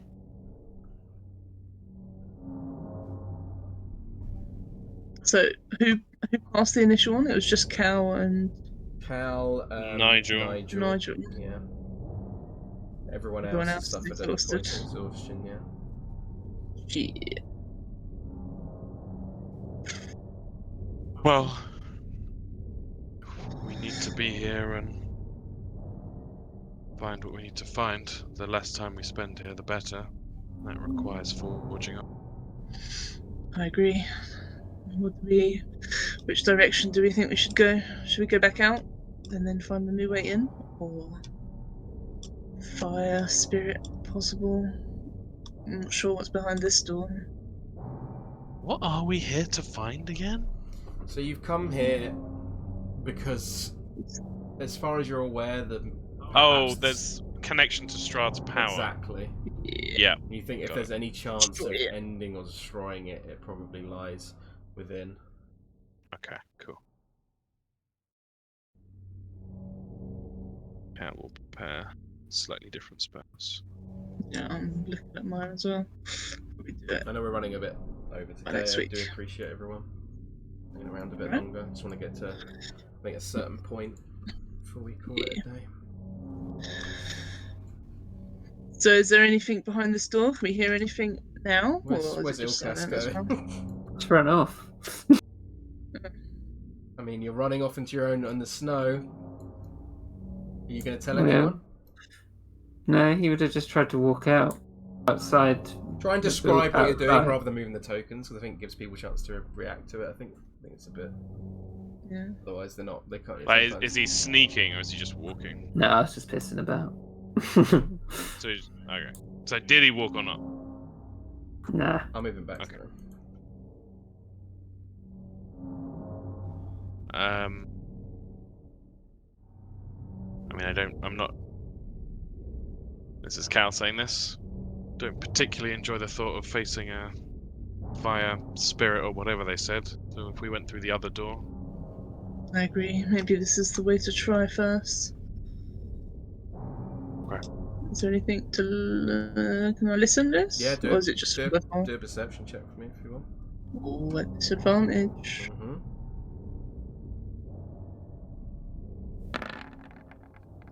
Hey. It sounds completely quiet to you. Well, can't hear anything, so... One way to go through. Is it really heavy and big, though? It's pretty big, but you would be able to open it without assistance. It's not so strong that you couldn't open it. It's just it would require being pulled open. Farrah will ask Nigel to push the door, but she will prepare to attack if something's on the other side. Okay, so you pull. Looks dangerous. I assume Nigel would do that. Yeah, he would. Nigel, you pull open the door, and before you, what you see is a 20-foot wide balcony of black marble with what looks like a shattered railing that overlooks further into the temple. You can't really see much more from your current position, though. I would whisper to Cal. You seem to be able to see more than most of us. If you wouldn't mind going near the front. of course. DM, the doors you said are solid amber. Yes. Are they translucent? They are, yes. You Ooh. can see your reflections in them. They're kind of distorted, like almost like a funhouse mirror, nearly, but definitely somewhat distorted. But you can see your reflections. As you step out into the room, Cal, you can see now that black marble staircases descend at each end of the balcony. They descend about 30 feet to a temple floor below. You can see that above the vaulted ceiling is maybe 30 feet above the balcony, so the ceiling's about 30 feet above you. The walls and ceilings completely are covered in like an amber glaze, lending this room this like golden sheen. You see a set of amber doors stand open across the balcony on this side.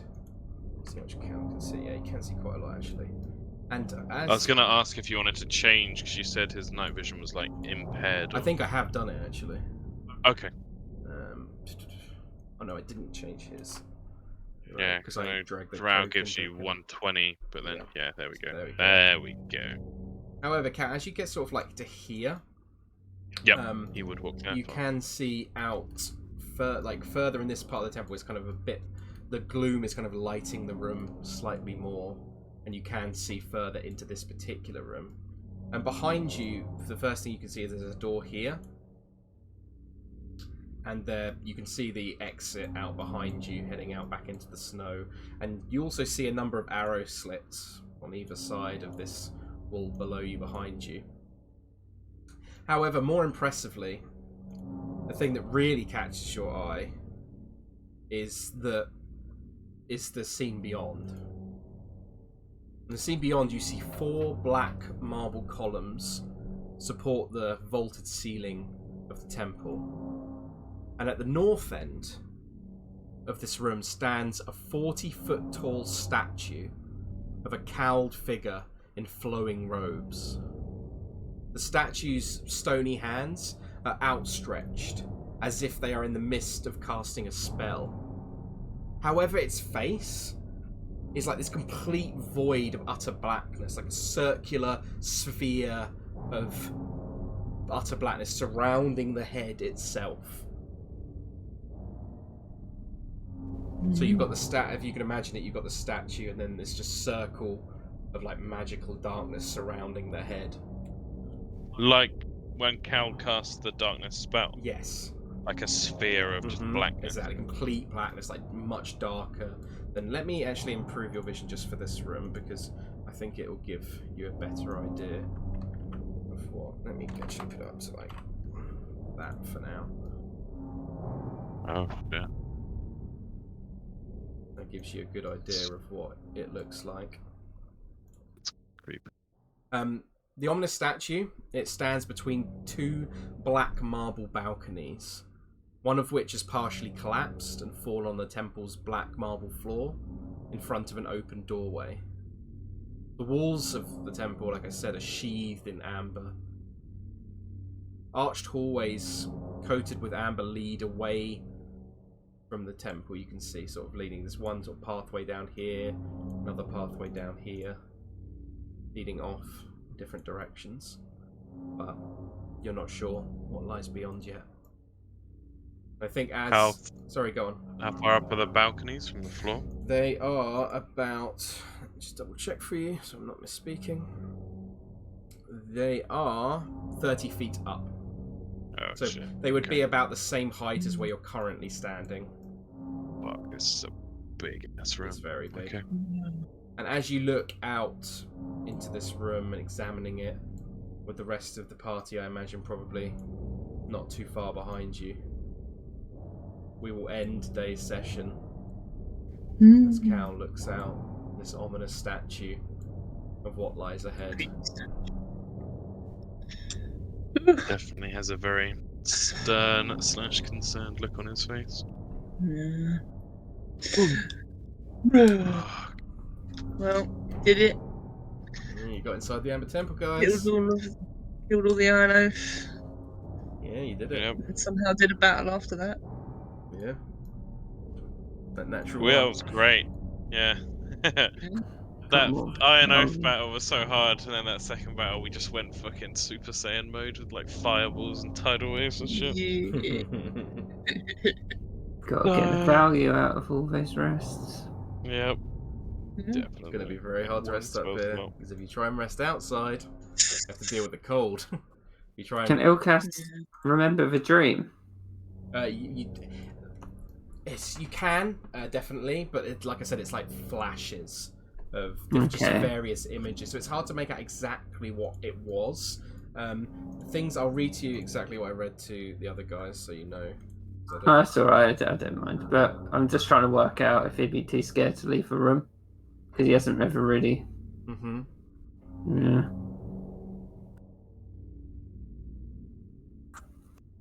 To be honest, I think one of the things Cal would say after he'd gazed out into here, and especially seeing that statue, is he would say that he wants anyone who's willing to be carrying a torch, because he thinks the darkness itself is going to be one of our greatest enemies here.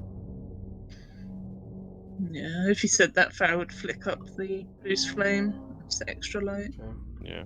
I'll put that on you now, just so remember. If you... Cal would light his own torch. 10-10. It's the reduced light. I'll do one for Cal as well. I mean, mine's 10-10 anyway. Reduced flame. Okay, didn't know that. So I mean, it'd be 5-5. Yeah, it would be 5-5. Baby light. little light. Yeah, this is scary. It's probably going to be a lich, isn't it? It seems like the sort of place that'd have a lich. Maybe. Definitely does seem like that kind of place. Do you want to reduce my Yes, I will do that. vision again? Lich is hard?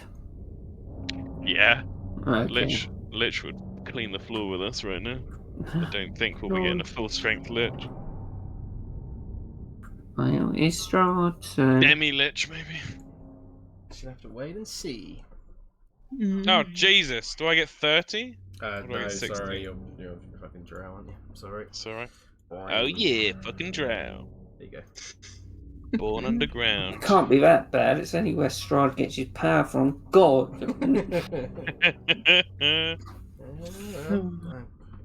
Hopefully, especially Tom would have spotted some little references in the dreams.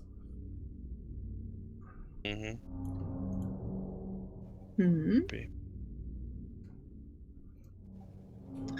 Right. He's good. Yes, sorry. Thank you for staying a bit later tonight. Just wanted to get to this point, otherwise it was going to be. Didn't want another session of combat. Lewis fucking did it as well. He finally gets Tom to play a horror game. Yeah, my true goal from the beginning of the fucking campaign. Al has to lead us through the evil, creepy temple. Yeah, this is going to be the first real proper dungeon that we've really done, to be honest. So scary dungeon. Yeah, so have your wits prepared. Yeah, this is lots gonna of have some trap checking. Yep, check for those. We take our doors, time. all that shit. Okay. We're going through it with exhaustion. Oh yeah. Beep yourself. Oh baby, paladin privilege. Everyone else is just dying from exhaustion, and Cal's like, I don't know what you're talking about. Why are you so tired? Fucking paladin saves, so good. Wisdom's +7, charisma +8, con +10. Oh yeah. Right. I've got a pretty good wisdom save. Just go my way. Yeah. That's 9. Right. Let's call it a day there. Thank you, everyone. Yeah. Bye. See you later. Excellent. Bye.